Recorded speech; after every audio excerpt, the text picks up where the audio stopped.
Chapter 121. Outer Gods Appearing in the Kingdom of Ashtalon. Yes, and not just in Ashtalon. Reports indicate sightings in Laxas and Caliban as well. Alan frowned deeply.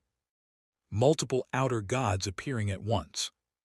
Yes, and not just in partial form but fully incarnated. That's what the reports claim. That's impossible, Alan thought. Something felt off. Never before in psychedelia had he seen multiple outer gods descend at the same time. While he couldn't definitively say it wasn't possible, the phenomenon was clearly abnormal. The descent of outer gods usually occurred through living beings in this world, including humans. An outer god could only achieve full manifestation by relying on the body they descended into. But for several of them to appear simultaneously like this, there were only two possible explanations. Either a significant number of outer gods had been in hiding and emerged all at once, or artificial outer gods. The thought brought to mind the artificial outer gods he had encountered in the Holy Kingdom, entities that had never existed in psychedelia. As Alan considered the two possibilities, Evan provided additional information that decisively tipped the scales. All the outer gods spoke the name of Duke Colmelin of the Kingdom of Ashtalon. Yes, they all called him the Seeker and displayed fervent devotion. Alan's suspicions solidified. These were not the outer gods he was familiar with. They were artificial. Duke Colmelin had created these artificial outer gods, and he had gone even further, to create abyssal beings. We leave immediately. To the Kingdom of Ashtalon, Evan asked wide-eyed. Yes. It's said to be incredibly dangerous there right now. Are you sure? Yes. I'll prepare at once. Despite muttering complaints, Evan hurried off to make preparations.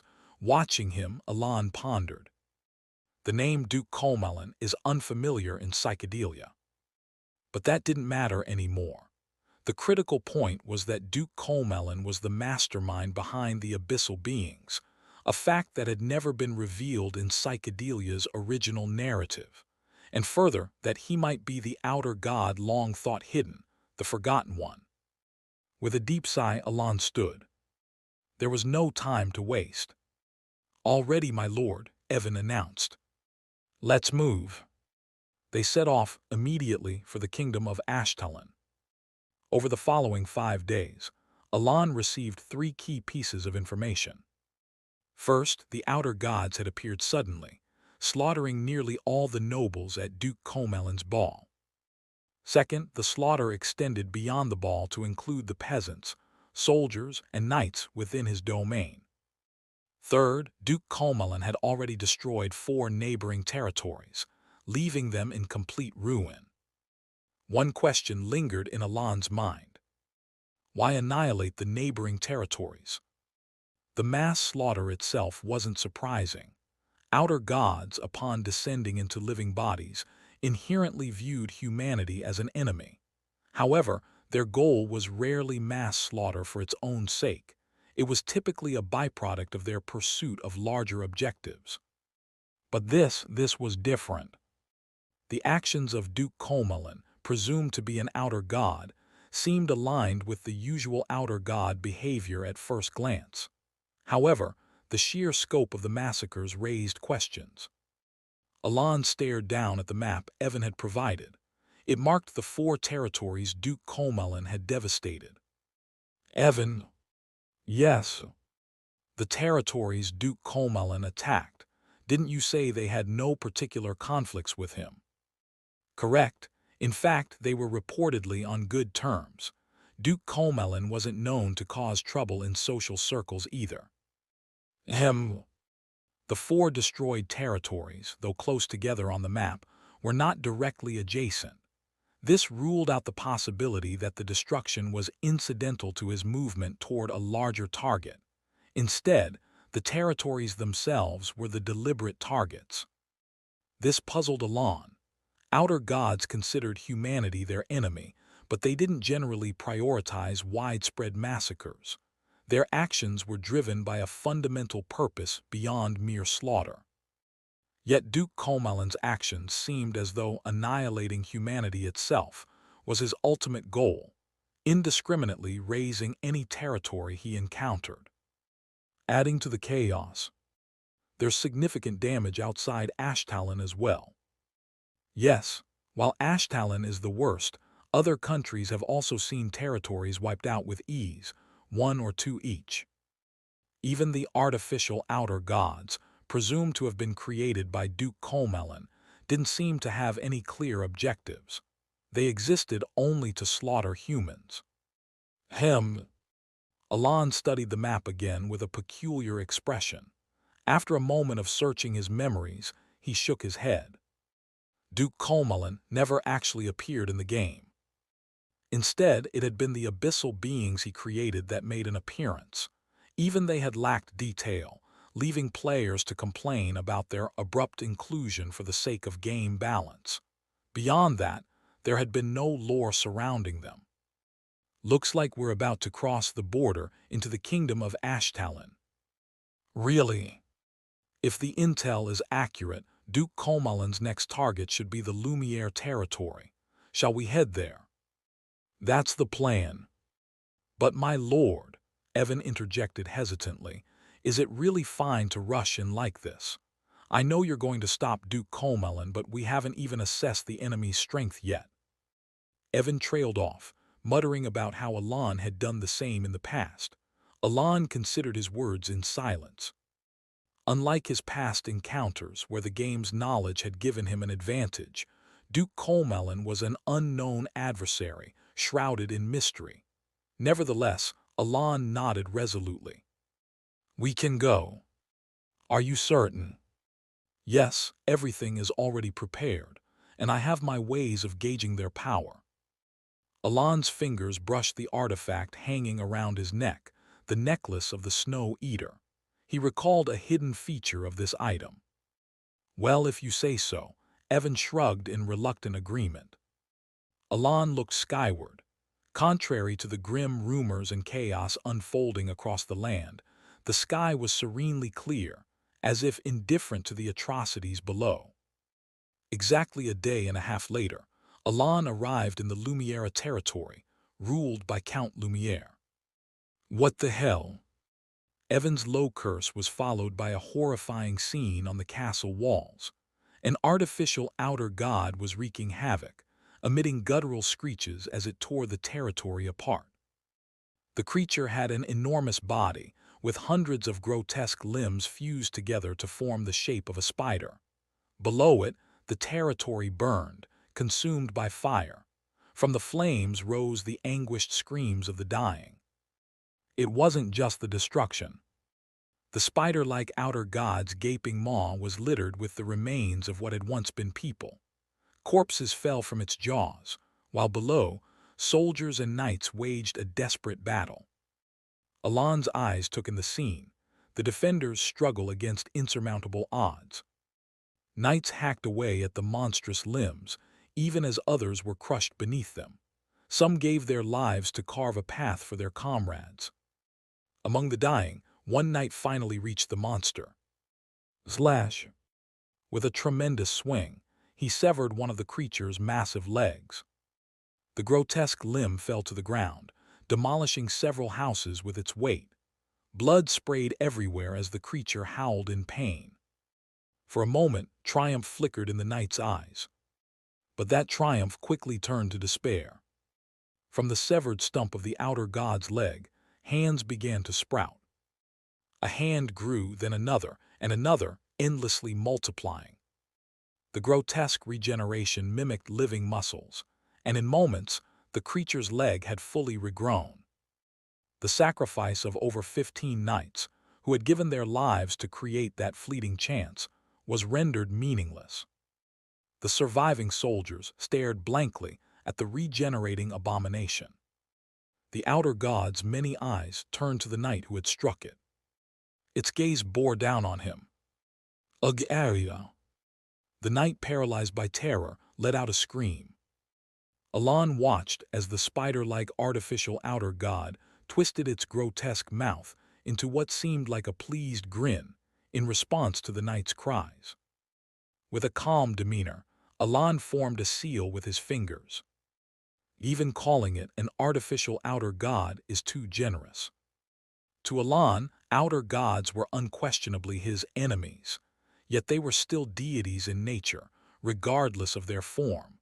However, the thing before him now, it was little more than a grotesque monster mimicking divinity. Sigh. Steadying his thoughts, Alan extended his hand. He knew magic wasn't the best choice here. A single decisive attack might have been ideal, but with regeneration like that, the only way to eliminate it in one blow would be to use the necklace of the Snow Eater to pinpoint its weak spot. Still standing idly by and watching the slaughter wasn't an option. As he cycled through dozens of strategies in his mind, just as he was about to chant a spell. Master! A familiar voice caused him to instinctively turn his head. Xiaoring. Wow, it is you, Master. Bounding toward him with a wagging tail was Xiaoring. Her face lit up with excitement as she hurried to his side, a radiant smile on her face. Master, what are you doing here? Just then, crunch! Alan's eyes caught it. Behind Xiaoring, the massive creature that had just moments ago been raising its legs to crush the knight was now staring in their direction with its enormous eyes. Was her voice too loud? Alan grimaced at the thought, but the moment was fleeting. The outer god let out an unearthly sound, its grotesque body turning toward them. And yet, Master, what are you doing here? Oh, and Evan's here too. Despite the massive creature moving closer, climbing over the castle walls, Xiaoring seemed entirely unconcerned, wagging her tail as she kept her gaze fixed solely on Alan. I'm wondering the same, but before we talk, it seems we need to deal with that. Xiaoring finally turned her gaze. There the monstrous entity loomed, its movements now directed toward them, seemingly responding to Xiaoring's voice. Ugly. Making a face as if annoyed by the sight of it, Xiaoring turned back to Alan. Master, wait here, okay. Since it looks like it's bothering you, I'll take care of it. Before Alan could react, she began walking toward the monster.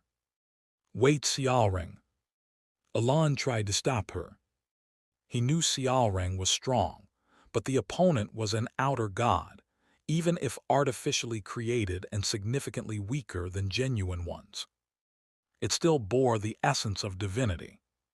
But Xiaoring had already moved several steps ahead, her eyes locked onto the creature as golden sparks began to radiate from her body. Crackle! Golden lightning surged outward, devouring the darkness around them and lighting up the area. The ground cratered beneath her feet, and her hair, which had been resting neatly down her back, rose in sharp, lightning-infused spikes. And then, rangching, Chinese letter, Chinese letter, Chinese letter. A barely audible whisper escaped her lips, too faint for even Alan to catch clearly. In an instant she vanished. Before Alan and Evan could even comprehend where she had gone, they saw it. The massive body of the artificial outer god, which had been devastating the territory, suddenly lifted into the air, weightless against the impossible force. At the same time, from beneath the creature, a brilliant bolt of lightning shot upward, tearing through its body and climbing toward the heavens. The soldiers and knights who had been drowning in despair moments ago stared, their eyes drawn to the dazzling lightning. Crack zzzt. The radiant lightning pierced the creature's torso, splitting it open as it climbed higher and higher into the night sky. Everyone watched, their mouths agape in disbelief. Even Alan and Evan were no exception. Finally, is that even possible? Evan muttered, stunned. Alan didn't respond. Instead, he stared blankly at Xiaoring, who was now high in the air, waving both hands enthusiastically toward him. How is she this strong? Alan's mind swirled with confusion as countless questions hung over him like hooks. Chapter 122. Ultimately, the monster was defeated by Xiaoreng and Alan working together. Of course, Xiaoreng's overwhelming abilities were so formidable that she could toy with the monster with ease. However, the monster's unnaturally rapid regenerative ability allowed it to cling stubbornly to life. As the battle dragged on, it was Alan, using the necklace of the Snow Eater to discern its weakness, who pinpointed the human-like vulnerable spot hidden beneath the monster's maw, delivering the final blow and killing it completely. As the dark night gave way to the faint light of dawn, "Truly, truly thank you." From the half-ruined Lord's castle, Alan faced a man who bowed deeply, nearly falling to his knees. The eldest son of Count Lumiere, or rather, the de facto Count himself, as the previous Count Lumiere had perished at the Duke of Comelin's ball, lowered his head in profound gratitude. Alan's gaze shifted beyond the ruins of the castle, to the sight of displaced villagers and groaning, injured soldiers. What lay before him was the devastated state of the domain. While some parts remained intact, they were few and far between. Most of the land was on the brink of ruin. Letting out a quiet sigh, Alan listened as the new count explained the state of the Ashtalon kingdom in detail. Duke Comelin is using the outer gods. Yes. And the outer god that was here, it was one of those the Duke unleashed. That's correct. Where is he heading next? I cannot say for certain, but judging from the direction he was moving, I believe he's headed toward the lands of Duke Merkelane. The Count's face was heavy with sorrow. Alan nodded. Thank you for informing me.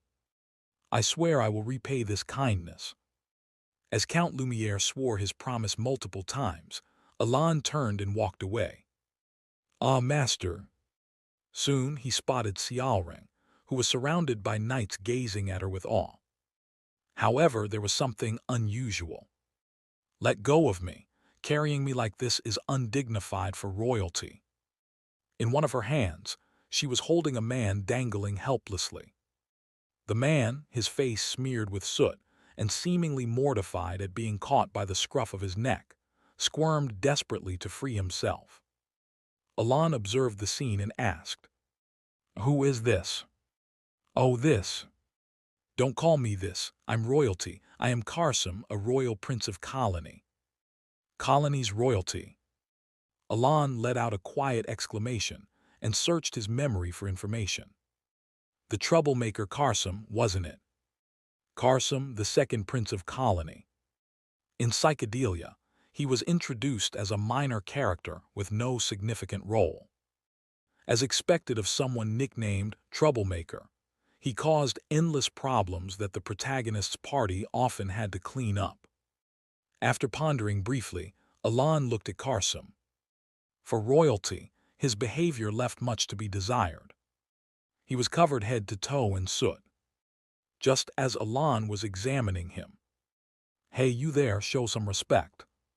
Perhaps needing an outlet for the humiliation he suffered at Xiaoreng's hands, Karsam jabbed his finger at Alan, yelling rudely.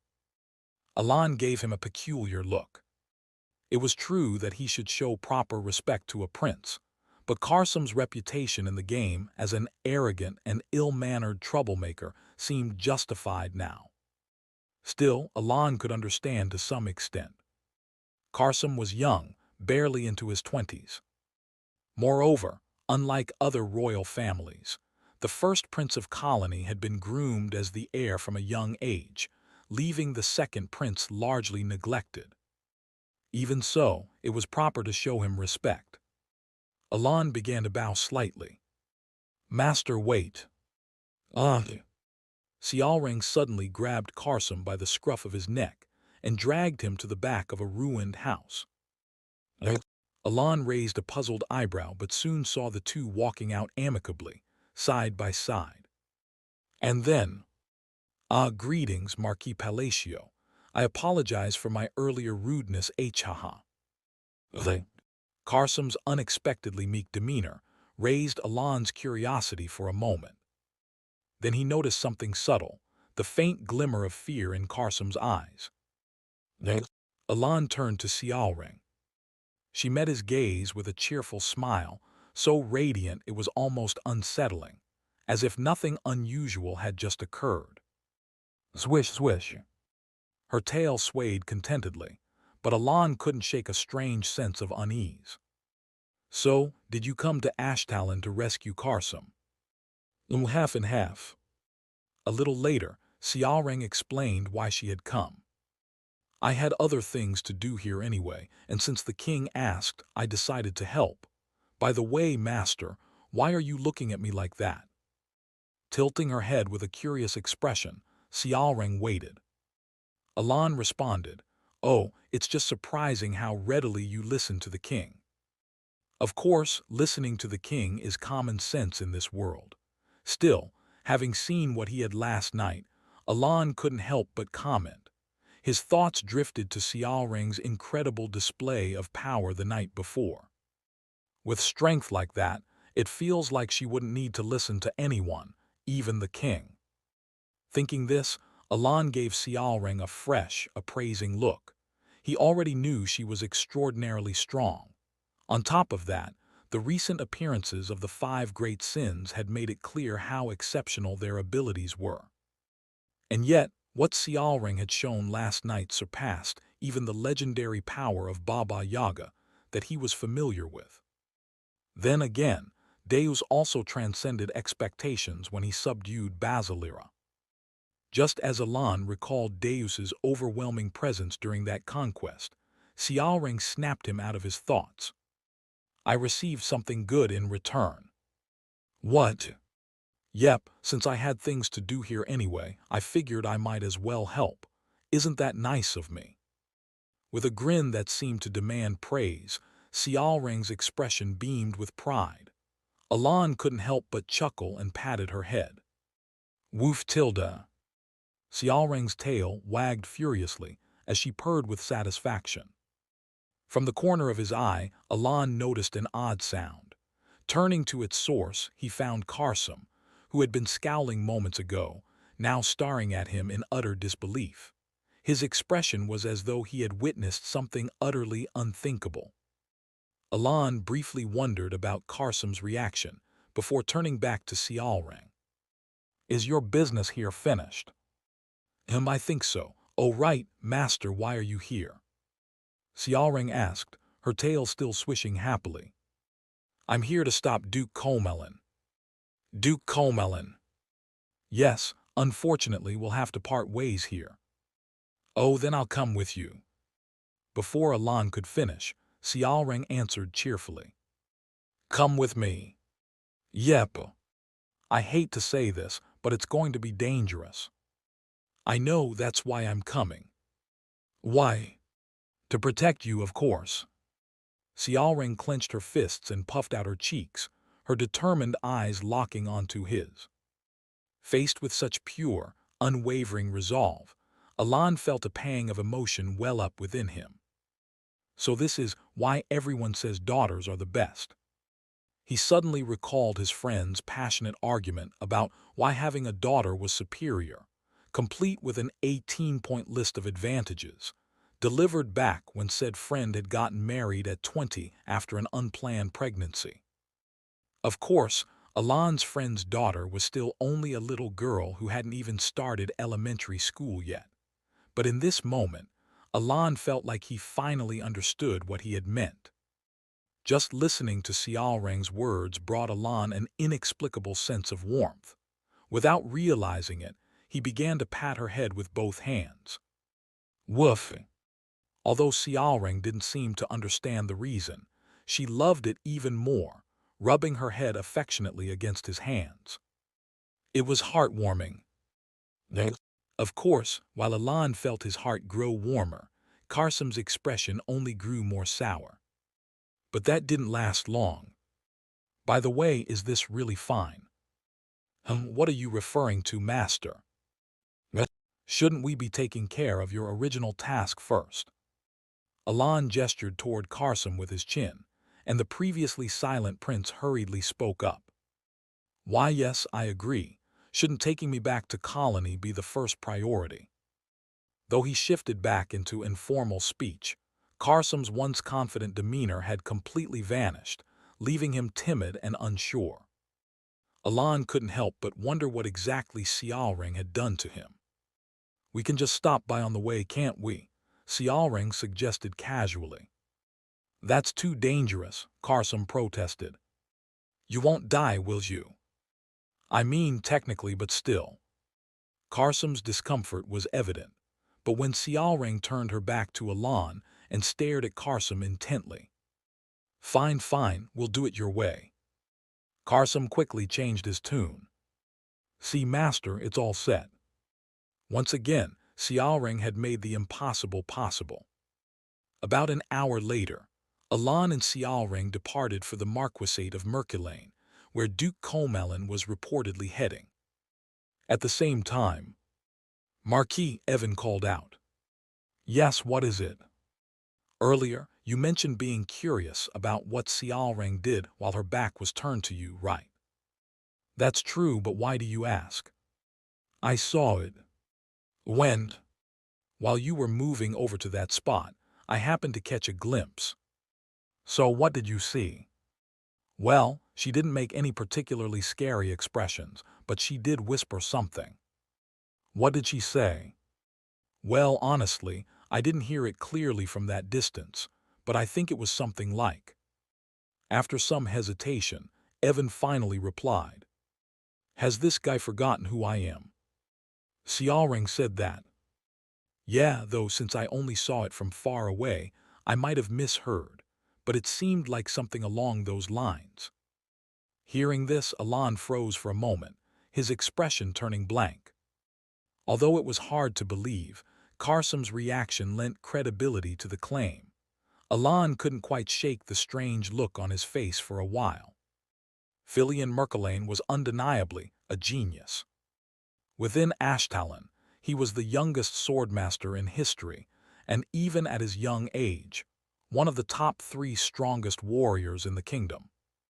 Of course, he had recently faced Deus Macalian, a being in a completely different league, but even so, Filion hadn't been broken. Instead, the devastating defeat from that encounter became a stepping stone, spurring Filion to grow even faster in the past few months. His natural talent made such growth possible. Still, despite his determination not to give up, even after facing such overwhelming power, Filion now found himself learning, for the first time, what futility and despair felt like. He stood with his back to his domain, staring at a harrowing sight. What stretched out before him was carnage. Corpses littered the landscape. A body with its upper half missing. Another split cleanly in two. Yet another, riddled with deep slashes from head to toe. Limbs severed, leaving only a torso behind. It was a sea of corpses. Everywhere he looked, all he could see were corpses. Knights, soldiers, mages, it didn't matter. Every figure in his sight was nothing more than a lifeless body. And before those corpses lay an inhuman hellscape. A massive patchwork monster, its body stitched together from human skin, and its entire surface covered in faces, chewed on people with its grotesque teeth. An insect with the carapace of a gigantic beetle unfurled its enormous wings and slaughtered soldiers en masse. Elsewhere, a turtle-like creature, with a massive plant growing on its back, adorned with limbs as if they were floral arrangements, sucked up crimson blood through its maw. Beyond them, other incomprehensible and unidentified outer gods, things he had never seen in his life, wreaked havoc. They unleashed unfathomable deaths indiscriminately, taking the lives of everyone in sight. In this world of ash, where ominous and sinister red magic spread through the air, Filion lowered his gaze. What he saw was his armor, ruined beyond recognition, his sword broken, and his right arm twisted at an impossible angle. Filion let out a quiet, bitter laugh before lifting his head to look ahead. This is just absurd. At the end of his gaze stood Duke Colmalin, the only figure among the outer gods that retained a human appearance. He observed the scene with an emotionless expression, as if none of it affected him. The one who was likely the root cause of all this. Boom, boom. A deafening noise snapped Filion out of his thoughts. Turning forward, he saw the turtle-like creature with limbs for flowers closing in on him to claim his life. Slowly but surely, its heavy footsteps drew closer. Filion could only laugh bitterly. And then, "Brother, run!" At the sudden shout, Filion glanced up at the castle wall. There stood soldiers, desperately clinging to their positions despite their terror. Among them was his younger brother, Gillen Merculane, whose eyes were clouded with despair. And yet, even as despair consumed him, Gillen shouted, "Go, escape. There's still time. We'll buy you whatever moments we can. Just leave now and you can survive. Please go." Filion stared blankly for a moment before letting out a faint chuckle. Then, despite the pain, he rose to his feet. His body refused to move properly, but still he stood. With his left hand, he gripped his broken sword. "Everyone, retreat. Abandon your weapons and escape through the north gate," he shouted with all his might. "Brother!" Gillen's voice echoed again, but Filion didn't respond. Instead, he charged forward. His clever younger brother would understand his intent better than anyone. Filion mustered the last of his mana, forcing out an aura. It was pathetically weak, barely enough to scratch the skin of an outer god. But for now it would suffice. As he began to sprint forward, Filion's lips curled into a grim smile. The odds of victory, 0%.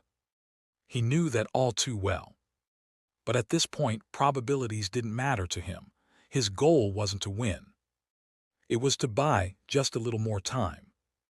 Screech! With impeccable skill, Filion sliced through a barrage of petal-like projectiles made of arms and legs. Soon he managed to slash through the outer god's leg, eliciting a screech of pain. Slash, slash. He darted under the outer god, inflicting wounds as he went. But his limit came far sooner than he'd hoped. Filion glanced down at his completely shattered sword and his legs, which refused to move. Then he looked up. His vision was filled with the sight of hundreds of limbs hurtling toward him to claim his life. It was an unmistakable, inevitable death. And yet, even in that moment, Filion didn't stop smiling. He showed no sign of despair. He just smiled. He believed that he had done the right thing. He believed that he had not given up. And so, as he calmly prepared to accept death, crackle! A flash of light appeared. Before he realized it, Filion found himself back in front of the castle wall he had charged away from earlier. At the same time, he saw it. The massive outer god that had been attacking him was now enveloped in a crimson mist of blood. And then, crackle crack. Hey! Before him stood a girl with golden hair billowing in the air. As soon as Filion realized this, he murmured a name without thinking. Xiaoring. His gaze shifted to the figure standing beside her. There, next to the radiant golden flash that was Xiaoring, stood a man clad in a gray coat. Black mana scattered around him like grains of sand dissolving into the air. The man, Marquis Palacio, looked down at Filion with a calm, emotionless expression. "Well done." Leaving behind those brief words, the Marquis began to walk forward.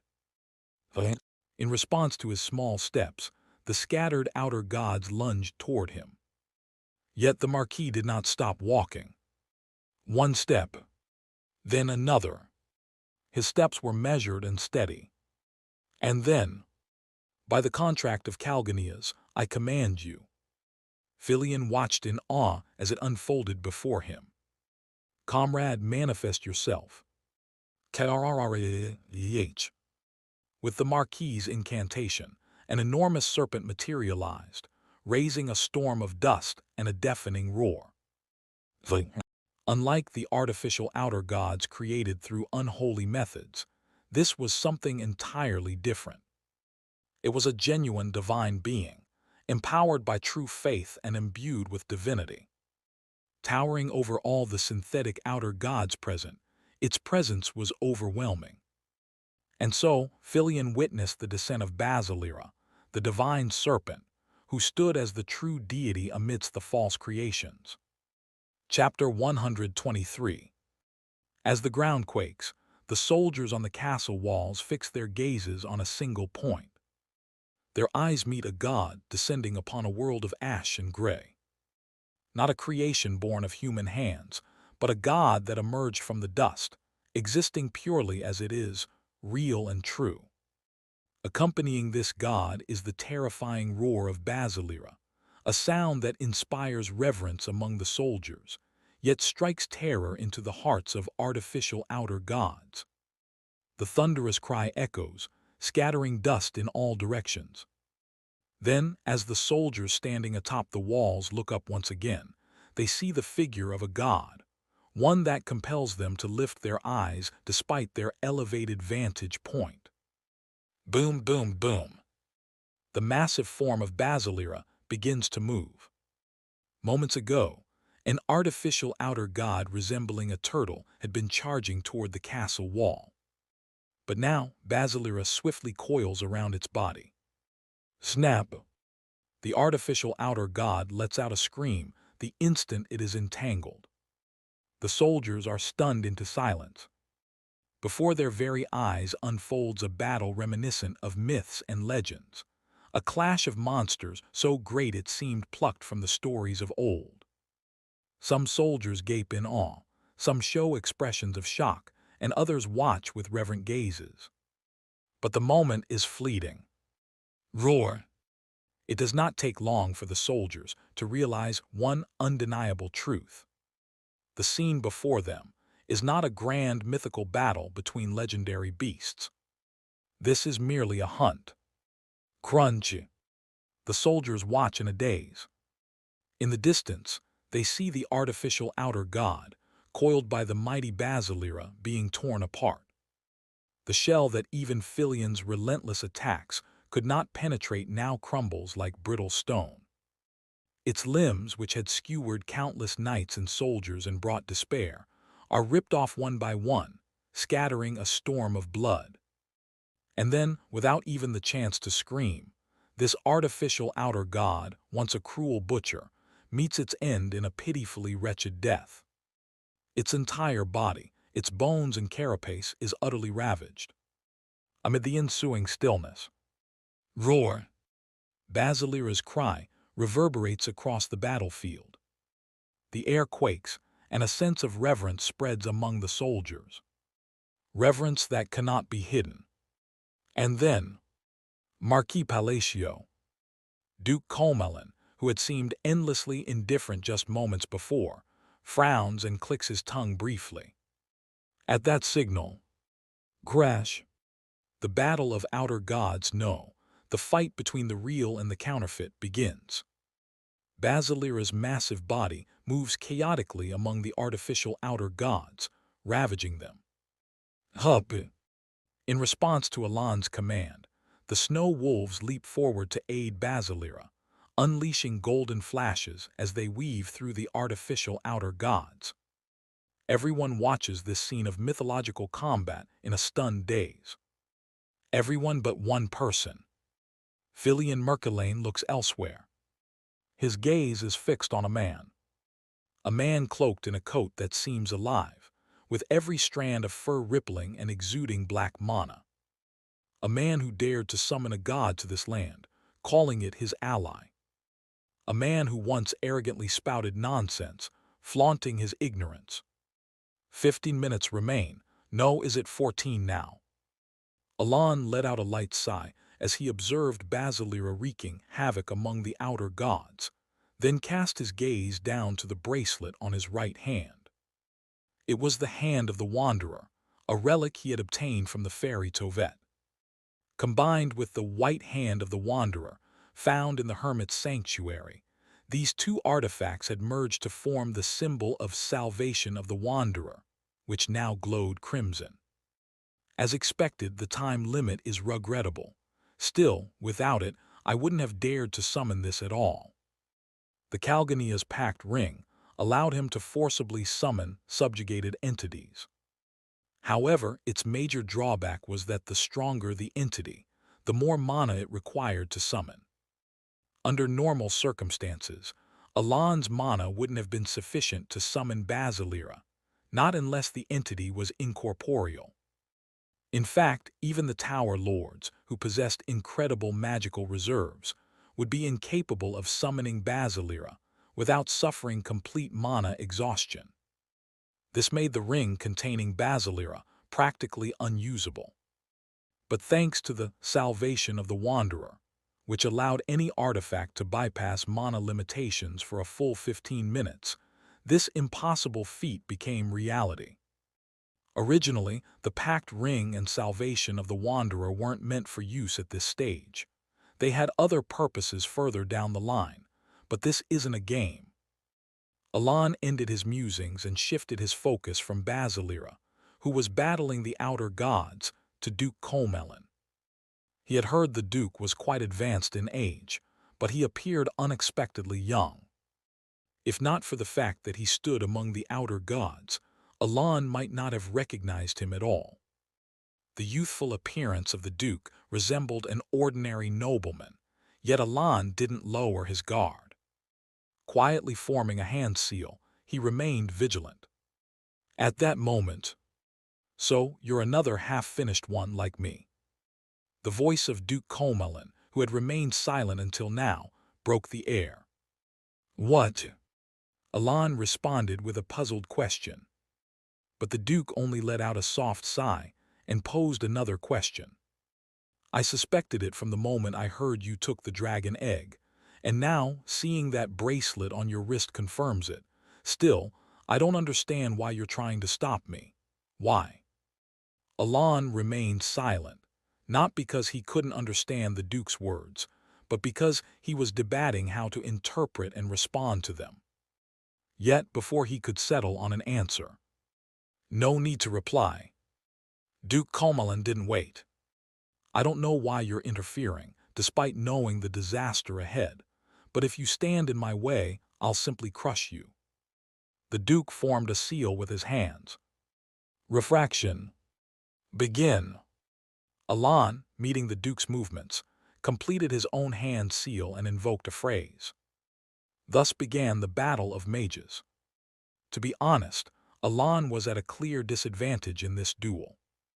In battles between mages, many factors mattered, but none more critical than the speed of spell casting. For Alon, who relied on forming seals and invoking phrases, battles between mages were inherently unfavorable. However, this time, he believed things might be different. For reasons unknown, Duke Comelin also used seals and phrases. With both sides operating under the same constraints, Alon felt the risks were evenly matched. But he was mistaken. Acceleration. The instant the Duke's voice rang out, Alon realized the Duke had already reached him. Frostbite. The surrounding ground instantly froze into a tundra, and icy tendrils began to climb up the Duke's legs. Crack! But the Duke shattered the ice effortlessly, as though it were nothing. Immediately, he formed a seal with his left hand and chanted, "Expand, scatter, bloom, spiral." Tibetan letter F51. Alon was struck with shock. That fast? By principle, incantations, called ahuenus, are used to twist the laws of magic. Each incantation requires sufficient time to alter a single law. If another incantation is uttered before the previous one has finished twisting the law, the resulting magic can completely collapse. This was precisely why Alon left a slight pause between incantations, to ensure that the implementation of magic wasn't disrupted by overlapping distortions of the laws. Yet before him, the Duke seemed to defy this principle entirely, chanting his incantations with such speed and completing his magic as though the limitations didn't exist. It was as if he were outright denying the inherent flaws of incantations. As these thoughts flashed through Alon's mind, the Duke extended his right hand, unleashing 5 glowing orbs, each spiraling toward Alon at point-blank range. But freeze, Chinese letter, Chinese letter. At the very moment the magic was launched, Alon responded with his own incantation, linking it with his frostbite spell to freeze the incoming magic in its tracks. Acceleration, Chinese letter, Chinese letter.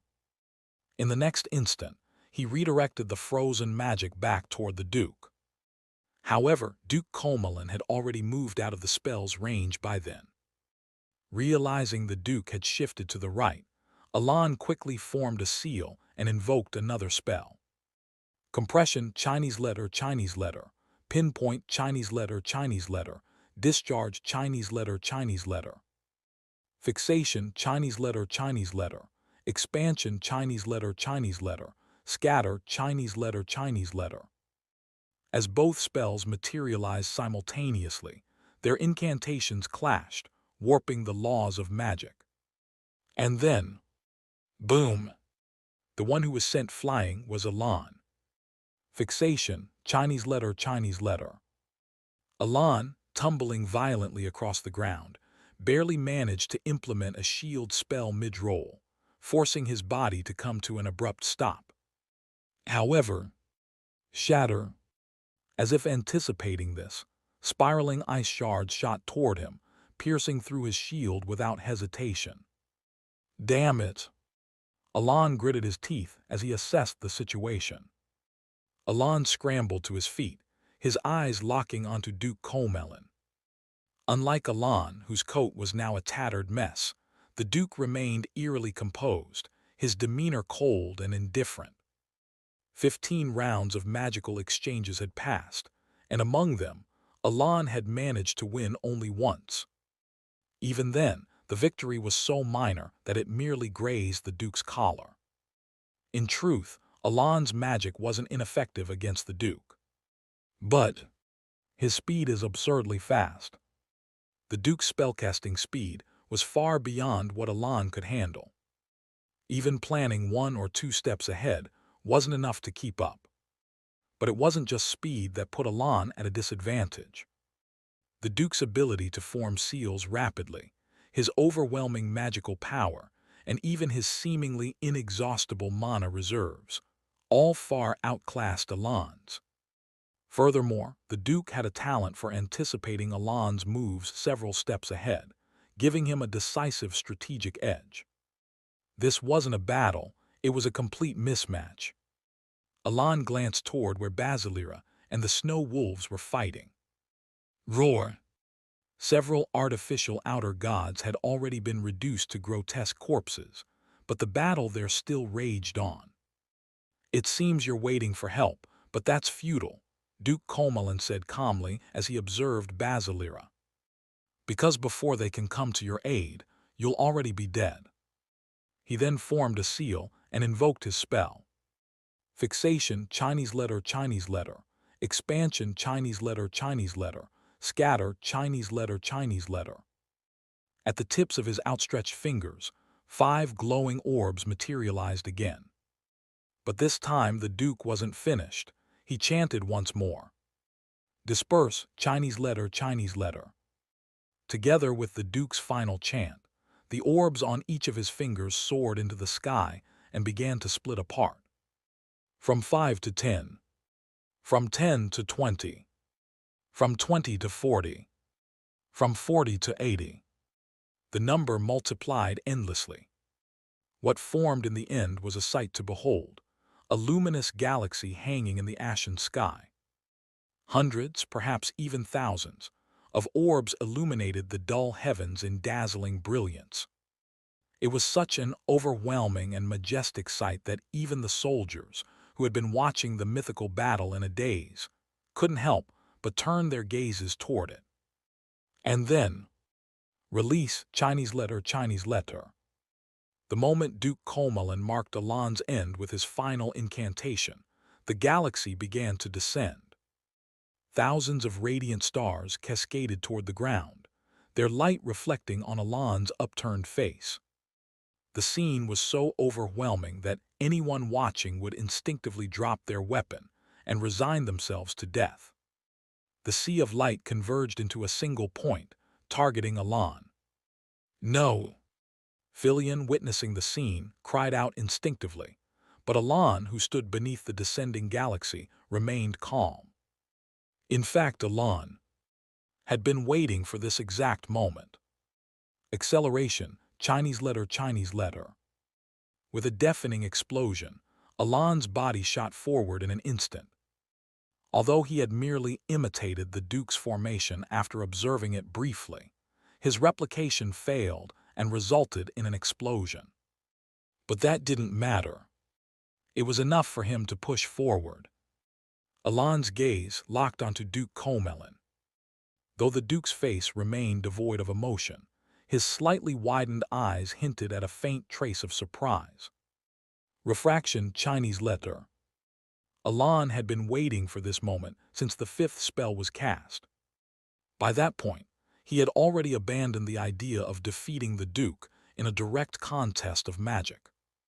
The Duke's spells had clearly surpassed Alan's own, not just in power, but the very essence of magic itself. Rebound, Chinese letter. Thus, Alan began to set his plan into motion. He didn't avoid attacks he could have dodged. He didn't counter spells he could have countered. Azure Light, Chinese letter. Minimizing his damage, he waited for the perfect moment, the moment when the Duke's focus would waver, when his guard would drop. Diffraction. The moment when he could unleash his hidden card. The sound of the galaxy falling behind him tore through the air, gnawing at the earth with an eerie screech. At the same time, Alan formed a seal, and brilliant azure light flared before him. Then, Line Kosunhyungenus. As the final syllable echoed, Alan's finger snapped toward the startled Duke Comelin. Boom! A bolt of lightning, moving at monstrous speed, hurtled toward the Duke. But, just as the lightning was about to pierce the Duke's heart. Acceleration, Chinese letter Chinese letter. The Duke twisted his body, narrowly evading the blue lightning. Crackle! The magic skimmed past him, disappearing into nothingness. Filion and the soldiers, witnessing the scene, let out faint gasps. In the Duke's normally impassive eyes, a glimmer of relief and satisfaction flickered. A clear contrast of triumph and despair. Yet Alan, who had staked everything on this final gambit, remained composed. From the start, he had anticipated the Duke dodging the spell.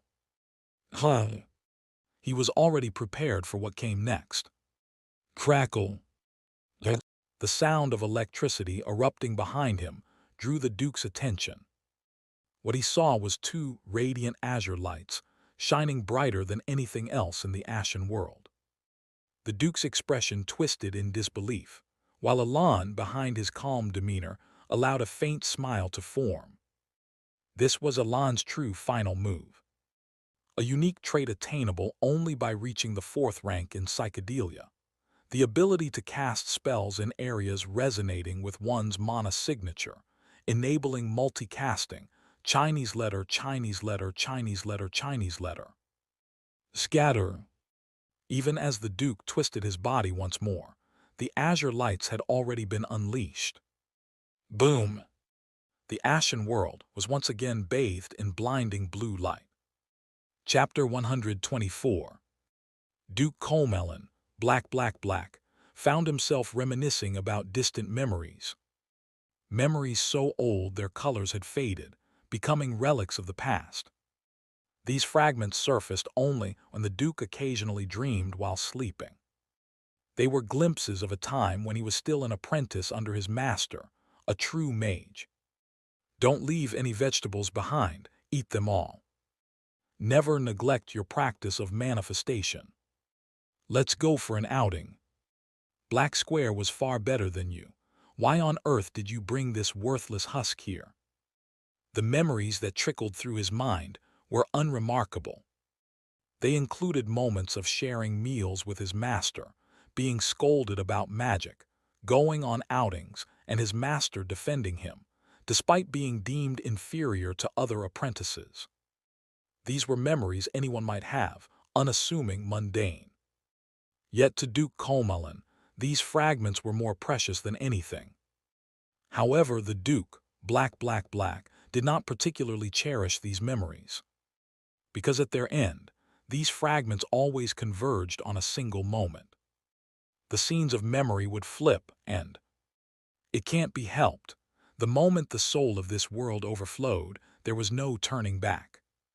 His master's voice would echo, as it did now. Startled by the familiar voice, the Duke snapped out of his reverie. Realizing he had momentarily lost consciousness, he quickly assessed his physical state. His condition was dire.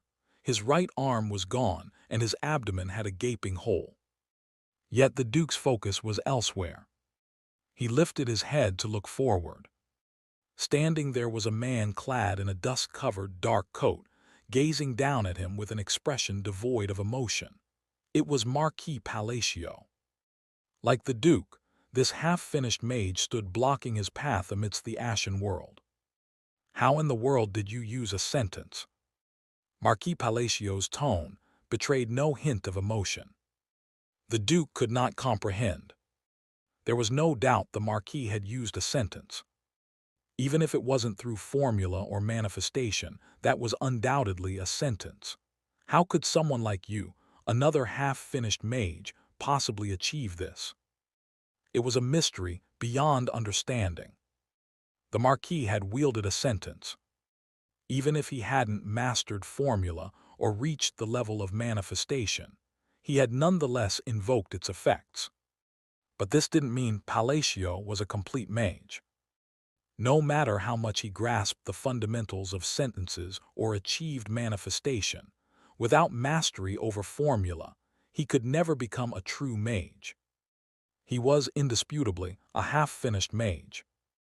A half-finished mage, like the Duke himself, who had inherited sentences from a mage. And yet the Duke couldn't understand it. Black let out a hollow laugh.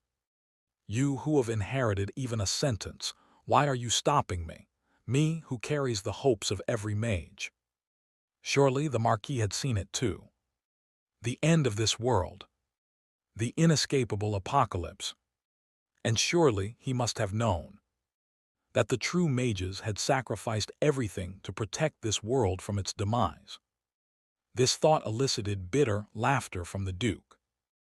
At the half-finished mage who sought to undo the world that all the true mages had given their lives to preserve, he felt an unbearable sense of futility. So when he began weaving the seal, a sudden and unconscious sense of danger forced him to defend himself with a shield. And then, boom! As he was slammed into the ground, what he saw was, "Master Tilda, you're a little late." A blood-soaked figure who had shattered the very ideals the Duke had crafted. However, the Duke's task did not change just because she joined the battle. Convergence. The Duke, Black, formed a seal to kill him. The battle continued. Point dispersion scattering firmament. From Duke Comelin's lips flowed an unending stream of incantations. These were fragments of magic he had accumulated over centuries of living in silence, hunting his craft. A magic unique to him, born from lack of innate talent. In the dark, ashen world, a river of stars unfolded. Though he had not inherited a sentence, it was precisely for this reason that he could achieve such skill. Thousands, perhaps tens of thousands of orbs rose into the air, forming a meteor shower that descended toward the earth. With them came a faded memory, one that could surface only in dreams. A voice emerged within his mind. Black, black, black. It's fortunate you never became a true mage. Even as the memory and its voice surfaced, the magic rained down upon the beastkin who had shattered his ideals. It descended upon the half-finished mage who sought to undo the will of true mages. If you are a mage, it's just a futile death. That's why I'm entrusting this to you instead. The voice from the faint memory rang in his ears. And then, crackle, amidst golden flashes of lightning. Clear sky. The Marquis evaded the magic with ease, his expression as detached as if the situation posed no threat. Stay alive, protect this world, the world we mages gave our lives to shield. The Duke recalled his master's final words, a memory long buried. Huh. Exhaling a shallow sigh, Duke Comelin gazed ahead. He knew. His speed in reciting incantations was far greater. The pace at which he manifested magic was equally unmatched. By all measures, he was stronger than the half-finished mage before him. And yet, his magic could not reach his opponent. The fragments of magic he had refined over centuries were ineffective against the half-finished mage who was just like him. This time was no different. Duke Comelin stared at him. The Marquis bore noticeably more minor wounds than before. The ground was littered with countless shattered glass vials. But the Marquis's expression remained stoic, his hands casually tucked into the pockets of his dust-covered dark coat, standing resolute. By contrast, the Duke's condition was dire. The injury to his right hand from a moment of carelessness was steadily draining his strength. The hole in his abdomen was clearly robbing him of life. Yet even with death looming, no pain showed on his face. Instead, he chuckled faintly and spoke. You know this, don't you? Calmly.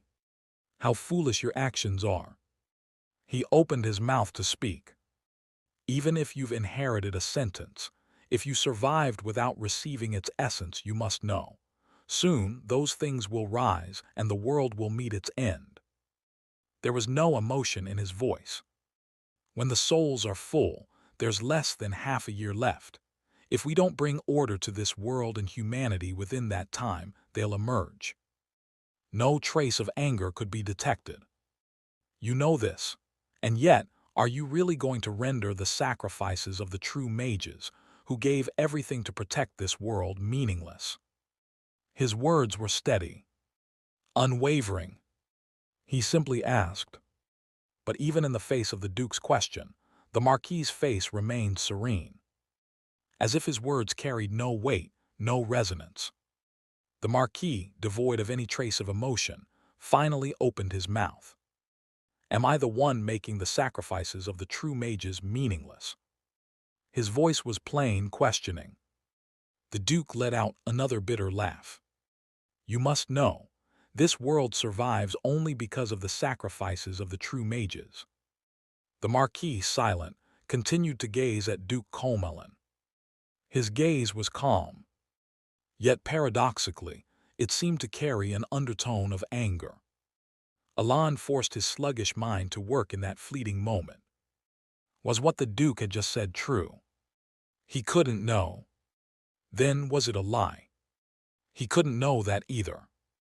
Unfortunately, Alan was not the half-finished mage that the Duke mistakenly believed him to be. He was simply an outsider, a foreign entity. Someone who encountered this world as a game called psychedelia. Someone who knew none of this world's hidden past. In the strictest sense, he was merely an outsider. For this reason, he couldn't make a judgment. The words of the man before him. The words spoken by a half-finished mage. He couldn't discern whether they were truth or lies. Answer me. Do you have a way to avoid rendering the true mages' sacrifices meaningless? Alan remained silent in response to Duke Comelin's question. Even if everything the Duke said was true, Alan didn't have the capacity to render judgment. He wasn't extraordinary enough to swiftly grasp the truth or falsehood of a world he had only just begun to understand. He was, after all, merely an outsider. But there was one thing Alan was certain of. One judgment he could make. The man before him must be stopped here and now. Because Duke Comelon's purpose lay in the annihilation of humanity, or some similar grand design. "I see," the Duke murmured quietly at Alan's silence. Alan once again didn't reply. The two locked eyes and simultaneously began weaving their seals. Both had come to the same realization. There was no point in continuing this conversation. Alan checked his mana reserves. Thanks to the vials of potion he had downed earlier, his mana pool had already recovered significantly during their brief exchange. At that moment, both of them began reciting their incantations simultaneously. Diffraction. Blossom.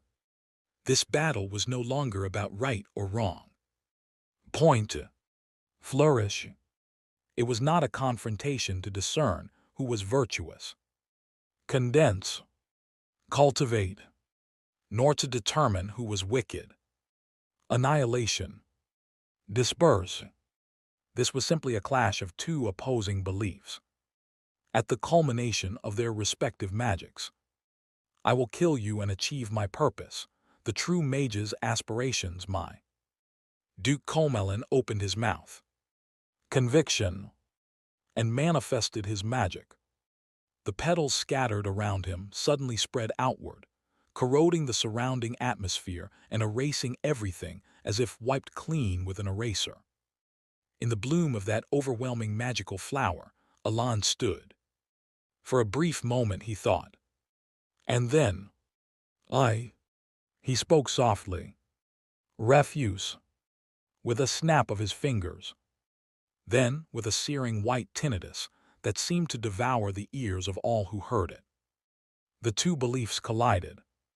The convictions of two half-finished mages came crashing together. Chapter 125. The Duke gazed vacantly ahead. What he saw was a world of ashes. Next came the barren earth where not a single blade of grass grew, an empty land where everything had vanished. As familiar faces began to appear on that desolate land, he realized something. This was a memory from the past, a faded memory that was now hard to recall. However, as time passed fairly, it became a memory he could only see in dreams. It was the reason why he had survived until now, and at the same time, it was the yoke that tormented him from his memories.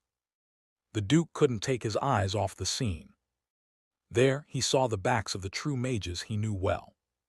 Faces appeared among that group, from the face of a true mage who had been there before he became a disciple of his master, to those who became true mages around the same time, and even those who became disciples of other true mages later, but achieved mastery faster than him. Beyond the parched land, they all walked into the abyss. What he saw next was his master's face, smiling. Her smile was as compassionate as ever. It can't be helped. The moment the soul of this world fills up, it becomes inevitable, she had said. If it weren't for the tears, he might have mistaken it for a moment of joy. It's good you didn't become a true mage. No, that wasn't it. He should have become a true mage. He should have been helpful. That's what he believed, and it seemed the hymn in his memory had said something to that effect. What had he said? He couldn't remember. It was unclear, but he seemed to have thrown a tantrum, wanting to go along. However, unlike the words he couldn't remember, the image of his master remained in his memory. If you're not a true mage, it's just a vain death, so I'll leave my back to you. With an expression of resignation, his master's face. Survive no matter what. Protect this world as we, the true mages, have protected it. As the last voice of his master, who had grown taller than him, patted his head, the master and the true mages left him and walked into the abyss, to block the sin crawling up from the roots. To protect this world. To protect humanity. To protect the half-mage, they left him and headed there. The last thing he saw was a grotesque sound as his memory of the gray world twisted violently, and the Duke spat blood. With powerless eyes, he looked around. What he saw was still a world of ashes, and again the barren land. Yet even then, he realized that this place was not a blurred memory of the past. It was similar to that past time, but definitely different. Duke Colmelin stood vacantly looking ahead. Where the faded memory of the true mages had stood, there was now a man standing there, a half-mage with no emotion visible on his face, just silently looking down at him. The Marquis Palacio was standing there, looking down at the Duke. The condition of the Marquis's body did not look good. Though not clearly visible earlier, the parts of his hands and neck not covered by his black coat were blue, a severe case of magic toxicity that it would be strange if no hardening occurred. Is that all? Most of the wounds near his blue skin were minor, but he had a serious injury on his right arm. However, it did not leave a significant impression on Duke Colmelin. Cough. Ultimately, unlike the Marquis who could still stand, Duke Colmelin himself was sitting down. He looked down. There was a massive hole. A hole so large that it was impossible to continue living as a human despite using the abyssal body, drilled right in the middle of his abdomen. The Duke laughed involuntarily. He didn't realize why he laughed. Was it because his mind was becoming strange? Or was it a sense of liberation, finally being freed from a heavy burden? What could it be? Why would that be? In fact, Duke Colmelin knew well why a hollow laugh had formed on his lips. Precisely. Survive no matter what, thus protect this world. We have, he could now surmise again, after hundreds of years what had been mere fragments in his mind, not memories but blind objectives. The world the true mages protected.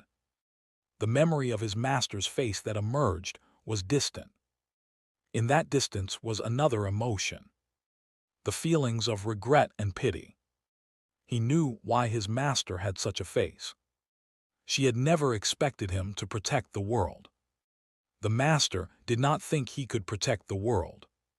He was too weak for such expectations. Even he knew that what his master said was just to placate him, who was making unreasonable demands. He may not have had talent, but he was not clueless. But even if the master did not expect it, even if no one else expected it, he alone resolved to protect the world that the true mages had defended, watching them enter the abyss. He vowed not to let their sacrifices be in vain. However, ironically, the start of such a vow was more out of self-satisfaction than for a noble cause. A half-mage who had never been recognized, to be recognized as a true mage. A vow made so that he could proudly think and declare himself a part of the true mages. Even if no one else recognized him, he wanted to think so himself. Thus, the smile that formed on his lips was self-mocking. In the end, am I just a half-mage? He spat blood and chuckled without realizing it. Because he had accomplished nothing. Just as the master had anticipated. As the true mages had anticipated. He sighed dryly and realized that his vision was blurring. The death he had postponed for countless years, for a single purpose, was now approaching. Duke! Amidst this, a voice called out, and he turned his head. There was the Marquis Palacio, looking down at him with the same emotionless expression as before. He was about to speak. You are indeed a true mage. A soft utterance. He couldn't understand why the Marquis would say such a thing. But regardless of his intentions, Vug, he couldn't help but smile faintly. Whatever the intention, it was quite sweet to the Duke. Even if the words uttered by the Marquis were a lie, they were words he had wanted to hear. Thus the Duke, smiling, said, Go to the southern border of the East End. With the crest you received, you might get some help. you might also see the truth." He closed his eyes as a form of repayment. As the abyss approached, his consciousness slowly began to fade into sleep. And finally, what he recalled was, ironically, his last memory. The last thing he couldn't remember until the very end. Survive no matter what, thus protect this world, the world the true mages protected. The last words his master had said. "You are a true mage." That was the last memory he recalled, as his consciousness completely submerged under. "Is that so? Did you believe in me?" Finally, the half-mage fell into eternal sleep, a small smile on his lips. And the eyes that the half-mage had never seen quietly watched over his death. 3 days had passed since Duke Colmelin died, and the artificial outer god crisis that threatened to destroy the entire kingdom of Ashtalon had ended. Ultimately, the kingdom of Ashtalon had regained peace. Although many nobles died at the ball attended by Duke Colmelin, and several territories were completely obliterated causing chaos, the immediate crisis had indeed been extinguished. Other countries where artificial outer gods had appeared also achieved peace by defeating them around the time of the Duke's death. In this newfound peace, "I'm going to die," groaned Marquis Palacio Alan, who had been suffering from terrible pain all over his body for 3 days straight. It was expected, given that he had swallowed 13 bottles of magic potions during the fight with the Duke. His magic pool had definitely increased, and the efficiency of his magic had improved overwhelmingly, although he had not used many self-manifesting spells. However, the battle with Duke Colmelin had pushed him to use more magic than his limits allowed. The pain was relentless. As Alan groaned, Evan, who was tending to him, said, "But isn't that something? The priest said you could have died as it was. It's a relief, really. Until yesterday, you could hardly open your mouth, but now you can talk." "Yeah, that's true." Alan recalled the priest who had cautiously asked him last time, "Perhaps, are you not human?" The priest had said that it was a miracle he hadn't died from severe magic poisoning. "Still, you might want to be more careful about such things from now on, Marquis." "I'd like to," replied Alan. "You dive into too many dangerous situations." "Are you worried?" "Of course." "Is it because you have to follow me around?" Honestly, that's a bit of it too," Evan joked, which made Alan smile inwardly. "Master." Suddenly, Xiaoreng burst through the door. "Are you okay?" As soon as Xiaoreng saw Alan, she rushed towards him. "I'm okay, well," Alan nodded, but then looked at Xiaoreng's collarbone. There was a large wound there that hadn't been there before, and seemed not to have been healed by the priest. "That wound?" "Oh, I didn't dodge an attack properly last time and this happened. But it's okay, Master. It doesn't hurt." Xiaoreng laughed it off as if the wound caused by a mistake was no big deal. But Alan's expression behind his impassivity was complicated. Regardless of what she thought, that wound was a result of Xiaoreng trying to help Alan. "I'm sorry." Why are you sorry, Master? It was just my mistake." Xiaoreng looked genuinely confused, but Alan's gaze remained fixed on the wound. "It's a wound you got trying to help me, and it might leave a scar making it look ugly. I feel ashamed." At this, Xiaoreng briefly stopped smiling and looked at her collarbone.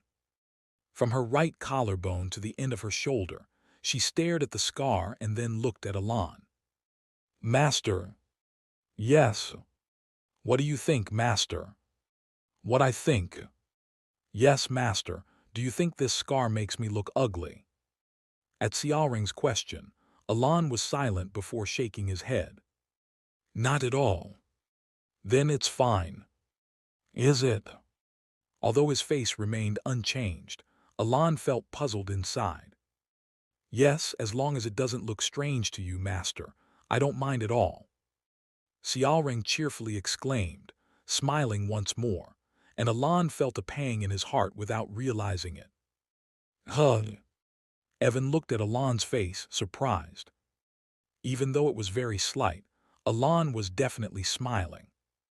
Evan, who had served him for nearly a decade and had never seen even a small change in his expression, was momentarily stunned. Soon after, Alon saw off Xiaoreng, who had left to receive treatment, and then greeted an unexpected visitor who came to see him. The troublemaker Karsam had come to visit. In fact, apart from accompanying Xiaoreng, he had no connection with him. "Why is he here? Are you okay, sir?" Seeing a member of the colony royalty suddenly bowing down with utmost respect, Alon couldn't help but feel baffled again. Chapter 126. Alon remembers Karsam as a troublemaker who is arrogant and dismissive. While not inherently cruel, the environment Karsam grew up in was enough to shape him this way. In any case, Karsam has never shown any respect to players in the game. Although he may gradually feel more friendly or favorable as quests progress, his characteristic personality does not change. So it was quite shocking for Alon when Karsam, who usually speaks informally even after being saved or helped by the player, looked at him with respect and used formal language. Despite Alon's thoughts, "Your body must have suffered a lot. It's only natural considering the formidable presence you've displayed." Karsam's eyes were unusually bright, for reasons unknown. "Why do you ask, my lord? I don't understand why you're acting this way all of a sudden." As Alon spoke in a steady tone, Karsam, as if making a decision, straightened up. "I have come to respect you, Marquis Palacio."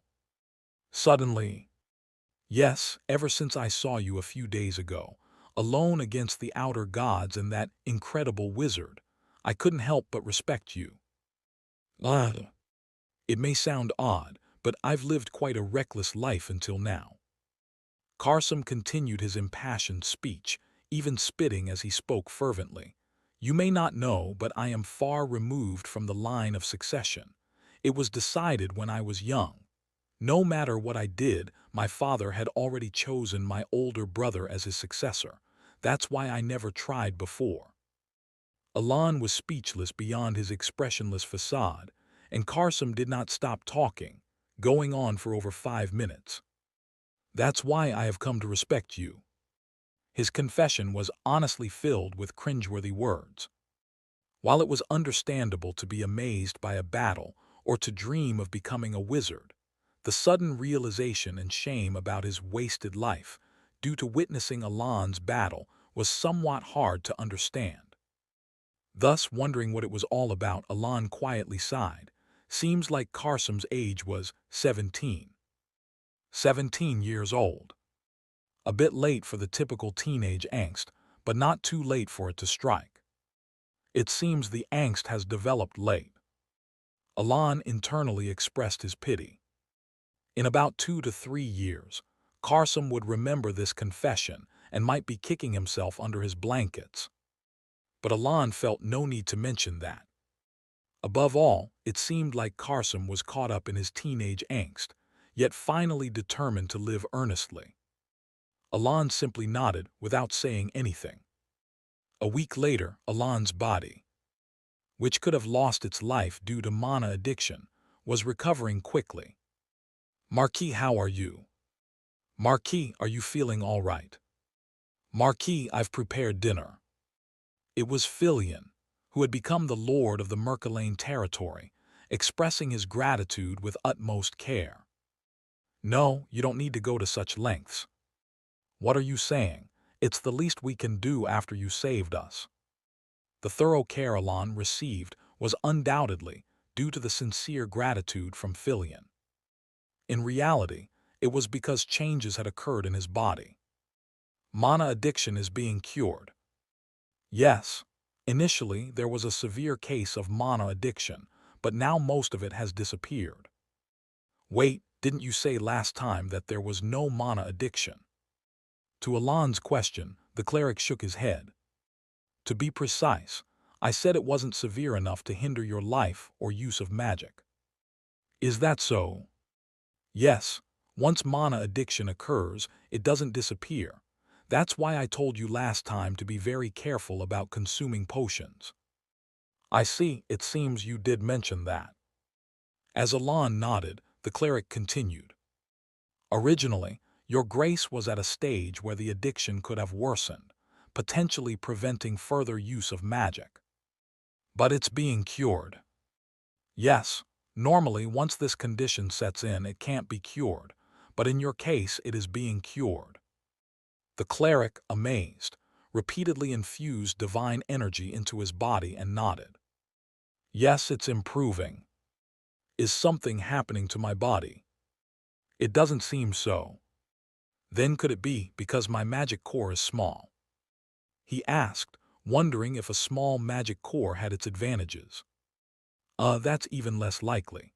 If the magic core is small, addiction usually progresses faster.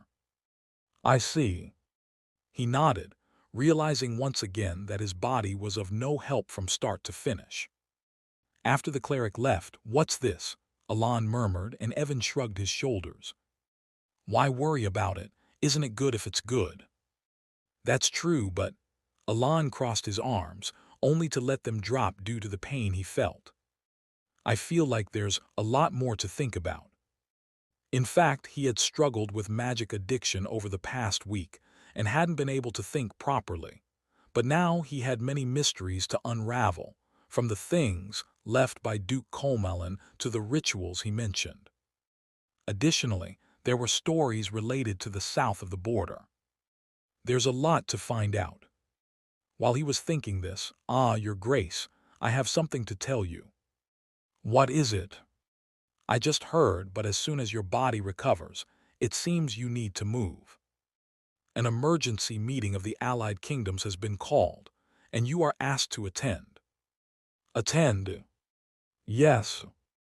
Alon nodded slightly. Since this was a matter involving the entire Allied Kingdoms, he expected this situation to arise, whether it was positive or negative. How soon do I need to leave? You should go by next week. That's tight. Yes, it is. Despite the tight schedule, Alon thought for a moment, well, I still have to go. He made up his mind, and about a week later, although unable to use magic but having regained some mobility, Alon. Master, let's go together, I have to go too. I will accompany you too. Took Xiaoreng and Filian to attend the emergency meeting in turn.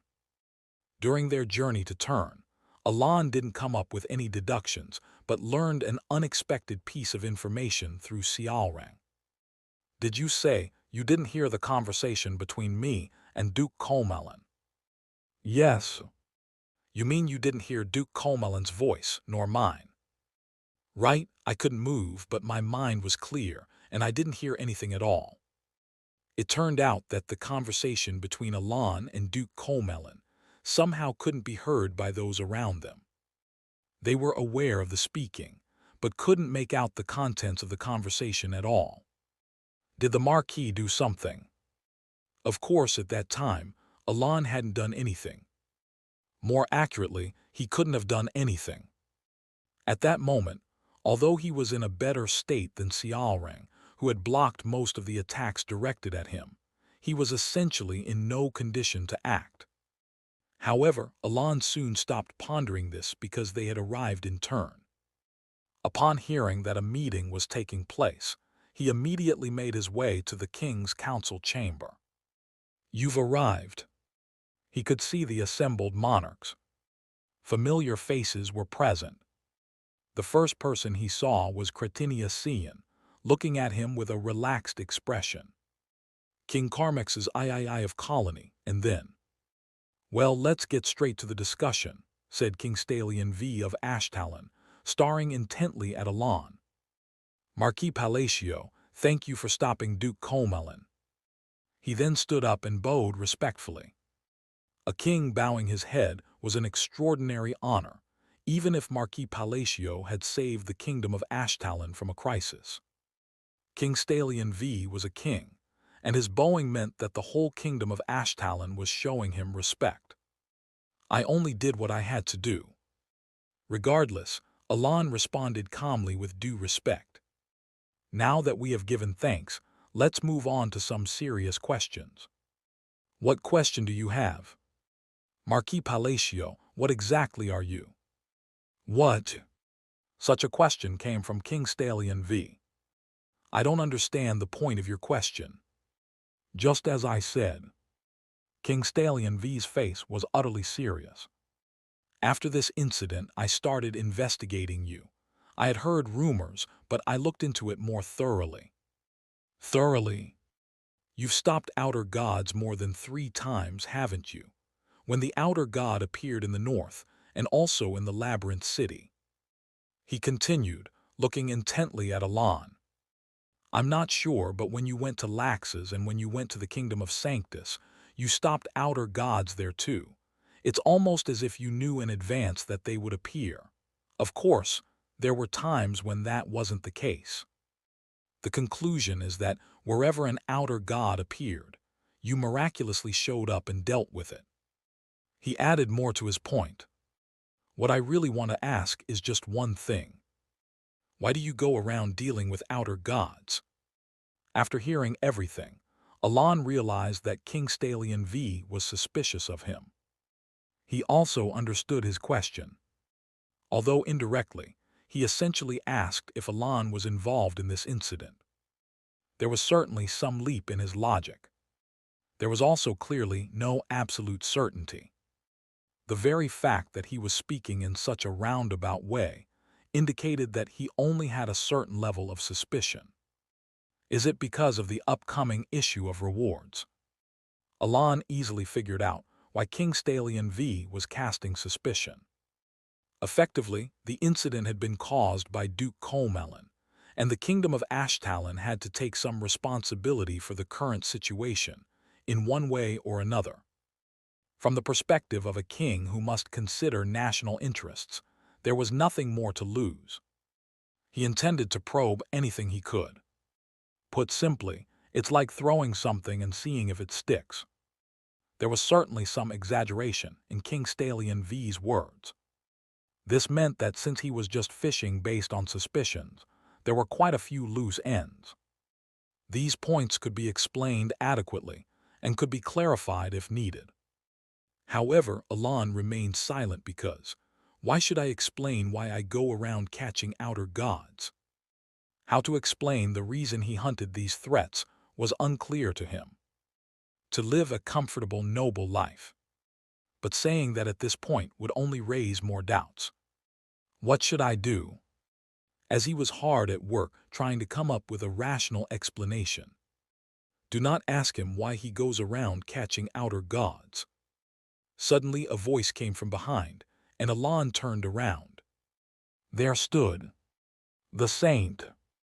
I apologize for being late. It was Saint Euman of Rosario. It's been a while, Marquis, or rather, brother. He looked at Alan with a small smile on his lips. Chapter 127. Euman's sudden arrival startled everyone. However, the kings attending the conference showed no emotion at Euman's appearance, and Alan immediately realized that Euman's arrival had been expected. It's not so strange when you think about it. This incident involved the entire coalition kingdom, including the Holy Kingdom. As Alan was watching Euman, King Stallion V broke the silence. What are you talking about? He asked, clearly confused by Euman's remarks. Euman moved closer to Alan naturally and said, take it literally. Do not ask why he roams to capture the outer gods. Why can't we ask? Asked Stallion V, his expression uncomfortable.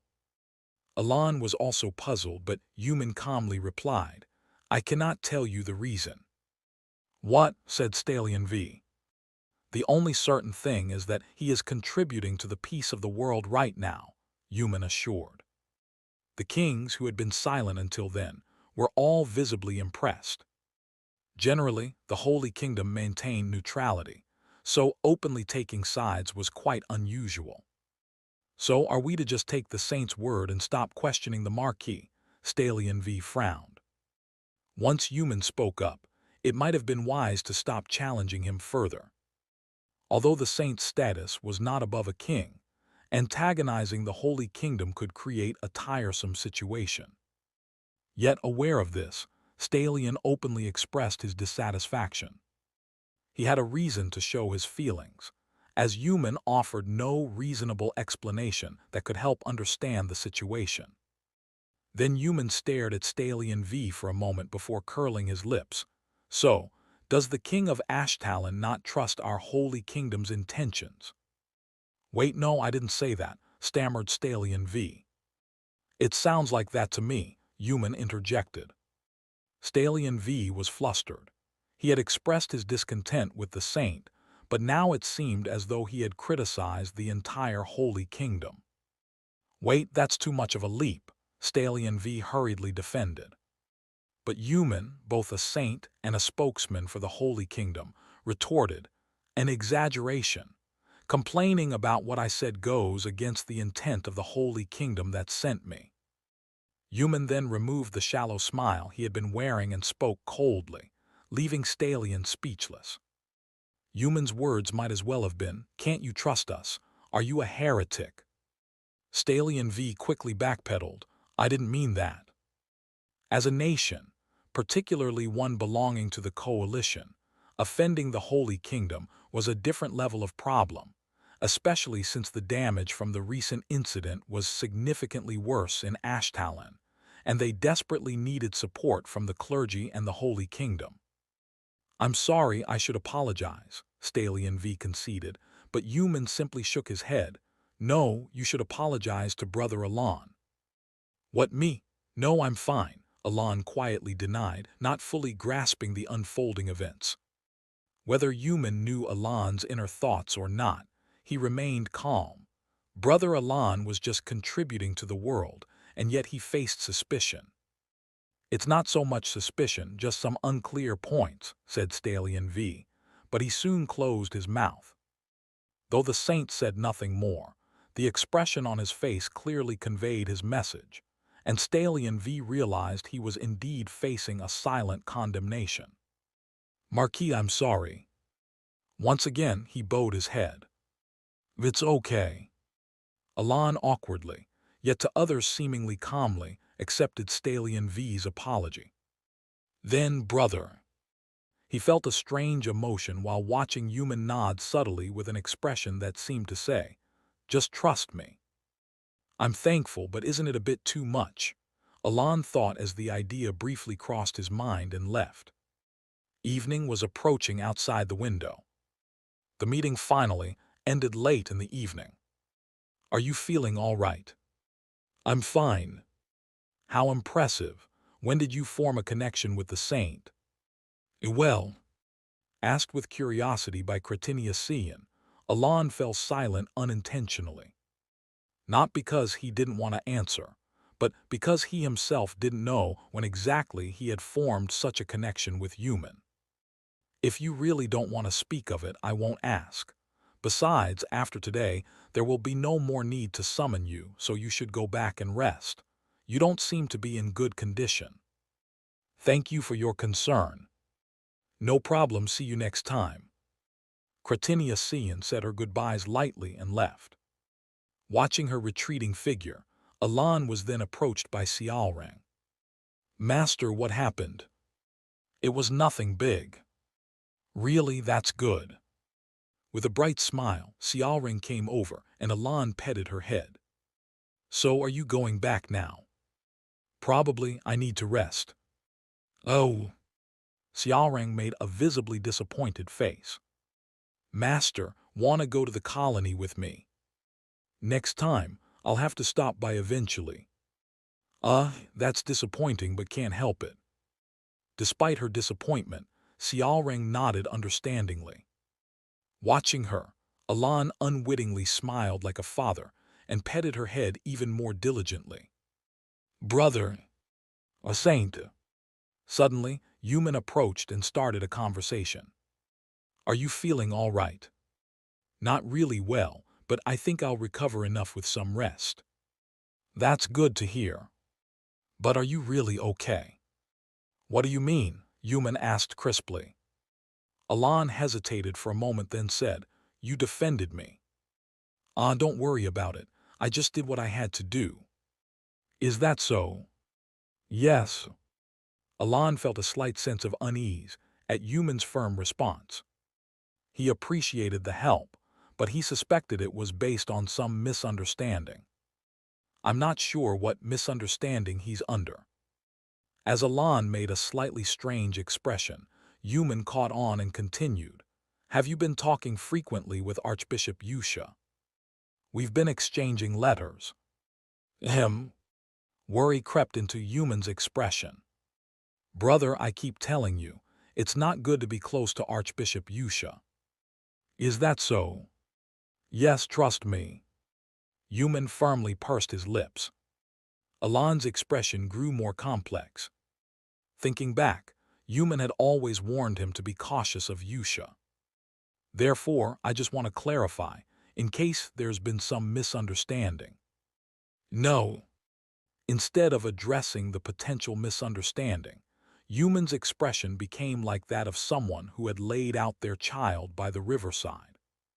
"Remember my words, brother. Yusha is a person you need to be very careful around. She's someone who hides things. Remember my words." Human, seeming genuinely concerned, reiterated his warning several times. Instinctively realizing that any response would only make the conversation go in circles, Alan said, "Yes, well, I will do as you say." "That's good." He nodded reluctantly, and then Human, with a calm smile, turned and left. "He might be smarter than I thought." Huh. Surprised by Xiaoring's sudden remark, Alan slightly tilted his head. The next day, after hearing all sorts of incomprehensible talk, Alan left Turn and headed to his estate. At that moment, in the Harlem district of Laxes, after being dragged away once by Raiden, Election, an appraiser who had since been trying to live life more interestingly instead of wasting each day, faced an unexpected disaster. The disaster was none other than Raiden, sir. "Hey, have you been well?" The very person who had turned his life upside down, the pirate king of Laxes, was grinning brightly. "Yes, yes, I've been well, but what brings you here?" Election naturally bowed his waist and asked while shaking his head submissively. Although his back was normally unbowed to anyone, having seen what happened to those who stood against Raiden before, this attitude came naturally. Raiden, seeming to like his demeanor, nodded and asked, "So are you still up to illegal stuff?" "What? No, how could I? I've been out of that business for a while now." Election protested, as if it were a great injustice. Indeed, he had been out of the illegal business since staying in Harlem, obviously due to Raiden's words, "Stop doing illegal stuff and live right." Raiden had casually mentioned this while tapping his head a few times, but for Election, the situation had become a trauma, and he really acted as Raiden had instructed. Recently, he had started a legitimate business. Election, whose mind was sharp when it came to making money, even without illegal activities, had innate business talent and was even making a good deal of money. "Is that so?" "Yes, yes, I'm really only doing legitimate business now." To prove his sincerity, Election showed his sparkling eyes and nodded several times. "Then go to my brother's domain." "What?" An unbelievable command, no, an order was dropped. "Didn't you hear?" "I did, but if by brother you mean the Marquis Palacio's domain." Election, questioning whether he had heard wrong. "Yes, you heard right." "Why should I go there?" "You're good at business, aren't you?" "Yes, well, yes." "Go there and do some business. What's it called?" Raiden paused to scratch his head, then added, "Make some specialties, gather some influx for the domain, stuff like that." Me?" "Yes, you." "Why me?" He looked even more puzzled. "Don't like it." Following Raiden's question, "No." If you don't like it, just say so. I just talk, that's all. I will go. Election had no choice but to obey. That's right, good decision. Raiden casually patted his shoulder and left with ease. After a brief moment, Election, checking his surroundings, exclaimed, "They make my life unbearable." Bang! He slammed the desk and shouted, "What?" Immediately after, Raiden opened the door and came back in. Gasp! Did you call me? Raiden's question. No, no. Election repeatedly shaking his head with both hands held forward. Okay then, do well. Yes, yes. Raiden shrugged his shoulders, turned around and left. Election tightly closed his eyes and then checked his surroundings again. Sigh. He quietly sighed to himself. Chapter 128. In the dark of night, at the front of the Merculean estate. Despite having occurred weeks ago, the traces of a fierce battle still linger in the estate. Under the blue moonlight, that thing wearing a black robe appeared. Like before, he quietly looked towards the outer castle, which was unguarded, then turned his gaze and calmly walked on. Thud, thud, a pace neither too large nor too small, neither too fast nor too slow, just right. The first place it reached was where the artificial outer gods and Basilera had fought. Next, it went to the spot where Marquis Palacio had been. And finally, it stopped where Duke Comelin had been lying down and vanished into dust with his eyes closed. Staring at that area, its face, which had always carried a smile, now showed a mix of expressions. It maintained a blank expression, but also let out a small laugh. Then its expression turned cloudy before twisting into a strange smirk. And so the half-baked mage only made it this far. It muttered in a tone that could be a sigh. Well, it doesn't matter. There's a new character of interest now, so I might as well keep watching. It turned and disappeared into the darkness. Is he really the material or not? An odd language vanished with the wind, leaving no one behind.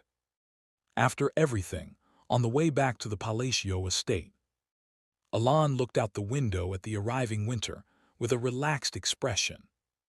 There's still cleanup to do, but that's not my concern. My lord. What is it? You've been quite pensive lately, said Evan, who had entered the carriage for the night. Alan shrugged. I have a lot to think about. Is that so? Yes.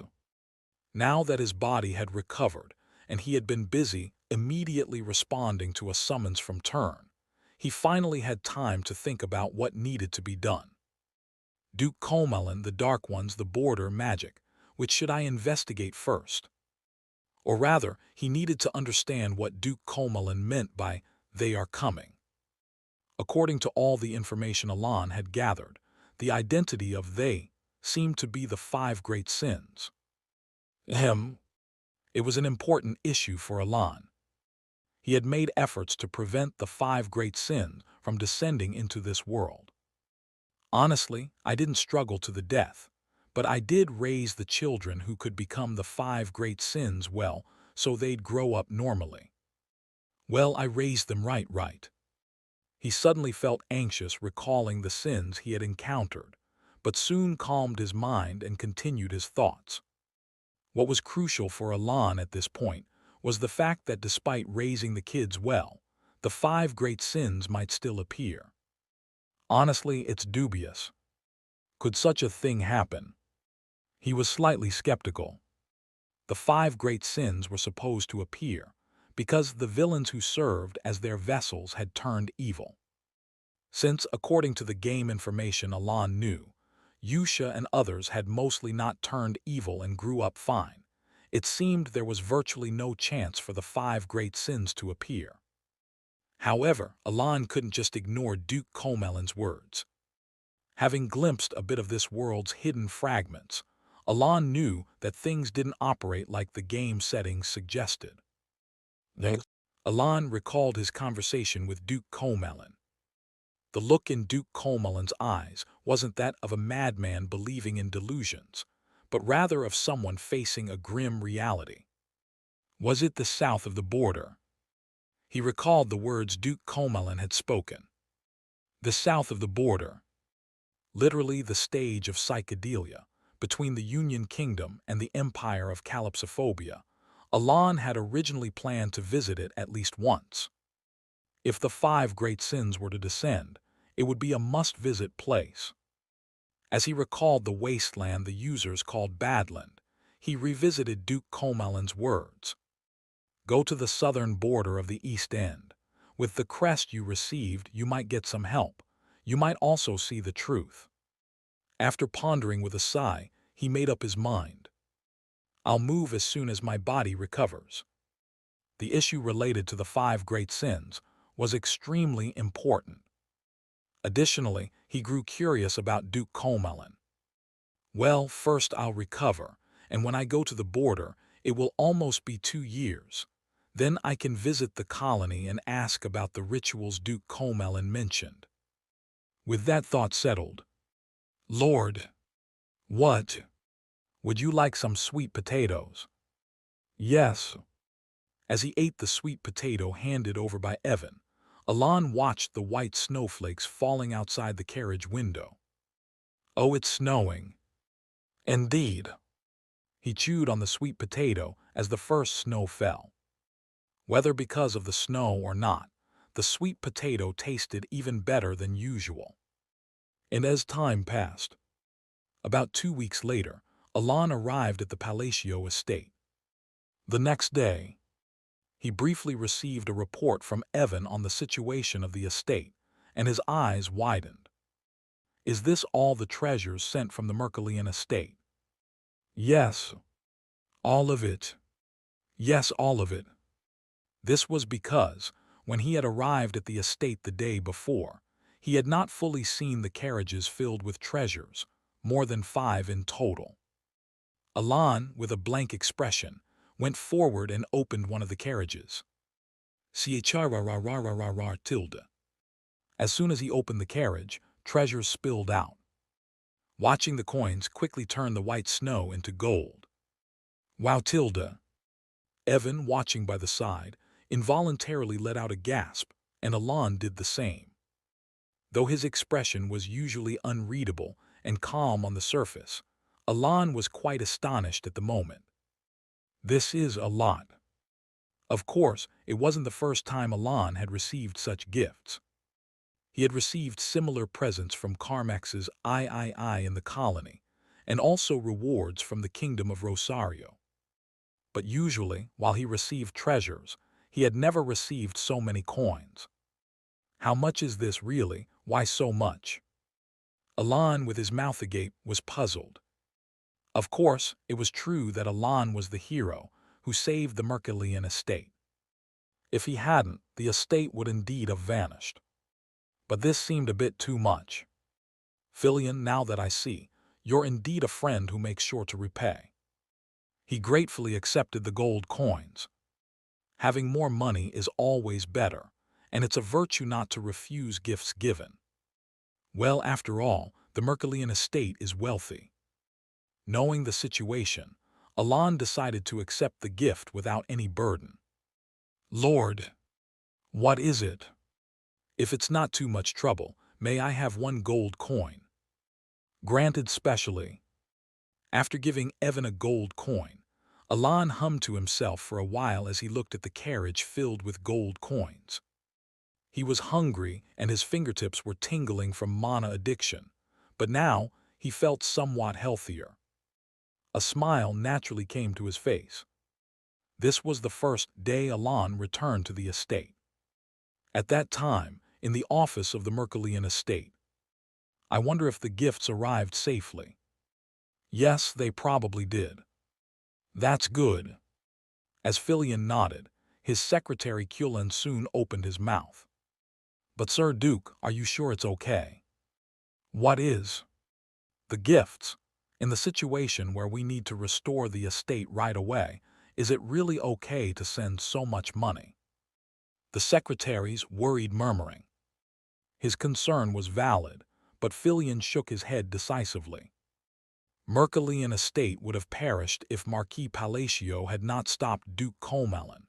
Then, Cullen and I wouldn't have been able to sit here like this. That's correct. Moreover, a favor must be repaid properly. Even if that amount of money disappears immediately, we still have enough to manage this situation, right? That's also true, but still, there might be unforeseen circumstances. Cullen. Yes. We don't need to calculate when repaying a favor. If we can repay it now, we just do it. Father would have done the same. With those resolute words, Cullen, who had been silent for a while, said, I misspoke. He bowed his head in apology and went out to attend to his duties. After sending Cullen off, Filion leaned back in his chair with a sigh. It's tough. His face, relaxed now, contrasted with the stern expression he had just shown. In truth, his demeanor while dealing with Cullen had been nothing more than an act. I really don't want to do this. Frankly, Filion wanted to quit acting as soon as possible. However, he continued because of his younger brother Gillen Mercallian. Initially, Filion had intended to pass the dukedom to his brother. Despite his appalling social skills, he was quite good at self-assessment, aware that he was not the right person to lead the estate. Filion had planned to transfer the dukedom to his brother immediately. But the estate needs a core until it stabilizes, he thought after hearing his brother's words. So he decided to act as the successor until the estate stabilized. Even he, who was not very perceptive, knew that the estate's condition right after being attacked by the artificial outer gods was not good financially and otherwise. If the estate is all sorted out later, and my brother wants to pass the dukedom to me, then I will follow in his footsteps. Filion recalled Gillen's words as he looked out the window, and suddenly thought, I want to learn magic. He hadn't been interested in magic until now. Why? He simply hadn't been interested in the discipline of magic, and he was so absorbed in swordsmanship that nothing else caught his eye. But lately, Filion had been very interested in magic. It was all because of Marquis Palacio. Then Filion closed his eyes. What appeared as soon as he closed them? The image of Marquis Palacio summoning a deity after dealing with the artificial outer gods, and the Marquis blocking a meteor shower in the sky. Lastly, the splendid, radiant line created from Marquis Palacio's fingertips. Wow, Tilda! Filion marveled again, recalling that moment. It was his 23rd sigh of admiration just for today. Lately, he had been spending his days admiring and revisiting the magic used by Marquis Palacio. He thought about it almost all day long, and far from getting tired of it these days. Recalling the Marquis's image made Filion feel like a young child who had just picked up a sword, full of childlike innocence. To that extent, Filion had come to admire Marquis Palacio. Not just admire, lately Filion had even been looking up first-tier magic books. Because he wanted to learn magic. So Filion also wanted to become like Marquis Palacio. Of course, as he was not really a child, Filion knew that as a sword master, he could become strong like the Marquis because he had the talent. But what Filion wanted wasn't just to become strong. He simply wanted to be like the Marquis. Like the Marquis using magic in that ashen world. Then, of course, Filion knew well that it wouldn't be easy. The Marquis's magical skills were fundamentally different from any wizard he knew, and above all, the two eyes behind the Marquis assured him that the Marquis was a very powerful wizard. Yet still, Filion wanted to excel as a wizard. Despite knowing how difficult the path might be, or that he might not even reach it at all. That's why, even though he had reached Sword Master, he had started learning magic. If only I had talent in magic as well. At that moment, as he murmured this wish, Filion suddenly thought of something. Should I erect a statue? It was a sudden thought that came to him, because he had come to admire Marquis Palacio so much. However, that might not be a bad idea, considering that it was true that Marquis Palacio had saved the Mercallian estate, allowing it to continue. Filion unwittingly hummed and nodded his head, and in a short moment, a not particularly logical or rational conclusion formed in Filion's mind. Well, it should be fine to do this much before handing over the position to my brother, right? He seemed to have made up his mind as he rose from his seat. And exactly 1 month later, in the central square of the Mercallian estate, a statue of Marquis Palacio using magic was erected, and it wasn't long before the news reached Alon, who was suffering from mana addiction. My statue? Yes. Why would they erect my statue in the Mercallian estate? Well, I don't really know either. Alon was at a loss for words, and most of the nobility who heard the news were just as baffled. Even though the Marquis had saved the estate, erecting a statue seemed a bit excessive. However, that was merely the standard of other nobles. A statue? Yes. Deus Macalian, one of Caliban's swords, muttered. I'm envious. Excuse me. Should I do it too? Excuse me. He genuinely muttered, as if he was truly envious. The vice-captain, upon hearing Deus talking about the Marquis, once again found himself at a loss for words. Chapter 129. A month and 2 weeks have passed since the artificial outer gods incident caused by Duke Comelin.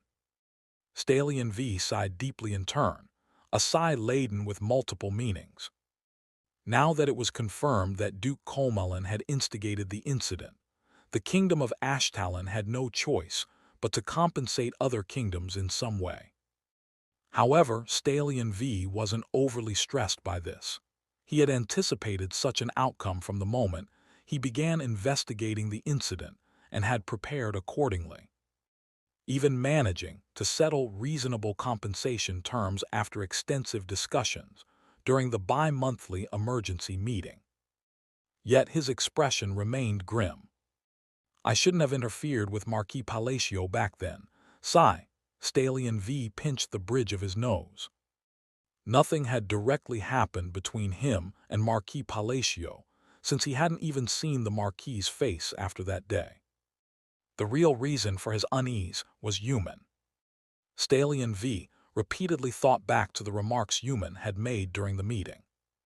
That's so. I think it's inadequate. You should clearly apologize for this part. Passing it off so lightly doesn't look good. Oh, wasn't it the same last time?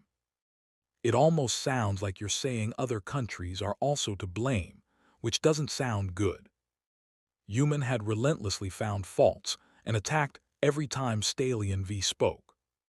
Unable to understand Human's persistent attitude, Stalion V was puzzled. Although the kingdom of Ashtalon and Rosario weren't very close, their relationship was not bad, and the same was true with the saint. Yet this relationship seemed shattered by a single incident involving Marquis Palacio. My head hurts, he thought, filled with doubts. What exactly is the relationship between Marquis Palacio and him? It was odd that Saint Human would defend Marquis Palacio, who was closely connected to Archbishop Yusha, and although it wasn't apparent, there was a mutual check between Archbishop Yusha and Saint Human of Rosario. Therefore, Human's seemingly supportive stance towards the Marquis was peculiar. That's it. There must be something about Marquis Palacio. I should look into it, Stalion V resolved firmly, unable to just let it go. Your Majesty, it's time to join the meeting, said a voice, prompting Stalion V to stand up. His expression was more relaxed than before, as Saint Human would no longer participate in the meetings from today. With a somewhat lighter heart, he proceeded to the conference hall, only to be met with the glaring golden eyes of a beastman from the colony, staring as if to devour him.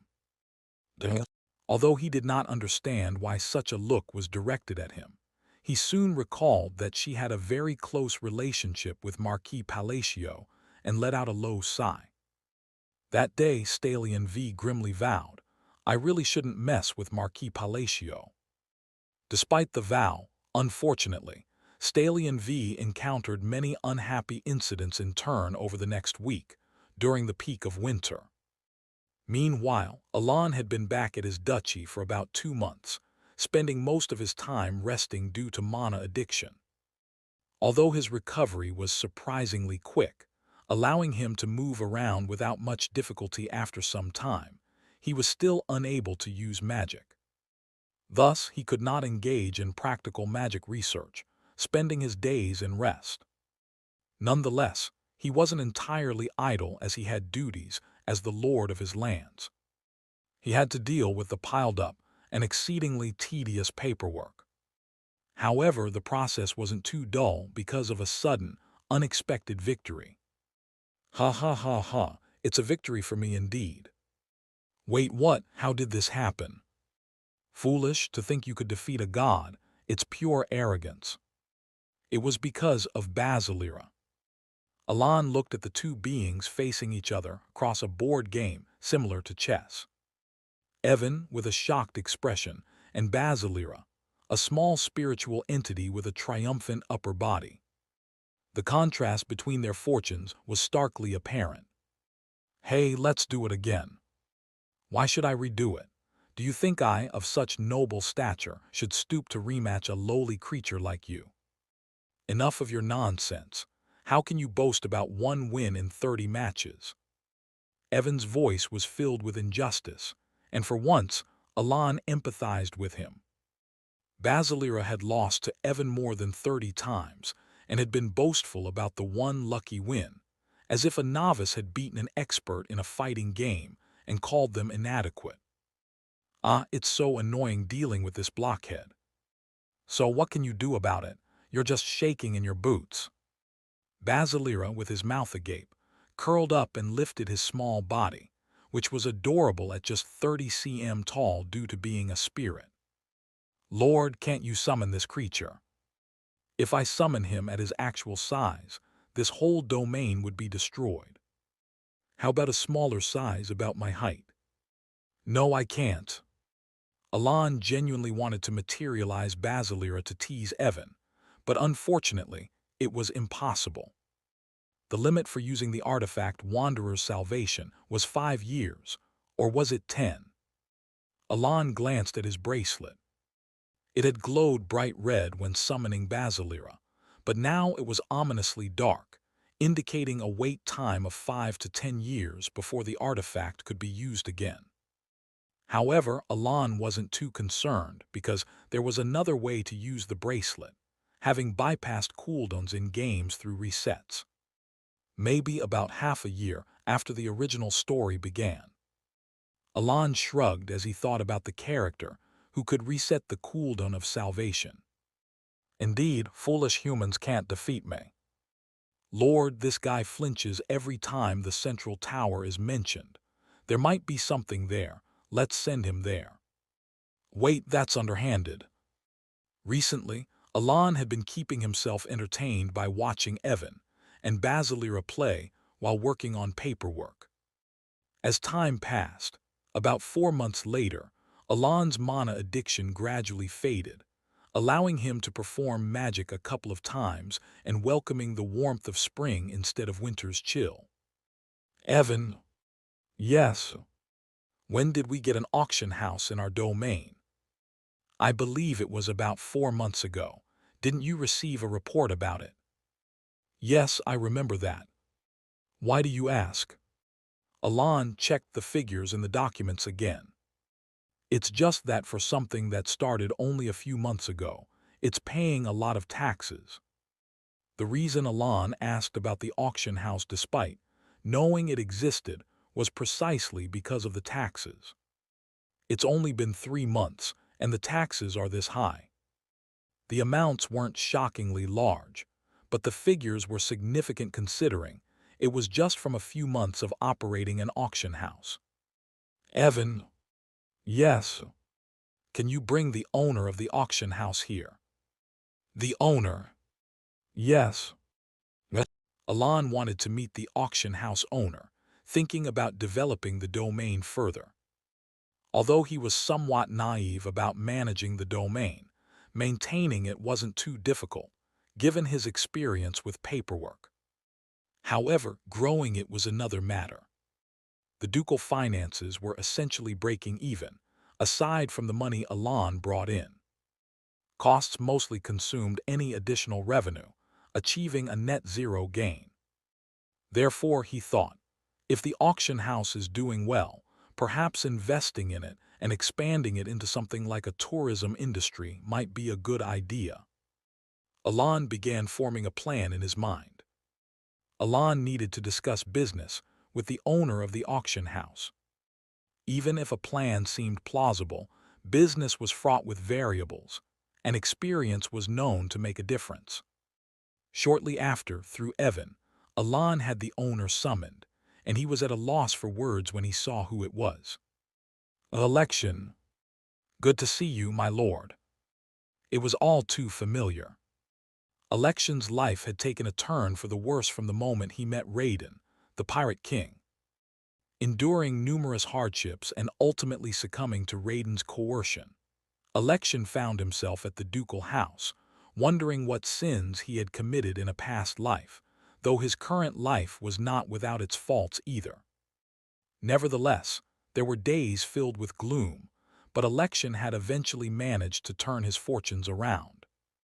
His innate business acumen brilliantly caught on to the fact that many trade guilds frequented the Palatial Ducal House, and in just a few months, he had established a thriving auction house from nothing. Why are you here? Ha ha, it just turned out this way. Election wanted to shout, your brother the pirate dragged me here by force, but he restrained himself. After all, such a statement would not benefit him. He had also been warned by Raiden to behave if he wanted to live. Given that he did not wish to die, being cautious with his words was natural. Despite the circumstances potentially making it awkward, Election was quite pleased. He roughly guessed why the Marquis had summoned him. I'm not good with words, so I'll speak bluntly. I want to invest to grow our domain. May I hear your thoughts? This was precisely the discussion Election had anticipated from the Marquis. Normally, it would be premature to rejoice, but knowing the Marquis's intentions through Raiden, the Marquis's words sounded to Election like, I want to give you money. Regardless of what the Marquis was thinking, Election was confident in his ability to secure investment through his own skill. So he thought, how should I approach this? Maybe start by linking it to a tourism venture and then suggest expanding the auction house. While considering how to charm the Marquis, who was not antagonistic towards him, Election smiled inwardly. Although he wasn't insane enough to scam someone connected to the Pirate King, he could probably get a bit more than he initially expected. Ahem. Just as Election cleared his throat, his eyes caught something outside the window. A woman with blonde hair and dark clothes was perched on a tree outside, staring intently at Election. Upon making eye contact, she promptly pulled a magical device from her bosom. And then, as she slightly smiled, the device emitted light, projecting an image in front of Election. His expression instantly hardened. The image showed Raiden looking back at him with a stern and solemn expression. Clouds of gloom once again shrouded Election's face. Chapter 130. Then you're not saying it's impossible to succeed. Correct. The Palacio Dukedom is well located and often frequented by merchants. Even so, the merchants didn't come around as often as you'd think. Probably because up until now there was no particular reason to visit the dukedom, so they might have preferred to visit other estates a bit farther away.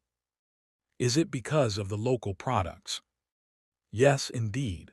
The surrounding estates do have their own special products. Election's response was straightforward. Alon admired inwardly, thinking, "This is why business should indeed be handled by those who are skilled in it." Alon nodded unconsciously, observing how well Election understood the situation of the estates better than himself. Well, strictly speaking, Alon hadn't really focused on developing his estate. But it was true that Election had exceptional business acumen. Should I invest? Initially, when Alon found out Election owned the auction house, he thought it necessary to reconsider his investment. Alon knew how dire Election's true nature could be, even though he seemed mild-mannered when they met through Raiden. But after discussing further, Election appeared quite normal. No, more than normal, he seemed extremely intelligent. Was Election originally normal, but something happened before the player arrived at Lax's? No, I heard he was always like that. It was puzzling. Well, he seems fine for now. Alon concluded his judgment and asked, "If we proceed as I described, how much would we need?" It seems like it would cost a fair amount." "Is that so?" "Yes, initially. Setting up the foundation alone will require a substantial amount of money.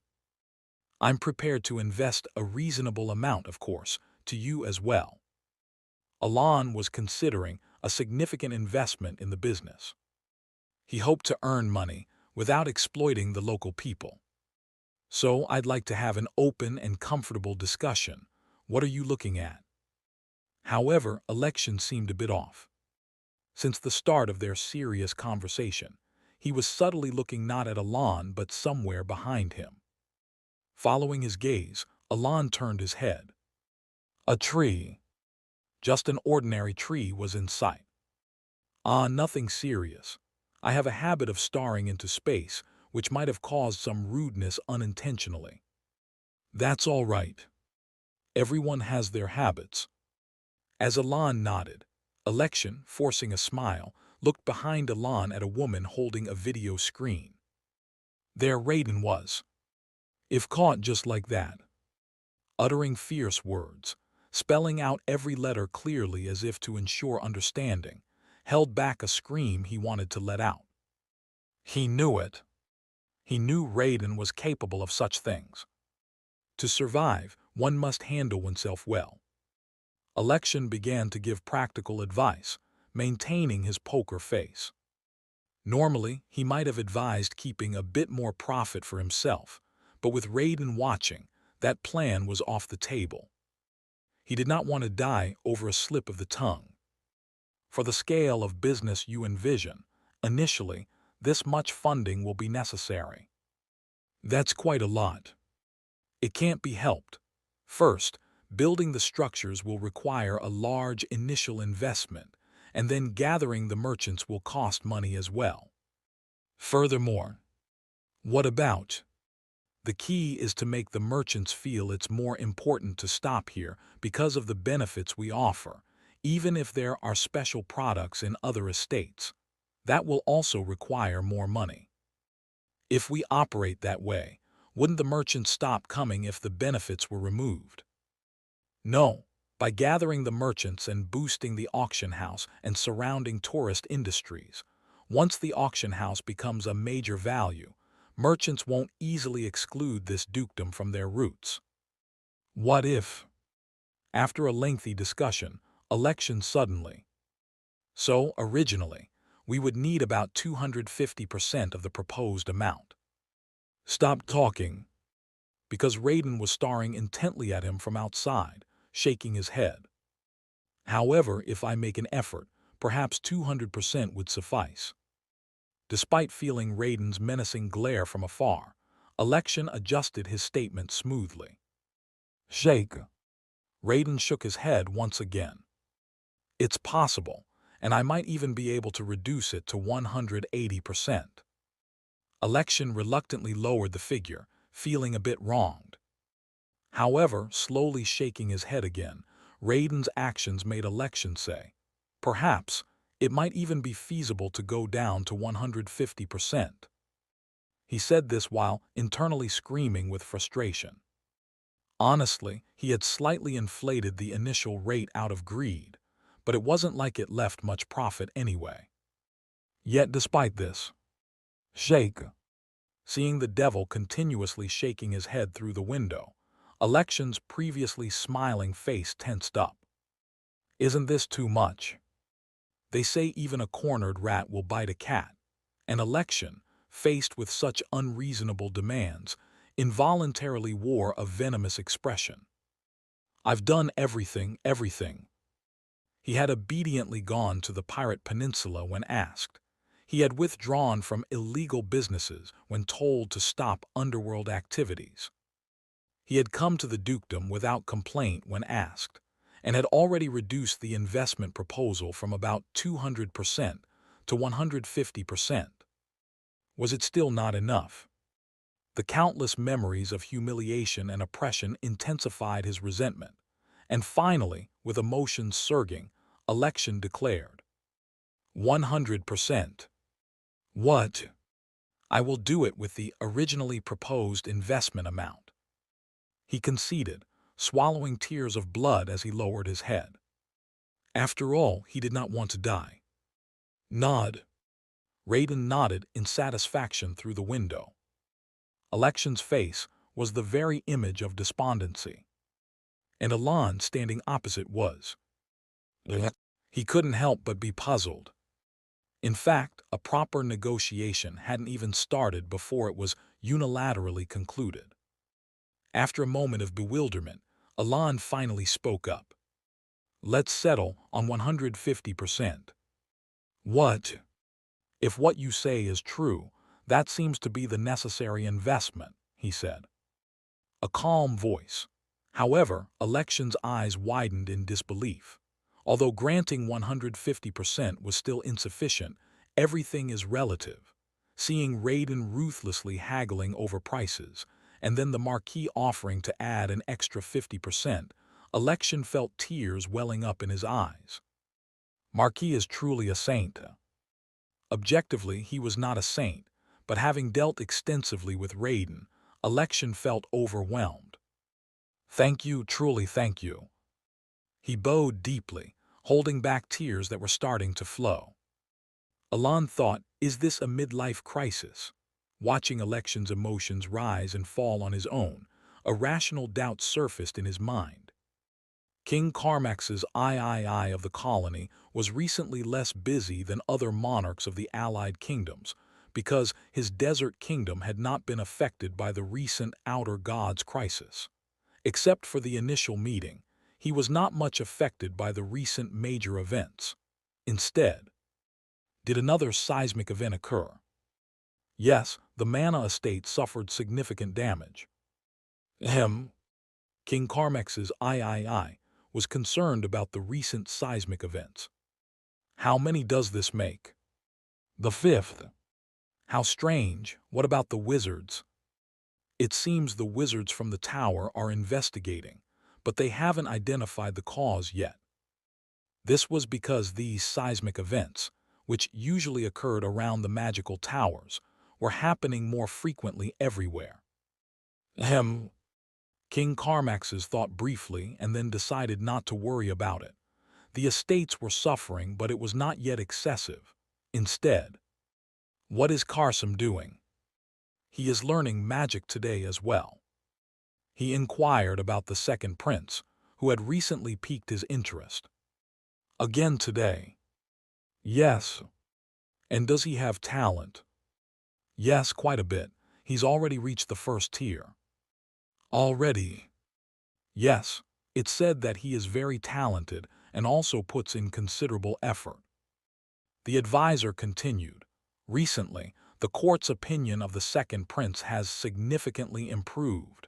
Most say he has gained a lot of respectability since that incident.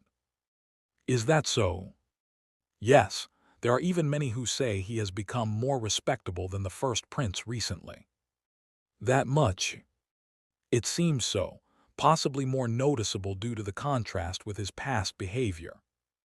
The advisor paused briefly. I also think the second prince has changed a lot.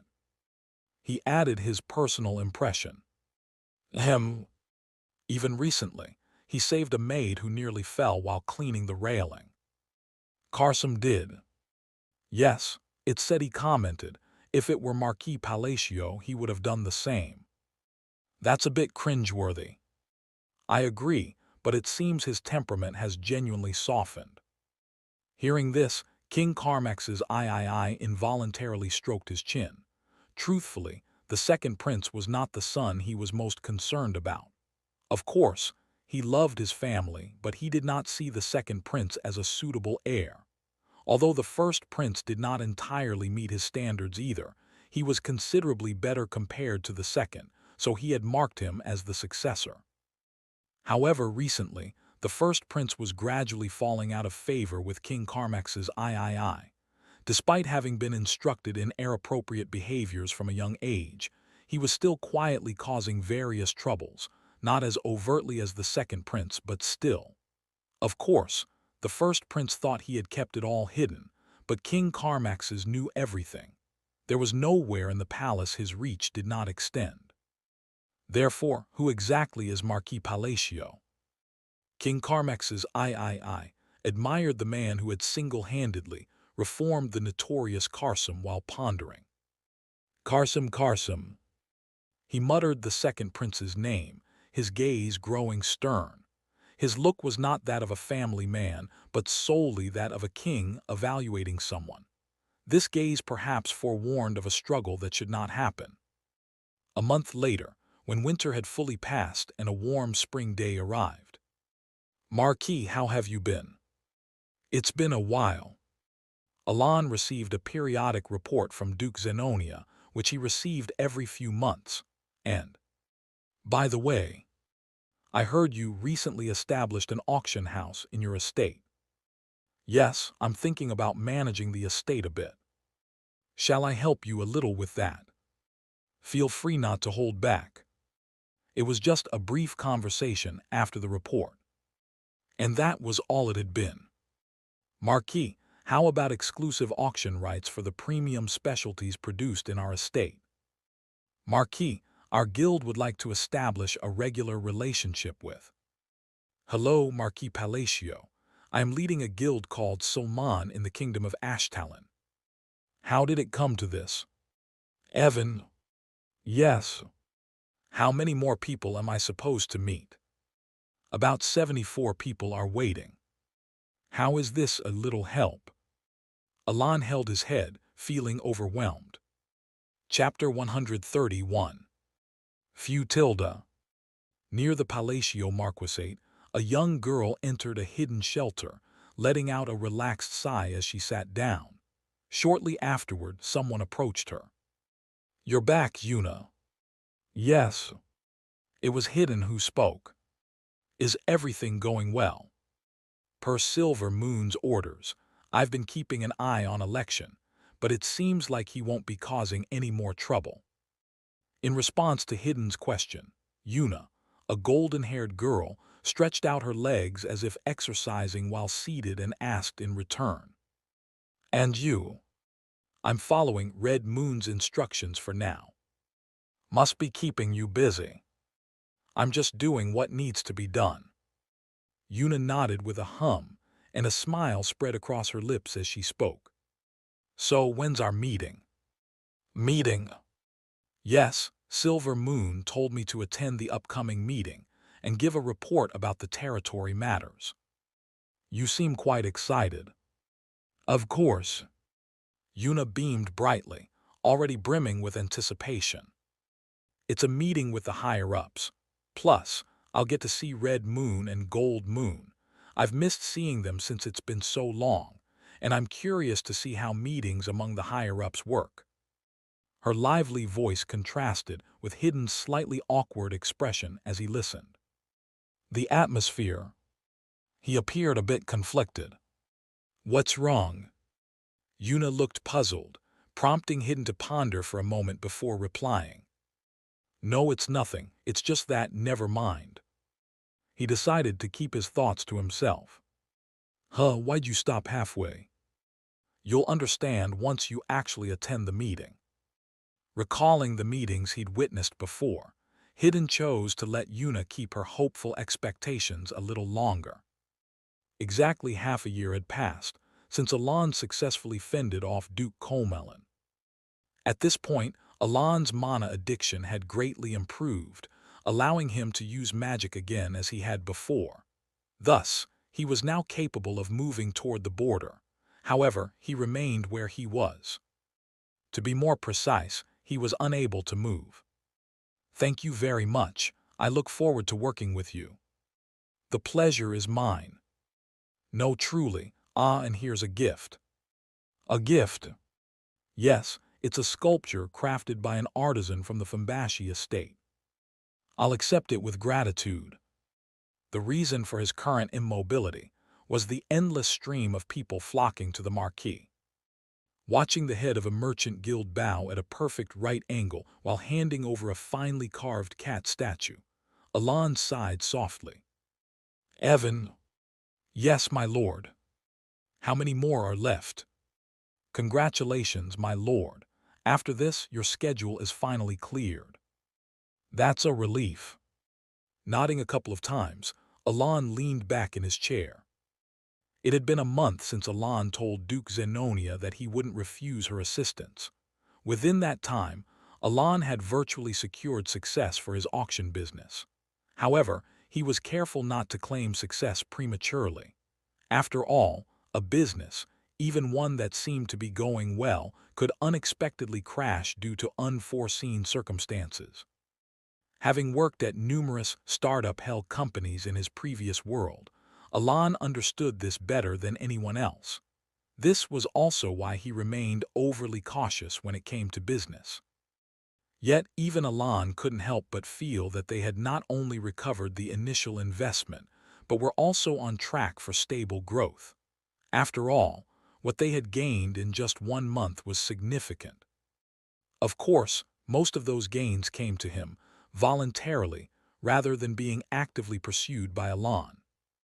"My lord, regardless, the business appears to be a success." "Is that how it seems?" "Yes, 5 estates have entrusted their highest quality specialties to be auctioned here. With that alone, merchants will undoubtedly continue to flock to us. Moreover, we've established numerous agreements. But we've only succeeded in attracting them, haven't we?" True, but it's almost as if the necessary conditions have already been swiftly met. I believe there's little lacking for us to rise as a hub for tourism and trade." At Evan's words, Alon nodded. He shared a similar sentiment. As Alon casually reviewed the documents once again, he suddenly voiced a question prompted by rising curiosity. "Evan." "Yes, my lord." "I've been too busy to think about it until now, but why are so many merchants and nearby lords flocking to us like this?" Of course, Alon knew that Duke Zenonia must have pulled some strings behind the scenes. However, even so, wasn't it strange for nobles and merchants to gather of their own accord to this extent? "My lord." "What is it?" "I sometimes feel that you underestimate yourself more than you should." "Do I?" "Yes. It's obvious that most of those nobles are here to build connections with you. Some of them are even nobles aligned with the aristocratic and royalist factions." At that moment, Alon let out a low sigh, as if realizing something. "Bribes to curry favor, something along those lines." "Most likely. It could even be a subtle sign that they want to join Kalfa." "I see. You weren't unaware of this, were you?" "Him." Rather than being completely unaware, it was more accurate to say that he hadn't given much thought to that aspect. Since Alon didn't respond directly, Evan gave him a curious look. "We've spent a long time together, but sometimes you surprise me, my lord." "How so?" "It's like, you seem to be doing something, but at the same time, it feels like you're not doing anything." "That's why I'm working right now, isn't it?" "That's not what I mean. How should I put this? It's like you don't really concern yourself with what's going on around you. No, that's not quite it either." As Evan struggled to find the right words, something else seemed to come to mind, and his eyes widened slightly. "Oh, right, I meant to tell you earlier, there's a letter from Rhine." "A letter?" "Yes, it looks like a reply to the letter you sent her last time." "Now that you mention it."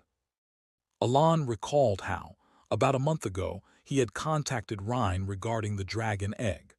Originally, he had planned to visit her directly after his magic had fully recovered, but due to recent changes in the egg, he had hastily sent a letter instead. Here it is. With the conversation topic abruptly shifting, Alon took the letter from Evan while glancing at the dragon egg. The egg had grown slightly larger than before, and ever since the previous month, it had stopped absorbing Alon's magic altogether. That was the reason he had sent the letter in the first place. Alon quickly unfolded the letter and began reading. The opening lines were simple greetings. The middle part consisted of updates about Rhine's recent activities and news about what was happening in Lartania. The next page was more of the same. And the next one too. With a puzzled expression, Alon finally checked the total number of pages. 12 pages. Wow, that's quite a lot. I did notice the envelope felt rather thick. A letter spanning a full 12 pages. A tinge of guilt crept into Alon's heart. I only barely managed to fill one page when I sent mine. Since he had already planned to visit her in person, he resolved to bring a small gift for Rhine when he did. For now, Alon continued reading the letter. Around the 5th page, he finally found the information regarding the dragon egg. After finishing the entire letter, his expression turned serious. This might be dangerous. He turned his gaze toward the dragon egg. The letter contained a lot of detailed information, but it could be summarized into 3 key points. 1. Information about dragon eggs is extremely limited. 2. Among the known facts, a dragon egg, literally an egg with a spirit dragon inside, can, under specific conditions, hatch into a being with power comparable to that of a dragon, according to ancient records. 3. However, if a dragon egg still in its embryonic state comes into contact with human blood, it must be immediately disposed of by casting it into the ocean beyond the continent, specifically into the waters of Pamelin. The reason is that a blood-exposed dragon will hatch in a state far stronger than a regular dragon, but with a high likelihood of becoming uncontrollably violent due to madness. The way to tell if a dragon has been exposed to blood is by its eye color. If its eyes are red instead of blue upon hatching, it means the dragon is already in a maddened state. Alon alternated his gaze between the letter and the egg. So this could really be dangerous. The reason Alon had been regularly supplying magic to the egg until now was that he believed it hadn't absorbed any blood. Since the dragon egg had been far from the dead wizard's corpse, Alon had initially assumed it hadn't been exposed to blood. However, if it was a matter of blood being present during the ritual itself, the story changed entirely.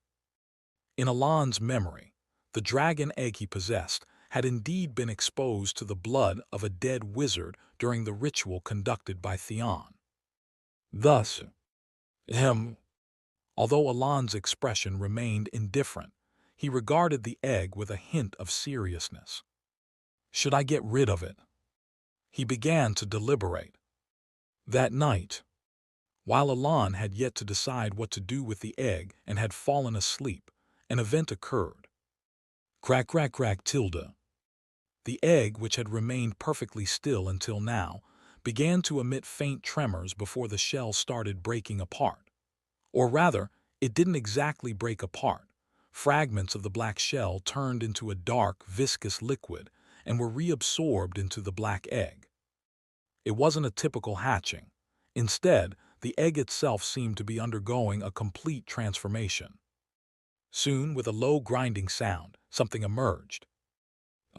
It was a monster, drooling profusely, with glowing red eyes. Though it retained a vague resemblance to a dragon as its name, dragon egg, suggested, Its appearance was far too grotesque and hideous to be called a dragon. The black, amorphous being moved like a formless shadow, constantly shifting and reshaping itself. Even the dragon-like head it faintly mimicked was unstable, morphing erratically. Squelch. Dozens of eyes clustered grotesquely atop its black head. As it scanned its surroundings with those eerie eyes, it climbed down from its spot. At the same time, a surge of destructive instinct erupted wildly in its mind. Unlike a typical spirit dragon, this creature could grow stronger by absorbing the flesh and blood of its enemies. Despite being newly hatched, the mind of the shadow spirit dragon, Sayong Ryang, was already consumed with a desire for destruction and slaughter. Yet even as those urges surged within it, the shadow spirit dragon suppressed its instincts and moved toward the one who had supplied it with enough magic to be born, Alan. Its body instantly transformed into mist, swallowing even the pale blue moonlight as it flew out through the window and into the night sky. Moments later, it descended into Alan's bedroom, dripping black saliva that was quickly absorbed into the floor, and approached the sleeping figure on the bed. Its intention, of course, was to kill Alan. Even though it had become a shadow spirit dragon by absorbing blood, its fundamental nature as a spirit dragon hadn't changed. Thus, it felt a degree of restraint toward the person who had supplied it with magic. For that reason, the dragon intended to kill Alan before it could grow any larger and risk being bound by him. There was no other reason for it to seek Alan out. With its goal clear, the shadow spirit dragon opened its mouth wide as it neared its target. Schlichtilda. Its mouth, which should have only been as large as a big dog, expanded to an unimaginable size, as though it could devour the entire room in one gulp. The enormous maw stretched to encompass the entire area where Alan lay. At the very moment that massive mouth was about to close, thunk! The shadow spirit dragon's mouth stopped, as if time had frozen. And then, shudder, shudder, shudder, shudder, shudder. The dragon closed its mouth instinctively and began trembling uncontrollably, as though it had been struck by sheer terror. The reason. Squelch. A single eye. A black eye, coldly watching the shadow spirit dragon as it opened its maw toward Alan. Chapter 132. The black pupil hovering in midair hadn't truly left the world of shadows. After all, it only appeared when Alan used magic. Despite that, the fact that the spirit dragon could perceive the pupil stemmed from its inherently superior existential rank compared to other life forms. This was also true for the shadow spirit dragon, which, despite the name, shared the same essence as the spirit dragon. Thus, the shadow spirit dragon noticed the pupil that belonged to the world of shadows. Having only just been born, it failed to realize that it wasn't supposed to perceive such a thing. And because of that, tremble, tremble, tremble. The shadow spirit dragon froze on the spot. It instinctively understood that the pupil before it was a being fundamentally different from itself, one whose rank was so overwhelmingly high that the gap between them was indescribable. That ridiculous difference in rank restored the spirit dragon's wisdom and intelligence, which had been lost when it consumed human blood. Though the shadow spirit dragon was newly born, it began thinking for itself how to survive in this situation. With black shadows dripping around it, the first thought that crossed its mind was, should I fight? Even though its wisdom and intelligence had returned, its feral temperament remained intact. However, it soon abandoned that idea. Even if it were to fight, there was no chance of victory against a being so powerful, especially when its master had supplied it with magical power.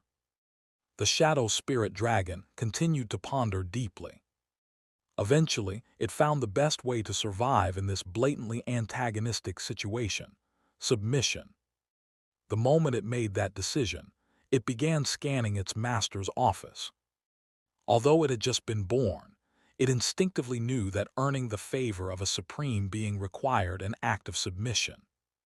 Dozens of red eyes rolled around before they finally settled on something sitting on Alon's bedside desk, a small statue. It was the cat figurine Alon had received as a gift from the oil merchant. The shadow spirit dragon's eyes gleamed. The next morning, the first thing Alon saw when he woke up was a black cat sleeping on top of him. A short while later, "So you're telling me that's the spirit dragon?" "Yes." The creature, which was now curiously exploring the office, was undeniably a cat, or rather, the shadow spirit dragon. "That looks like a cat." "It is." "But how is that a dragon?" Evan asked, his face full of doubt. His skepticism didn't last long, however, as he soon noticed the black cat's silhouette shimmering like a heat haze. "It doesn't look normal, but still, it's more of a cat than a dragon. How can that be the shadow spirit dragon?" "The egg is gone." "The egg?" Evan finally noticed that the black egg, which had previously been behind Alon, had completely disappeared. "Oh, you're right." Regardless of whether the two were paying attention, the shadow spirit dragon roamed around, observing its surroundings with its red eyes. "It really just looks like a cat. But it's not an ordinary cat." "Well, true, its fur is flowing in an unusual way." Alon remained expressionless, but inwardly he felt a strange sense of unease. "It's definitely the shadow spirit dragon." The red eyes left no room for doubt. Even so, Alon couldn't help but feel uncertain because of what he knew about the shadow spirit dragon's nature. Even if its appearance is that of a cat, it doesn't seem violent. According to what he knew, a shadow spirit dragon would massacre every living being around it the moment it was born. Yet the one before him showed no such tendencies. In fact, tap tap tilde. The creature gently tapped at a book sticking out from the bookshelf with its front paw. It looked more ridiculous than terrifying. After a moment of contemplation, Alon called out softly, "Blackie." "Meow." The shadow spirit dragon immediately turned around and ran toward him with little hesitation. "Blackie. It's a name." Evan, finding the name unexpectedly sweet, gave Alon a strange look. "Don't you think that's a bit too soft for something like a shadow spirit dragon? Also, its cry doesn't really sound like a cat, does it?" Evan felt slightly uneasy, but that didn't stop the small kitten-sized Blackie from reaching Alon. "It listens well, too." Alon continued to stare at the shadow spirit dragon with a perplexed expression. No matter how he looked at it, this dragon was nothing like the descriptions he had read in the manual, or the information he had heard from Rhine about the egg of the spirit dragon. For a brief moment, he wondered if this was truly a different entity, as Evan suggested. However, he quickly shook his head. This creature, which looked like a cat, was definitely the shadow spirit dragon. He could sense the strange, almost extraordinary aura emanating from it right away.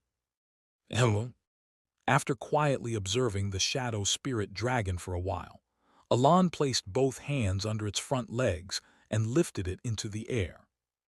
And then, the cat's body stretched out. Evan's startled voice broke the silence. It was only natural. Although Alon had lifted it with his hands, the cat's legs, which should have left the ground, remained on the floor while its body stretched longer. In the blink of an eye, the shadow spirit dragon, which had been about the size of Alon's forearm, grew until its head reached Alon's waist. Noticing the odd stares, the creature belatedly lifted its legs off the ground. Swoosh! Thus, a moment later than expected, the shadow spirit dragon ended up properly in Alon's hands. Alon put the creature back on the floor and lifted it again. Once again, its body stretched out. After repeating the action a few times, the small creature began to catch on and hurriedly withdrew its body a little faster each time. It really is the shadow spirit dragon. See? Yes. The two were now certain. Meow. While being lifted, the creature tilted its head slightly in an adorably curious manner. Alon stared at it quietly for a moment before setting it down and standing up. Where are you going? I thought I'd read the letter again just in case. I fell asleep after thinking about its contents last night. I'll fetch it, keep an eye on things. Yes. Tab tab. Meow.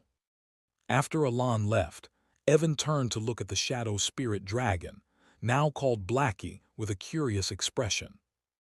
As soon as Alon disappeared, the creature began inspecting its surroundings again, occasionally tapping interesting objects with its front paw. Even someone as indifferent to pets as Evan couldn't help but be intrigued. Though Blackie's form seemed slightly off for a cat, it was undeniably adorable. Compelled by curiosity, Evan approached, and just as Alon had done earlier, lifted Blackie. Oh! Evan marveled at how Blackie's body stretched endlessly, nearly doubling in length compared to when Alon had lifted it earlier. Though it was somewhat bizarre, the creature's wide, innocent eyes were so cute that he couldn't help but admire it. However, just then, Evan noticed something. With a sudden squelch, dozens of red eyes began appearing along Blackie's long body. But that wasn't all. A huge mouth, lined with sharp teeth, emerged in the middle of its elongated form. Graya! With a grotesque sound, Blackie opened its gaping mouth wide toward Evan, who could only stare in stunned silence. Then, without a word, Evan slowly crouched down and set Blackie back on the floor. Pitter-patter.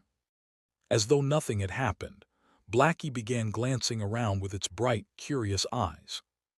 And just then, "Why are you kneeling there?" Returning to the office, Alon noticed Blackie rubbing its head against his feet and gave it a gentle pat. He also noticed Evan, who remained frozen in a kneeling position, looking bewildered. Evan, Lord Marquis. I think that's definitely the shadow spirit dragon. Why the sudden certainty? It's really very scary. He replied absent-mindedly, still shaken. Alon, puzzled by his words, glanced at Blackie. Meow. Blackie simply tilted its head, looking up at Alon with slightly larger than normal, innocent eyes. After some time had passed, Alon ultimately decided to postpone any decisions regarding Blackie. There were two main reasons for this decision. The first reason was that Blackie was much tamer than expected and followed Alon obediently. Of course, Evan seemed to avoid going near Blackie altogether at some point, but that was beside the point. The second reason was the letter sent by Rhine, which mentioned that if Alon managed to successfully subdue the shadow spirit dragon and establish a bond with it, there would be no need to dispose of it. Alon glanced down at Blackie, who was napping on his lap, and then shifted his gaze to the small symbol drawn beneath his right wrist. This marking hadn't existed before the shadow spirit dragon hatched. It had appeared right after Blackie was born, and Alon was certain that it was a submission mark. In other words, the chances of Blackie posing any threat to him had vanished. However, when did it happen? The problem was that Alon had no idea when this mark had appeared. Based on both his prior game knowledge and what he had learned about magic in this world, it was said that preparing a submission mark required a specific process. Yet Alon pushed that thought aside as he was used to doing. What mattered was that Blackie no longer posed a threat to him. As for the mark, he knew he wouldn't figure anything out by dwelling on it. I guess I'll have to ask Rhine about it when we stop by the border. Having sorted out his thoughts, Alon spoke up. Evan. Yes, Lord Marquis. It's time to move. Oh, we're heading to the border. Yes, all the work here is done. After informing Evan, Alon added, That's true, but weren't you planning to research the shadow spirit dragon further? You mentioned something about its magic.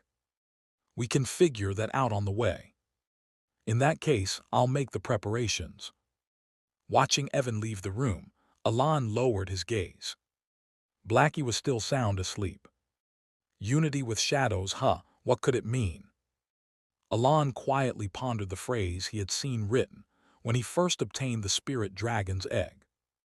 Around the time, Alon was preparing to leave for the border.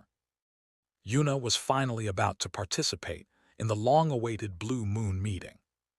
Filled with excitement and anticipation, she suddenly recalled Hidden. More precisely, she recalled the words of her close friend and comrade, with whom she had worked as a member of the Blue Moon for over a decade. Don't get your hopes up too much. What's that supposed to mean? She was certain that Hidden had been just as eager and full of admiration at first. Hadn't he been thrilled and bragging about being able to attend the meeting back then? But the image of Hidden with his jaded expression last time briefly crossed her mind. Pushing those thoughts aside, Yuna focused on arriving at the meeting on time. Inside the meeting room, the 5 moons, revered by all members of the Blue Moon, sat elegantly, exuding an air of dignity. The atmosphere was heavy. Despite her tension, Yuna lowered her head, feeling the solemn ambience she had imagined all along. Why did he tell me not to get my hopes up? It's exactly how I pictured it. She glanced at Hidden, who sat quietly in a corner with a composed expression, and felt puzzled. About 30 minutes passed. Rejected, erecting a statue is not allowed. Why not? If it were like the case of the Merkelane territory, where they were saved from a crisis, it would be understandable, but erecting statues recklessly would be too conspicuous. So, as long as we rescue a territory from a crisis, like Merkelane, and attribute it to the Great Moon, there's no problem. Hidden, how many abyssal forms did we retrieve? What are you planning to do? Well, we'll hold on to a few for now and create plausible reasoning. Yuna watched as the first moon casually spouted such bizarre ideas without batting an eye. What? At that moment, she realized something was off. Chapter 133. After the Blue Moon's regular meeting ended. How was it? The magic orb that had been projecting the video conference just moments ago powered down. While Yuna stood there with a dazed expression, Hidden, who had been in the next room, came to find her. Yuna opened and closed her mouth a few times, as if unsure what to say, before finally speaking. This was a meeting, right? It was a meeting. This really? Yes. Discussions about turning the second prince into a scapegoat to justify building a statue of the Blue Moon. That's considered a meeting. Well, the second prince did try to slander the Blue Moon once before. I suppose he deserved it, but still. But until that point, it was a fairly normal meeting, wasn't it? Even so, Yuna couldn't contain her frustration. Red Moon and Gold Moon were arguing about marrying the Great Moon. Green Moon spent over 30 minutes bragging about a gift they received from him, and Silver Moon broke a window and stormed out before the meeting even ended after hearing that someone else was trying to slander him. Doesn't that seem a bit off? Him. And what about First Moon? Was he always so talkative? I could have sworn he was the silent type before, but today he went on for over 2 hours, talking only about the Great Moon. Their personalities were nothing like what she remembered. The changes were too drastic.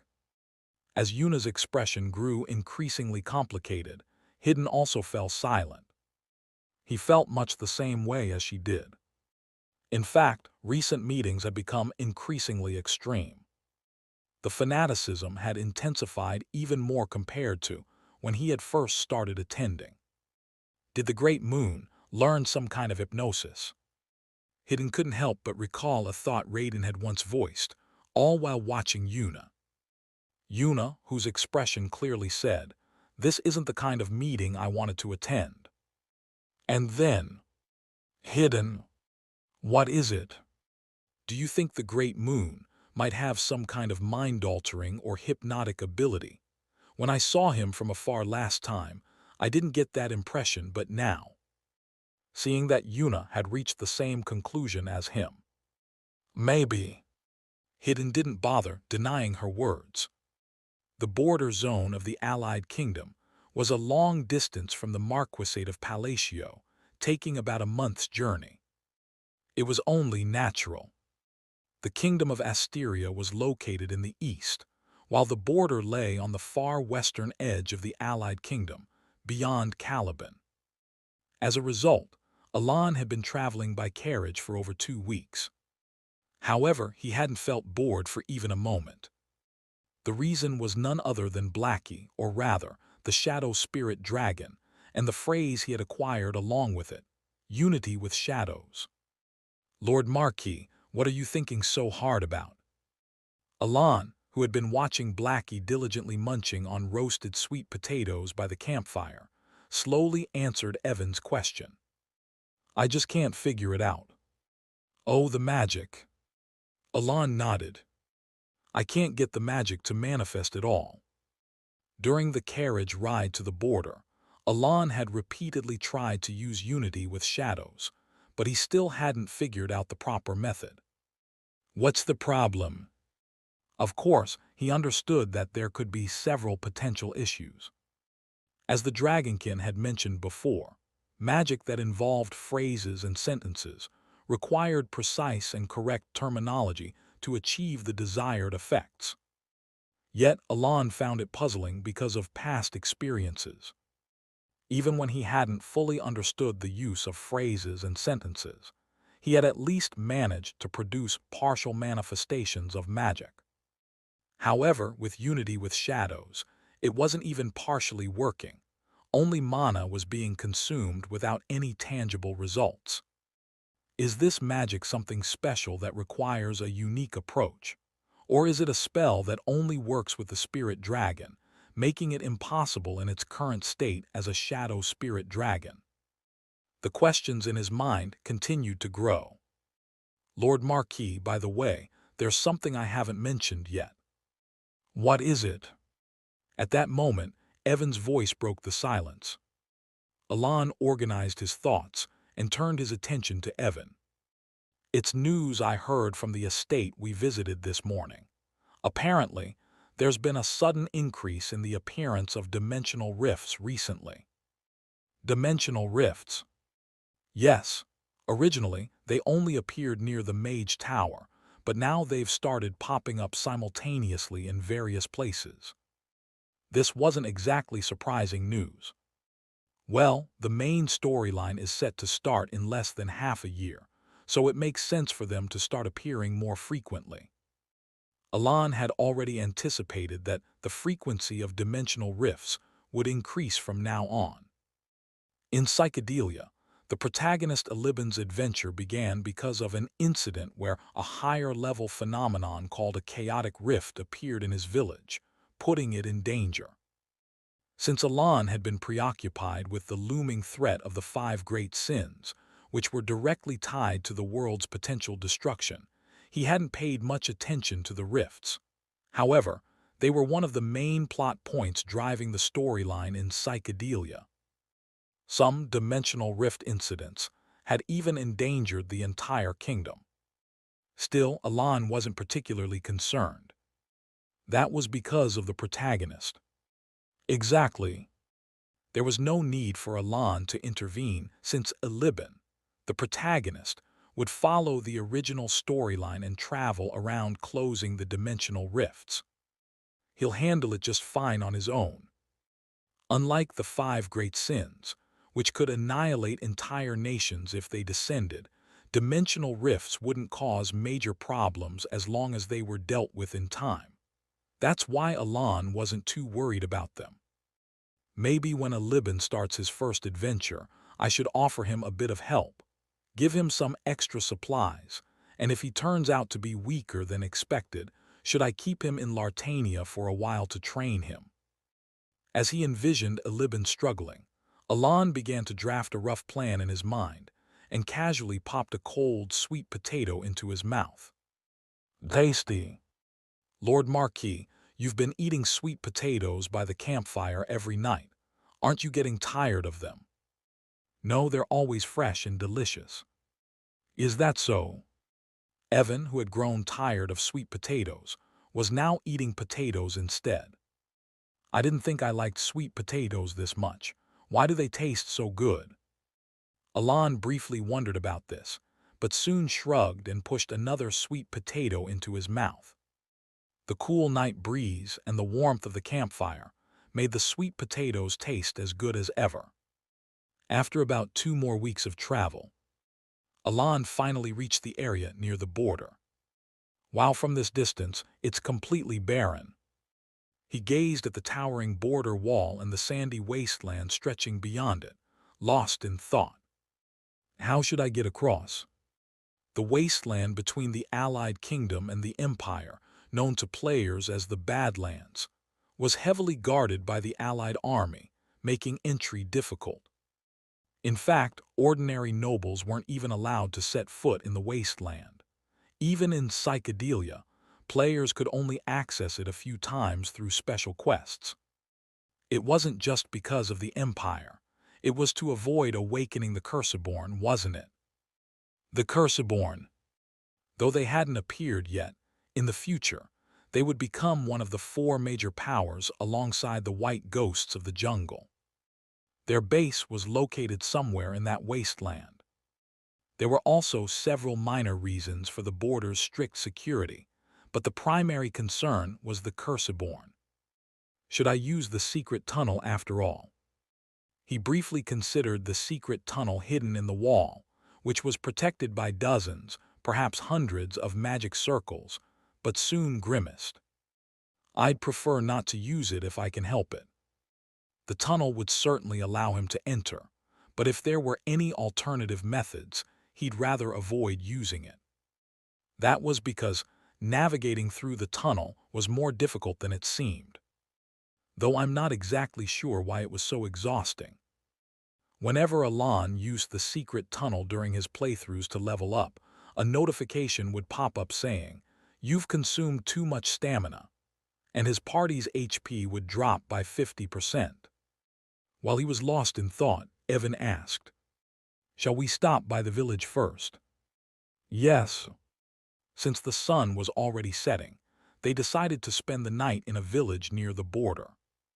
Upon arriving at the village, "My lord, Yusha, brother, Saint, you're here too." They encountered a rather unusual group. "What brings you here?" Surprised by the unexpected reunion, Alon barely had time to react before Yusha, who was walking briskly toward him with a calm smile, asked, "We have some business at the border." "The border?" "Yes, but why are you here?" When Alon inquired about their presence, Yusha responded, "There's been a recent issue at the border, so we're heading there to repair the main gate, brother." Yuman intercepted the answer. Yusha looked at him with a slightly stiff smile, likely because the conversation had been cut off. However, Yuman ignored her gaze and added with a gentle smile, "If you have business at the border as well, brother, why not come with us?" Although it didn't show on his face, Alon was delighted by the unexpected offer. If he accompanied them, there would be no need to use the secret tunnel to cross the border. "Is that all right with you?" "Of course." Thanks to this unexpected stroke of luck, Alon found himself with an easy way to enter the border zone. The Allied army, defending the border, consisted of soldiers and knights, drafted from 5 different countries representing the Allied Kingdom. At present, the commander of the border defense was Kiriana, who, a few years ago, had been known as the second sword of Caliban's 5 swords. Despite the sudden arrival of a saint and a cardinal, Kiriana wasn't fazed. She had already received a report from her superiors. Instead, what intrigued her was the unexpected presence of the Marquis Palacio, who had arrived with them. Not only had he not been mentioned in the report, but she also remembered owing him a favor from a past incident in the northern region. Yet, they hadn't had the chance to formally greet each other since then. But that moment of reflection didn't last long, as Kiriana soon found herself in an awkward situation. Actually, it was quite a ridiculous situation. The issue at hand was, I believe I'll be the one signing as the guarantor. No, please use my name instead. A petty argument over who should act as Alain's guarantor. While the saint and the cardinal didn't need a guarantor to enter the border zone, the Marquis Palacio required a guarantor to officially accompany them. Only one guarantor was needed. In other words, either one of the two standing before her could sign the form, and it would suffice. Yet over something as trivial as writing a single name. Saint, allow me to be the guarantor for the Lord. You needn't worry. No, Cardinal Yusha, I'll handle it. I heard you find these kinds of matters rather bothersome.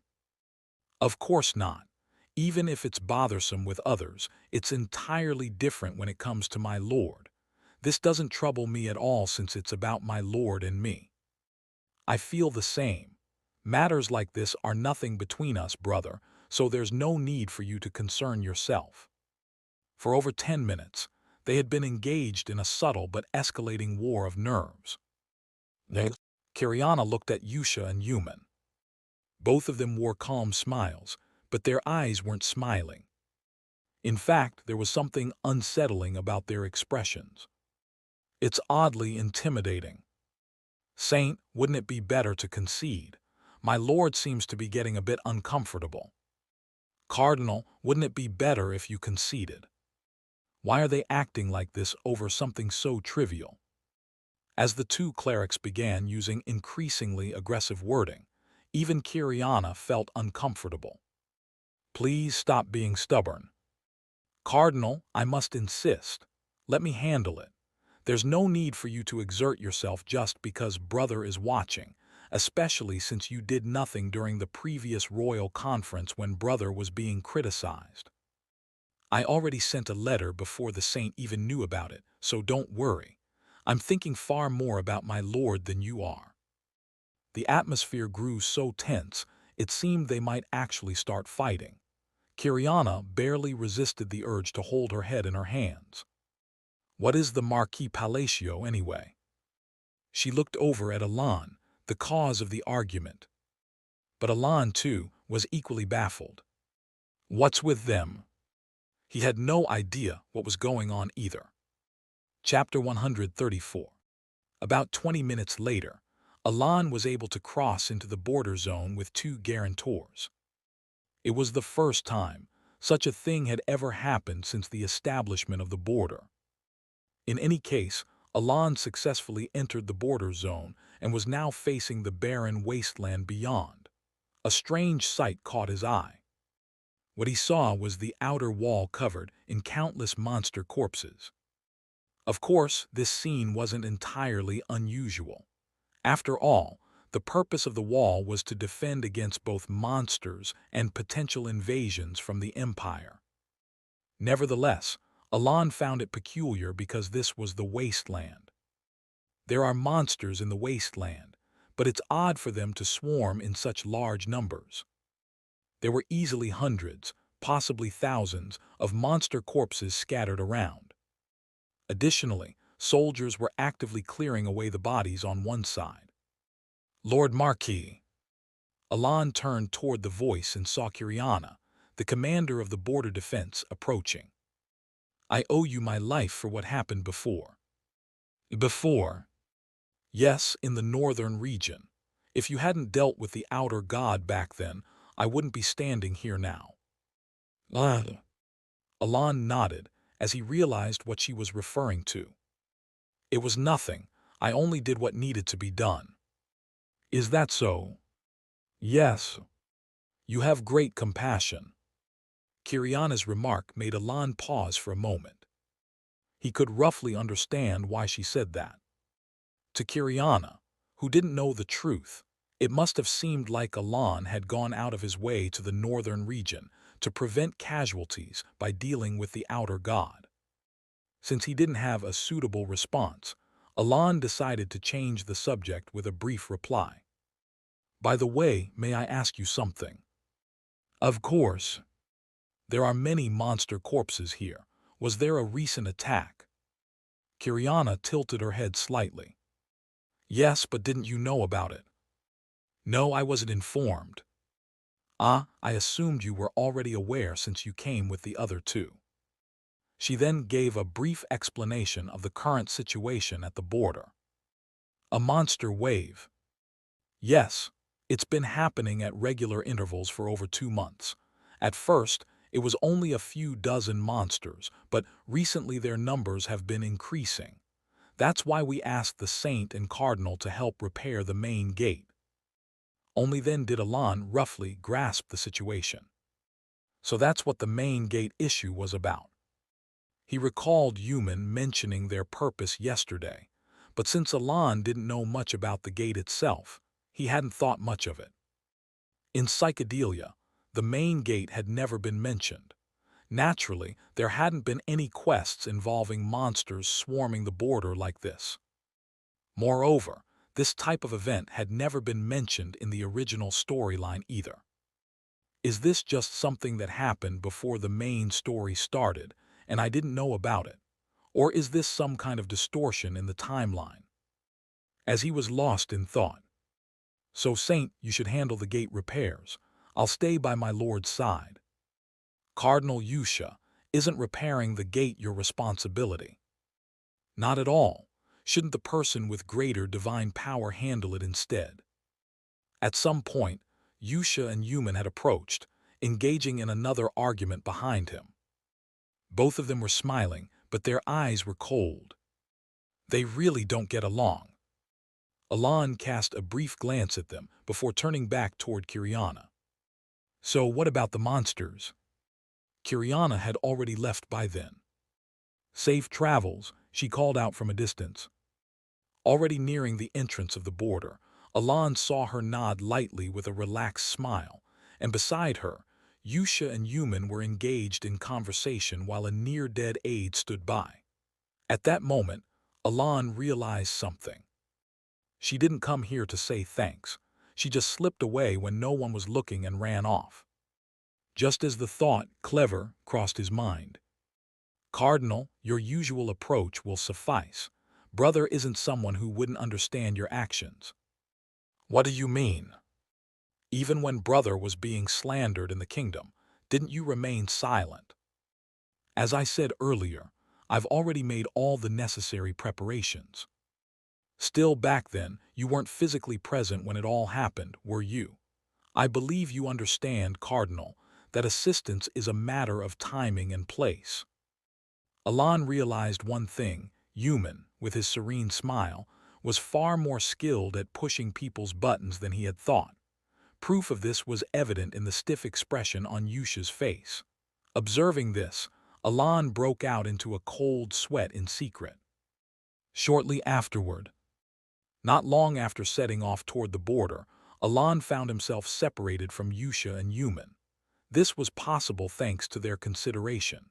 Yusha, as if she had known beforehand, gave Alan a signal to act on his own as soon as the sight of the Allied forces was obscured by the wasteland. Strangely, Human also allowed him to leave with a kind smile, saying, "You must have things to attend to." Thanks to that, Alan was able to act alone. Marquis, what is it?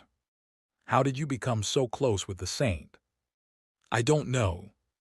Really? Would I lie about something like that? Even Alan himself couldn't understand it. Why was Human being so friendly toward him? What kind of misunderstanding is this? Before he could ponder further, let's head down for now. Yes. Recalling what Duke Comelin had said, Alan began walking toward the southern border. By the time Alon and Evan had been heading south for quite some time, the sun had risen high in the sky, and Alon found himself lost in thought. As they neared the location the Duke had mentioned, suppressed thoughts began to surface. He wondered how much of the Duke's words were true and what might await them in the south. Curiosity grew about a place that had never been mentioned in psychedelia before. Lastly, worries about the 5 great sins also weighed on his mind. Various emotions and thoughts swirled in his head. After walking southward for a while, Alon suddenly came to a realization. I was only told to head south, but not how far I should go. The border stretched a long distance north to south, even if it wasn't as extensive east to west. Despite the shorter connecting sections of the border, the vast expanse of wasteland between them made the journey daunting. With a sigh, he wondered how much farther he would need to go before. How curious, a sorcerer perhaps. A sudden voice rang out in Alon's mind. It was a clear, masculine voice. Before Alon could respond, "Since you've come to such a desolate place where no one else ventures, I assume you've come looking for me. How fortunate! I was bored. Shall we have a little chat?" As soon as the voice in his mind finished speaking, Wuang Tilda. A magic circle formed beneath Alon's feet. It happened suddenly. Before Alon could take any action, the magic circle activated, swallowing him at an alarming speed. In an instant, Alon was gone from the wasteland.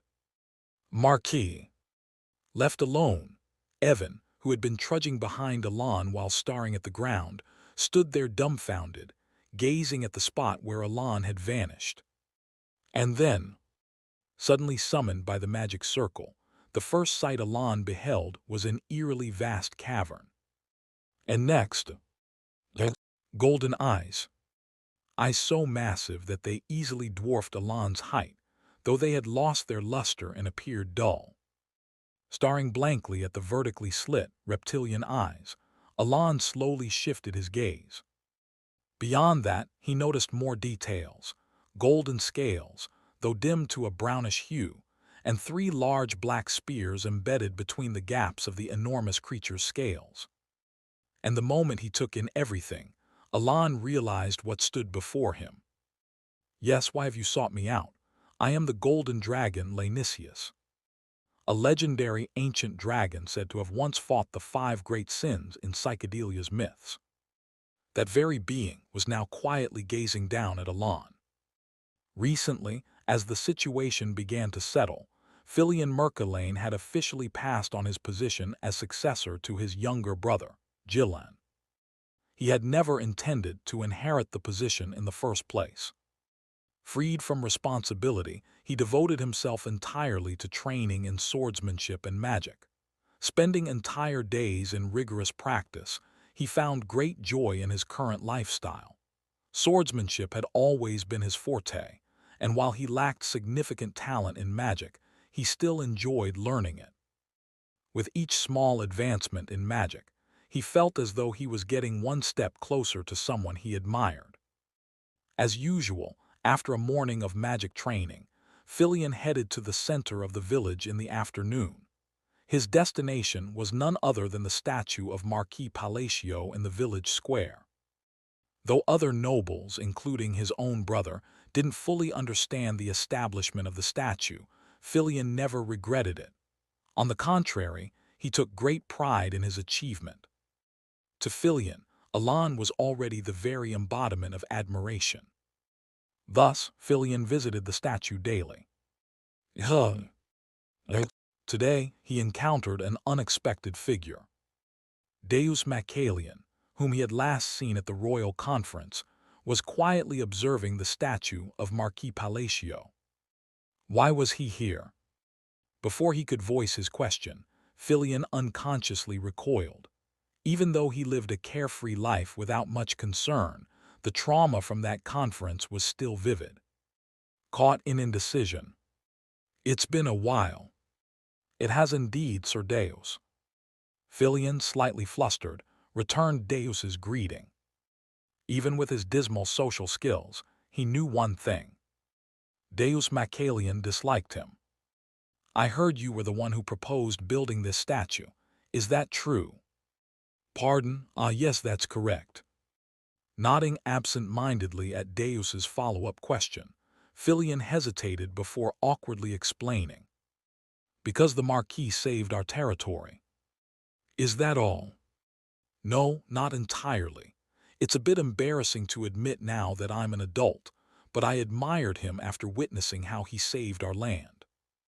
Ha ha ha, Filion let out an awkward laugh and continued speaking. So, I suggested erecting the statue.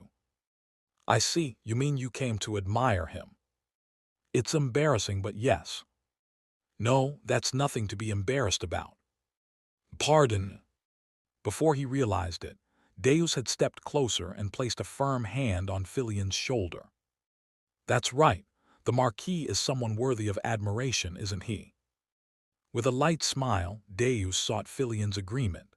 Feeling understood for emotions he had always thought too awkward to voice aloud, Filion's heart softened, and he nodded fervently. Exactly. Now that we're talking about the Marquis, it reminds me of an event in the north. As if it were a natural segue, Deus smoothly brought up the north. Oh! Filion's eyes sparkled more brightly than ever as he eagerly listened to Deus's story. Thus, about 5 hours later. Kyolen. Yes, Duke. Where is my brother? He's at the central square. Still. Yes, as I reported earlier, he's still conversing with Caliban's first sword. Didn't you say they were talking 5 hours ago as well? Yes, it's still ongoing. Why didn't you summon them for dinner? Well, both Lord Filion and the First Sword seemed to be enjoying their conversation so much that I couldn't bring myself to interrupt. In fact, they appeared to grow more enthusiastic as time went on, so. After receiving Kyolen's report, Jilin couldn't help but feel baffled and curious. What on earth could they be talking about for so long? Curiosity gnawed at him. Still, they need to eat dinner, so go fetch both of them. Understood. Like the proverbial cat killed by curiosity, Jilin made a foolish decision. I'm curious. A very foolish decision. Chapter 135.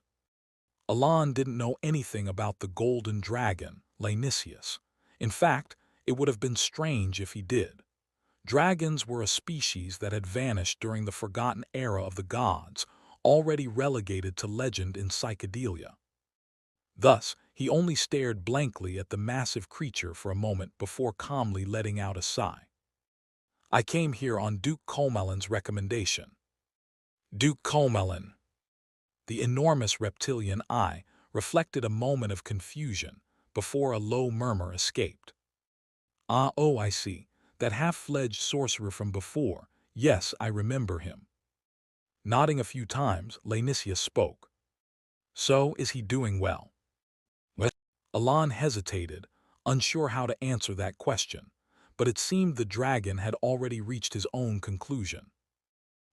It appears he failed to achieve his ambition and met his end, given that he didn't come here himself. Did you know what he was planning? Since I was part of that plan, yes. It was a foolish idea, but if one's sole goal was to prevent those things from rising again, it was actually quite efficient and clever. You were part of it. At Alon's question, Lanisius slowly lowered his head to the ground with a thunderous thud. Indeed, his plan was to leave only a small fraction of humanity alive, and use my dragon heart to create a barrier that would allow the few survivors to prosper again. Using a dragon heart. Alon fell silent briefly before speaking again. That means Duke Comelon essentially planned to kill you, doesn't it? You could say that. And you were fine with that. How could he be so calm about such a thing? Why wouldn't I be? Lanisius replied in a leisurely tone, as though it was no big deal. From the moment I was sealed here, I was as good as dead. In a way, I'm only alive now thanks to my dragon heart. Is it because of those spears? Alan gestured toward the massive spears embedded in the dragon's torso. Spears so large they seemed fit for giants from myth. Laenicius nodded. They are the spears of annihilation, personally driven into me by my closest friend to save my life. Were you betrayed? No, not at all. Though it may sound strange to you, it was exactly what it appears to be. These spears were meant to save me by hiding me. A story from the forgotten era of the gods, then. Yes. May I hear it? Certainly. Laenicius fell silent for a moment, seemingly organizing his thoughts, before his voice began recounting the past. It's not a particularly long story. We, along with the sorcerers, went to slay them, and we failed. Most of the dragons perished there. The same was true for the sorcerers. Though they succeeded in forcing those things back beneath the roots, they couldn't destroy them. Most of the sorcerers were annihilated as a result. A half-success bought with countless sacrifices. I should have died there as well. If not for my friend who drove a spear into me and sealed me, I would have. The spear he drove into me twisted the laws of the abyss, where teleportation magic didn't work, and brought me to this dark place. In other words, he chose sealing me as a way to save my life. Because the sorcerer's magic could bend the laws, even in the abyss. Laenicius, with a faintly nostalgic expression, glanced at the spear embedded in his torso. Then, with a resigned look, he muttered, "Well, thanks to that, I survived, but I lost everything. These spears of annihilation seal all of the target's abilities." That means... Yes, it means my eyes, which once saw through the world, and my language, which could twist laws with words. All of it has been sealed permanently.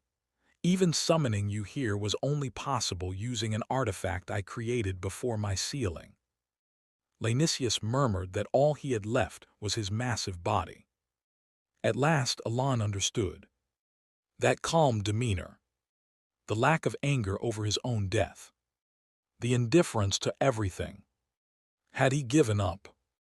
At first Alan thought Laenicius was merely easygoing, but he was wrong. Alan looked at his body. Although his golden eyes still existed, they had lost their vivid color. Likewise, the golden scales that once gleamed brightly in the dark no longer stood out, but seemed to be immersed in shadow.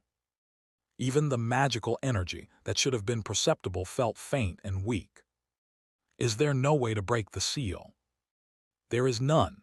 Unless my departed friend returns, destroying this spear would be impossible. Laenicius declared firmly. For a moment, silence fell between them. You are a kind soul. What? Aren't you feeling pity for me? But there is no need. I have accepted this situation. Now let's get to the main point. Tell me why you came here. Laenicius's gaze met Alan's directly. The silence was brief. Alan quickly asked the first question he had prepared. The Duke Comelin said it won't be long until it rises again. Is that true? It is true. As I mentioned before, it was only sealed. Alan let out a deep sigh. He had suspected it might be the case since his battle with the Duke Comelin, but hearing a confirmation left him feeling stifled. However, he had another fact to verify, so he continued without hesitation. From what I know, for them to descend into this world, they need a vessel for possession. That is also correct. Is the vessel already predetermined by fate? Laenicius answered decisively. Not at all. The vessels they possess are created by the apostles. Apostles? Yes, they often mentally break down individuals with high potential, making them ideal vessels for descent. Alan frowned silently. The concept of apostles had never appeared in the game. Was it mentioned at all? As he tried to search his faint memories, Alan sighed quietly once more. While it was true, as Laenicius said, that the 5 great sins would descend, at least the children he had nurtured wouldn't become the 5 great sins. That alone gave Alan a sense of relief. 10 years ago, Alan had only intended to give light guidance, but before he knew it, his bond with them had grown deeper than he had realized. In any case, if the 5 great sins are truly going to rise, my course of action is now clear. As Alan thought of the artifact located north of the border, a sudden question came to mind. He turned to Lanisius once again, seeking clarity on something he thought he already knew. Before I met you, I encountered a dragonkin in the ruins. Dragonkin. Well, he only looked like one.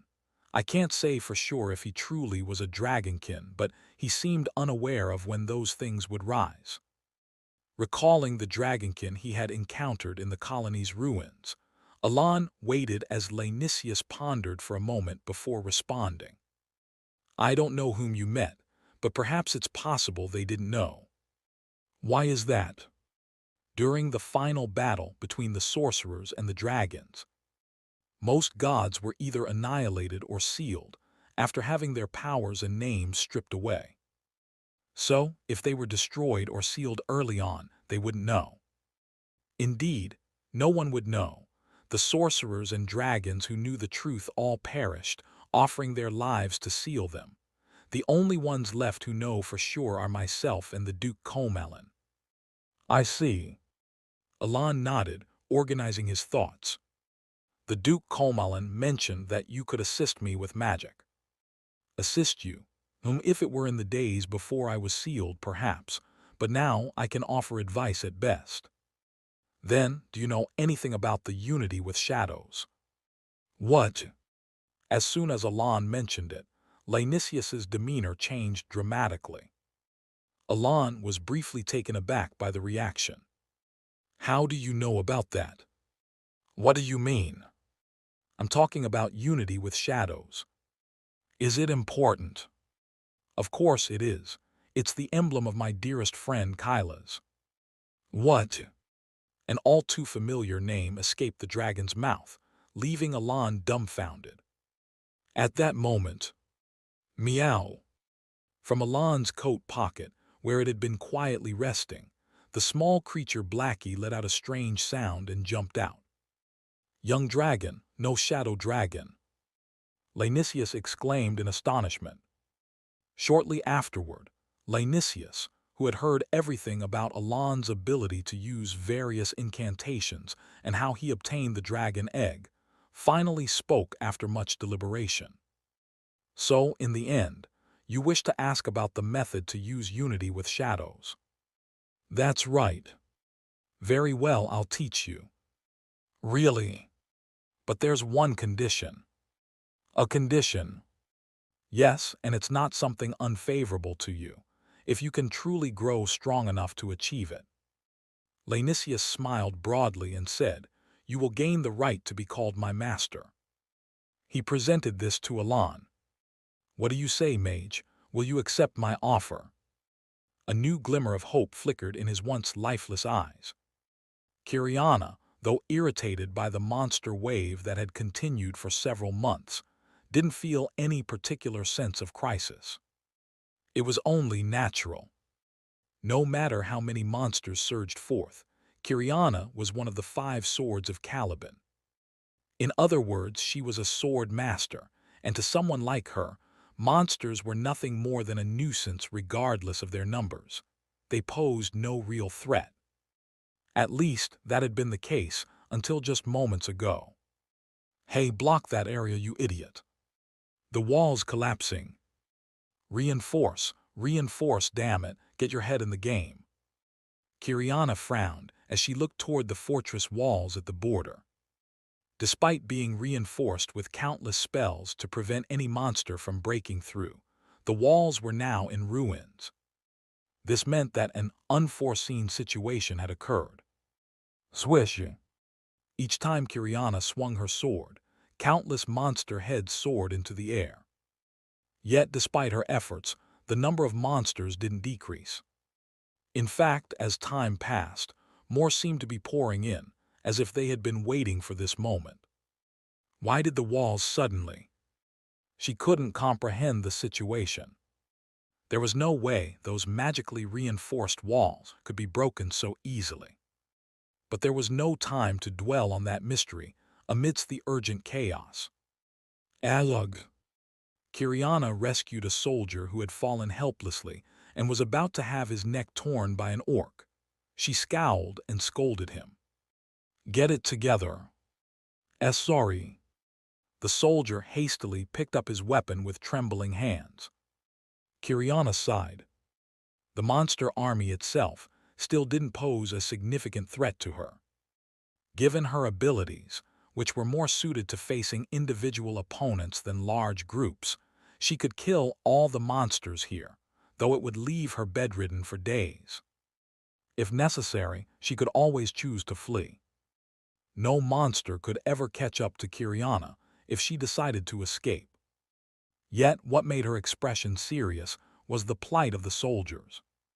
Even now, she was powerless to prevent soldiers from being torn apart by monsters before her very eyes. This was precisely why she had come here, even after retiring from the Five Blades. She had once witnessed her Night Order, which she had nurtured herself, being mercilessly slaughtered by the outer god Ulthultus in the north. She never wanted to experience that horrific tragedy again. Buffy.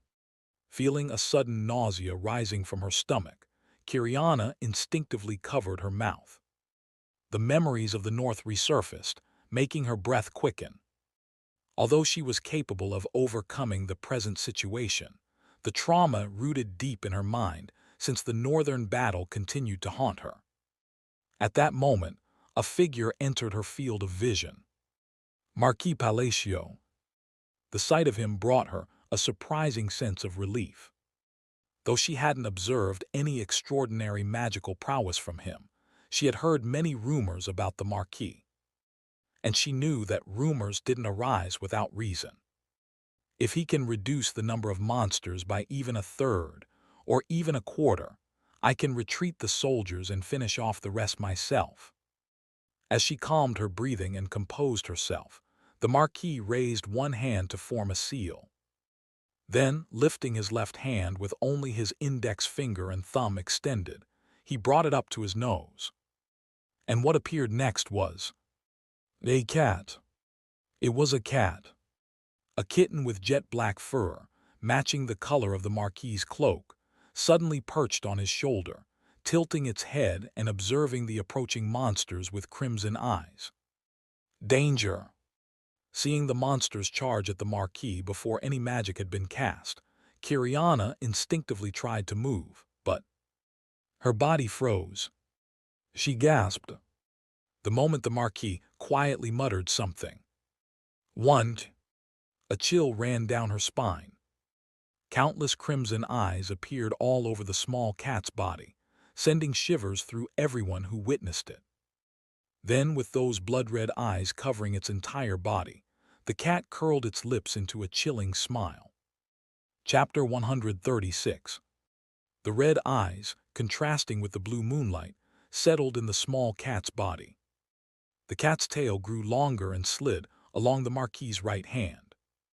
Like a snake coiling, the tail wrapped around the hand and quickly reached the ground, then seeped into the shadow created by the blue moon.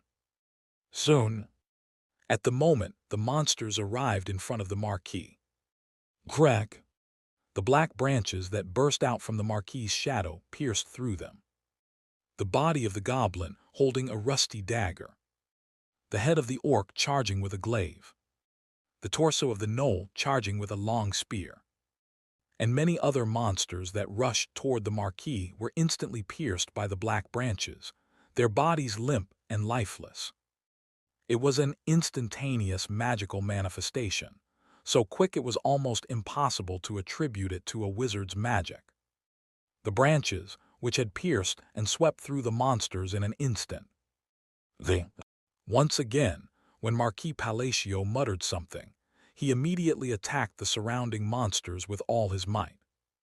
It was a scene of complete chaos. Amid the ground-shaking turmoil, soldiers who had been swinging their weapons in fear froze in place, and knights fending off the approaching monsters stared blankly at the air. Black, black, black, black, black, black. Just as the monsters that had surrounded them started to flee, screaming in terror, and turning away from the castle walls, the knights and soldiers witnessed it. The huge shadow tree that had grown by absorbing the lives of numerous monsters and the blue moonlight, and Marquis Palacio beneath that tree. Then, as soon as all the monsters fled, the shadow tree vanished. The monsters impaled by the branches fell to the ground, creating a mountain of corpses. Is this the wizard who dealt with the outer gods? Kiriana, gazing at Marquis Palacio, who was now gently petting the now cute cat, couldn't help but feel a distant awe. At that moment, the wizard who had cast the spell, Alan, said, "You suddenly disappeared and came back after hours. How did you manage to cast such a spell?" "That's how it happened." With a light shrug of his shoulders, he then looked at the cat. "Blackie. Meow. Next time, it would be nice if you consider my mana while casting the spell." Meow. The cat Blackie, who looked somewhat disheartened. "Still well done." Meow. However, the praise seemed to lift Blackie's spirits, and he nodded vigorously. "I almost died. It was another close call." The reason Alan was able to use the unity of shadows was that he had eventually learned how to use it from Laenicius. As expected, in order to use the shadow dragon, it wasn't just about memorizing the incantations. A special process had to be followed. That process was connecting the shadow dragon with mana. Only then could he use the shadow dragon's technique, Tree of Shadows. What Alan showed earlier, the Tree of Shadows, wasn't solely created by the power of the shadow dragon. It was a collaboration with his ability to trigger multiple manifestations. Though the shadow dragon used the technique, Alan, who had linked his mana, was the one who manifested the spell, which is why his multiple manifestations also activated normally. The result was the massive shadow tree he had shown earlier. Alan glanced down at the shadow dragon, now rubbing against his chest. This is still just the first stage. The stages of the shadow dragon, as he had heard from Laenicius, were divided into 5 levels, and the dragon would grow as Alan's rank increased or by consuming shadow stones. Alan also grows alongside Blackie, that's what it means. Moreover, the shadow dragon becomes stronger with each stage, far surpassing the previous one. Eventually, it is said that, in the later stages, the shadow dragon can freely use its powers without needing the strength of its master. Should I go look for some shadow stones?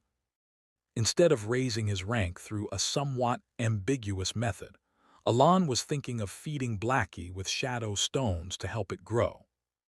If it grows well and removes that spear. Alan recalled the proposal Laenicius had made. As I said before, the unity of shadows you asked me about is a spell used by my sealed friend. In other words, this seal was caused by the shadow dragon that my close friend dealt with. The seal created by the shadow dragon can only be undone by the shadow dragon itself. That's why I gave up on it. The seal was forgotten after my close friend died, and the shadow dragon disappeared. But if you, who can now use the spell, are able to, it's possible. So let's make a deal, wizard. If you help the shadow dragon grow and free me, I will gladly become your subordinate. I, Gold Dragon Laenicius, am saying this. For Alan, there was no real reason to refuse. It was a very good offer. Therefore, if I could command the gold dragon as a subordinate, wouldn't my retirement be secured? Even at this point, if the 5 great sins hadn't appeared, there would have been no problem. Anyway, Blackie might also become the key to securing his future. By the way, it's a shame. From what I know, Kilris would have been much better at raising or handling the shadow dragon in various ways, but he's probably no longer in this world. Kilris. Alan knew that name well. In fact, he could not know it. He had seen it many times when he first encountered psychedelia as a game. After entering this world, he also met Kilris in the labyrinth of Lartania. That goblin was the wizard who created the unity of shadows. Honestly, there were many parts that didn't make sense. The Kilris Alan knew had spoken some incantations, but those were related to wind magic, not unity of shadows. Most importantly, his appearance was different. His appearance was clearly not human, but goblin. Moreover, Alan had always thought of Kilris as an outer god, neither a human nor a wizard, and as expected, he appeared as an avatar. Alan had asked Laenicius about this too, but I don't know if that goblin you're talking about is my close friend or not. I don't know anything about what happened after he was sealed. The gold dragon wasn't sure about that part either. Still, Alan couldn't shake the feeling that something was off. Though it wasn't yet the right time, he already knew how to meet Kilris again, who had vanished by now. If he really is the one who created the spell, he would certainly be able to learn from him, not only about magic, but also perhaps any methods to enhance the shadow dragon. While Alan was deep in thought, "Thank you so much, Marquis. I owe you once again." Kiriana had come to find him. She bowed respectfully. Alan naturally waved his hand. "I just did what I had to do." Actually, if the monsters hadn't fled due to the shadow dragon's rank, things could have gotten a little dangerous. However, he didn't mention that, and after a brief conversation, "The castle walls, you say?" Yes, they had been protected by magic all this time. Following Kiriana's gaze, Alan looked at the castle walls. The walls, which had never been broken before, were now in ruins. Alan stared at the sight for a while and then noticed something, black mucus dripping from the ruins. He widened his eyes and approached, but the black mucus started to vanish, as if evaporating. Soon the mucus completely disappeared. Alan finally realized why the castle walls, which were thought to be indestructible, had been destroyed. No, he couldn't help but realize it. He knew the creature that had expelled the black mucus. Why is it here? There was something suspicious about it, but it worked out in the end. Alan, having realized that the 5 great sins were descending, knew that this was a matter that needed to be dealt with before leaving the border. "What's going on?" Kiriana, who had followed Alan after his sudden movement, asked. Alan slowly scanned the castle walls and replied, "I think I know who caused this." The next day, after the repairs on the castle gates were completed, Alan gathered Yuman, Yusha, and Kiriana. "We must deal with Rikrikamer." He brought up the name of the abomination that had settled in the north of the border and held one of the 5 great sins, artifacts. Gillan Merkelian was curious about Deus Macalian and Filian Merkelian. More specifically, he was curious about what they were talking about. His assistant Kyolen had informed him. The two had spent 6 hours chatting joyfully in front of the Marquis statue. In fact, they had been so engrossed in their conversation that they hadn't even been invited to the evening banquet. How could his curiosity not be piqued? Moreover, Deus and his brother Filian had never had a particularly good relationship, not since the Allied Kingdoms Conference. Late, Gillen invited both of them to the banquet, and soon he was able to satisfy his curiosity. It brings back memories. Marquis was truly majestic back then. He made light in the gray sky and then defeated the tribal god who had been offering human sacrifices in the jungle. Thinking about that moment still gives me chills. "Oh, Tilda, I wish I had seen it myself. It's such a regret." "No, didn't you see something I did?" "That's true, but even so, I still get chills when I think about it. The appearance of Marquis when those grotesque outer gods attacked our territory was truly.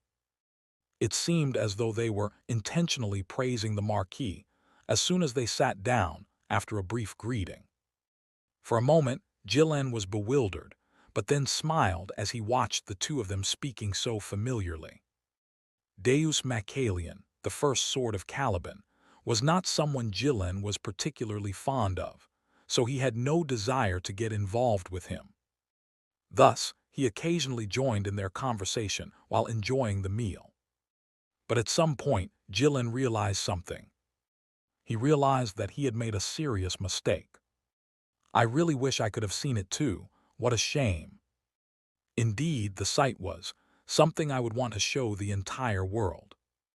The dinner had long since ended, yet they were still going on about Marquis Palacio. For over 3 hours. How long are they going to keep this up? Jillen looked at Filion and Deus with an exhausted expression, but neither seemed to have any intention of stopping. In fact, it seemed they didn't care about Jillen's expression at all. Of course, Jillen did feel grateful to Marquis Palacio. If it hadn't been for him, the Mercalian family would have disappeared from history, and he would have lost his precious brother as well. But even so, isn't this a bit much? Thinking carefully, Jillen said, I think I'll get up now. In the end, he couldn't endure it and stood up from his seat. It wasn't polite to leave before the invited guests, but he had endured as much as he could. His head was spinning. After hearing the same story retold in different ways for hours from Deus and Filion, he was on the verge of believing that Marquis Palacio might be mistaken for a god. Thus, Jillen chose to escape and collapsing tried to sleep, which was yesterday. Yes, yesterday. In other words, just the night before. It should have been. What? Both of them are still talking. The next morning, upon waking up and hearing Cullen's report, Jillen began to feel a growing fear toward the two men. Are they insane? A rational doubt flashed through his mind. It had been exactly 17 hours since Deus had met Filion. Chapter 137. If you mean Rickrichammer, are you talking about the monstrosity in the northern part of the border area? Yes. Alan responded to Human's words and thought. I have to deal with that creature. The forest monster Rickrichammer is also a monstrosity that players go to handle in Psychedelia. In the north of the border area, the monster, whose size is even taller than a typical building, didn't necessarily have to be dealt with unless the 5 great sins intervened. Since it was outside the border, it didn't particularly cause any harm. However, the reason Psychedelia's protagonist and Alan wanted to deal with Rickrichammer was for one reason only. Because of the relic it possessed. The relic of the 5 great sins. Like an exclusive item that will descend in the future to the 5 great sins, if they acquire this relic, their power would double. Thus, knowing that the 5 great sins would come, Alan had to deal with Rickrichammer no matter what. Additionally, there was also something he could gain. So, was it Rickrichammer's power that destroyed the wall yesterday? While thinking of the crumbs that would fall, Alan nodded to Kiriana's question. Yes. I thought there was no clue, but how did you? There was black slime vaporizing on the broken wall. Slime? Yes. This black slime distorts any magic array it touches. Probably, the reason the wall fell is because Rickrichammer's slime invalidated the structure of the magical circle on the wall. Indeed. Kiriana nodded. But then, confusion appeared on her face. But as you say, Lord, can we assume that Rickrichammer intentionally smeared this slime on the monster to attack us? I can't be sure, but it's not an impossible story. Rickrichammer, as a monstrosity, has the authority to command monsters. So, the monster waves that have been attacking us, it wasn't because of a fault in the gate that repels monsters, but because of Rickrichammer. Kiriana speculated. And Human, who had been quietly listening to the conversation, joined in. I meant to tell you, but we spent about a day checking the 5 installed gates and found no damage. So, probably a high chance that what the Lord said is correct. Why exactly is Rickrakammer? Murmurs of increasing puzzlement. Honestly, I don't know why it attacked the wall. Alan was also puzzled. In the game, Rickrakammer had never attacked the wall like this. At some point, it didn't seem to move. After a moment of contemplation, Alan brushed off the thought. After all, what he needed to focus on at this moment wasn't why the enemy attacked the wall, but dealing with the enemy itself, Rickrakammer. That's why I might need some help with this. He promptly took action. Rather, I would like to ask you for help. If it keeps causing monster waves, especially ones that can invalidate the walls, it must be killed. Kiriana's eyes blazed with fighting spirit. Alan smiled inwardly. Dealing with Rickrakammer would definitely require her help, precisely, the help of the Allied forces. Then let's set off immediately. There was no need to delay. The expedition was organized. It was not possible to mobilize all the Allied forces. More than half of the troops had to be kept at the wall, as necessary. If they had pulled all the Allied forces out for the punitive expedition, and the monsters from the wasteland started rampaging inside the walls, the problem would become quite serious. Kiriana divided the Allied forces into 70% for wall defense and 30% for the expedition. Although Alan was a bit disappointed, it was enough, so he accepted it. Saint Euman also decided to stay at the border. Someone needed to lead the Allied forces in Kiriana's absence. Although Euman was a cleric, the power of his title as a saint was great. It was a position respected enough to command the Allied forces. It's a pity. Euman showed a slightly displeased expression. His gaze turned to Yusha, who was smiling broadly. Saint, you just need to encourage the Allied forces well. What about the Cardinal? How can a saint and a cardinal be compared? The people who remain will definitely want the saint to stay. I really regret it too. Despite being regretful, Yusha's smile was about 1 cm wider than usual. The saint furrowed his brow slightly, but eventually. It can't be helped. He sighed deeply and moved closer to whisper to Alan. Lord, never trust her. As I've told you several times, she is not a trustworthy person. Really? Alan felt odd. Not because of the content. He wasn't surprised as he had heard it before. It was the attitude. If so, why whisper? His voice was loud enough for others to hear. It was a blatantly unnatural behavior. Alan looked at Yusha. Fortunately, her expression was similar to before, no harm done. Her subtly gleaming red eyes were on the saint, like the gaze of a victor looking down on a loser. Why are they on such bad terms? Well, there's no need to know right now. Alan turned to Evan and ordered. Evan, you stay too. Yes. Evan responded energetically, as if he had been waiting. Aren't you going to ask why you're not coming? What is there to ask? I just follow what the Lord says. You responded so hastily because you didn't want to go. Hey, what do you think I am? Evan laughed. Then let's go together. Lord, thinking about it, I felt like I had both heat stroke and a cold yesterday from waiting for you so long. Evan, who said he would follow without question, quickly changed his tune. Alan chuckled inwardly. A few hours later. Let's set off. The expedition departed.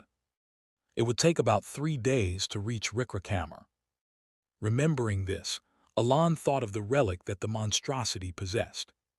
Certainly, it was the relic of wrath. He glanced at Yusha walking beside him.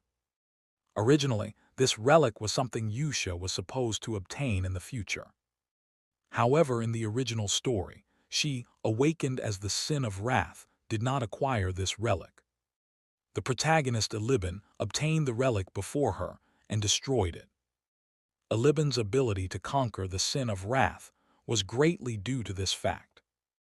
Of course, Yusha was constrained, and the mages of the tower unleashed a barrage of magic, while Caliban's swordmasters also joined the punitive force. And even the strong hidden across the continent came out to help. The more I think about it, the less sense it makes how strong it was. Yusha suddenly felt like a stranger. A sin that could only be killed after a total war effort by the entire world. Then, Lord. Yes. As they walked, Kiriana looked at Alan hesitantly. Could I perhaps touch that cat? Cat? Oh, are you talking about Blackie? Blackie peeked out from Alan's chest pocket, looking around. As Alan pointed to the little one.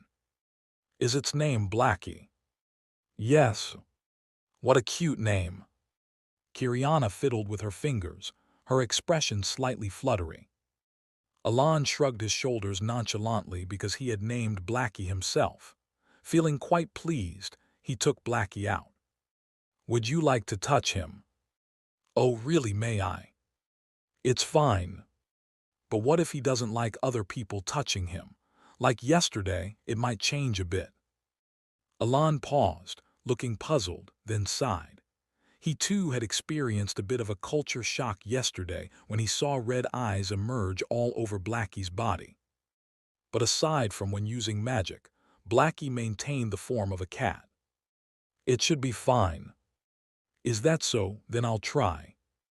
Without any suspicion, Alan handed Blackie to Kiriana.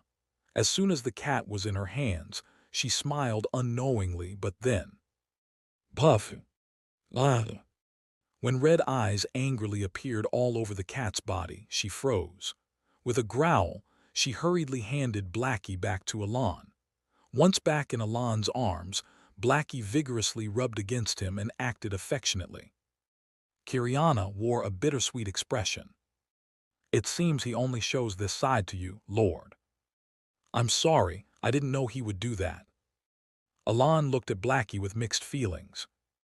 I didn't know he would be so hostile to others. Is it just towards Kiriana? Wondering, Alan tried handing Blackie to other soldiers and knights, but... Yuck! Lord, could you take him back, please? Each time, the cat fiercely glared with red eyes and growled, and Alan realized Blackie didn't like being handled by others. After the commotion, Yusha called Alan. My lord. What is it? Could I hold Blackie for a moment? Blackie. Yes, he looks cute. But it seems he doesn't take well to others' hands. Didn't he just wreak havoc around here? However, Yusha nodded as if it would be fine. But he's so cute, can I try? Asking again, Alan handed Blackie over to Yusha, albeit with a slightly worried expression behind his calm facade. As expected, as soon as Blackie was in Yusha's hands, he started growling and producing red eyes all over his body. But Yusha kept smiling gently as she looked down at Blackie. That won't do, will it? Her eyes slightly narrowed as she murmured softly. Then, suddenly, the previously ferocious Blackie froze as if time had stopped. Both Alan and Kiriana paused in confusion. Blackie, who had been the embodiment of ferocity just moments before, now looked up at Yusha with wide, fearful eyes. Shivering, Blackie began to tremble in Yusha's arms, and she slowly stroked his back. A master's words should be well heeded, right? Nodding frantically, Blackie agreed. Alan and Kiriana could only stare blankly at the bizarre scene. And then, Yusha naturally lifted the trembling Blackie to her face. If you don't want to be crushed, okay. She whispered in a voice only Blackie could hear, and his head shook even more vigorously. A moment later. Wow, he's really become tame, hasn't he? Kiriana observed the now calm Blackie in her hands with wonder. Alan noticed Blackie's eyes were fixed somewhere, following his gaze. What's the matter, my lord? Yusha was smiling. Never mind. Alan thought to say something, but chose to remain silent instead. It was a quite warm afternoon in the spring. Chapter 138. Kiriana, like Alan, anticipated that it would take 3 days to reach their destination. In the game, it took only 2 days. Naturally, moving with a larger expedition meant more time was needed. However, Alan harbored a small doubt during the journey due to the actual distance. Indeed, whether viewed on the psychedelia map or the map spread out by Kiriana, the distance to the swamp was not particularly long. Roughly, one could reach it with just a day of diligent travel. Thus, it was incomprehensible why it took 2 to 3 days for such a distance, but by a day into the expedition. Crazy. Alan realized just how mistaken his thoughts were. He looked down in shock. Below lay a massive canyon. It wasn't just that. Beyond the canyon stretched a chain of rocky mountains, and beyond those, another canyon seemed to start. Even the canyon at the end of his sight was split into dozens of branches. It was because the path was rough. The moment was dizzying. Perhaps Kiriana had set the travel time to 3 days not out of cruelty to the expedition, but because it seemed tight enough. While thinking this, as they descended the canyon. This canyon, it's man-made. Suddenly, the voice of Basilira came. What? Exactly as I say, this canyon is not a natural occurrence. Basilira, whom he had summoned the previous day from the coat pocket over his chest out of boredom, looked around seriously for the first time since being subdued. It certainly seems so. Why do you think that? Look, isn't the canyon itself split into an oval shape? Alan looked at the canyon. He hadn't noticed before, but as Basilira said, the canyon was indeed split into an oval shape. Ordinary canyons don't split like this. So it's artificial just because of that. That's not it, there's an echo here. Echo. Yes, it's very old but definitely present.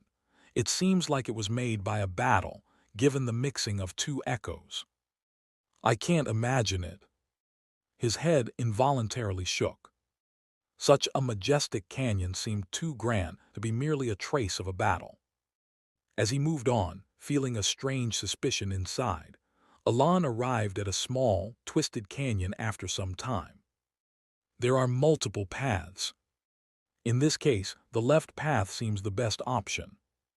Is that so? Yes, let's take that path. It's wider than the others, so even if it takes a bit longer, it seems like the better choice. That makes sense. Everyone moved to the far left path. Yusha and Kiriana discussed the route. Watching the 2 converse, Alan suddenly recalled what Basilira had said earlier. Basilira. What is it? This canyon, was it also created by a battle? Yes, no, maybe.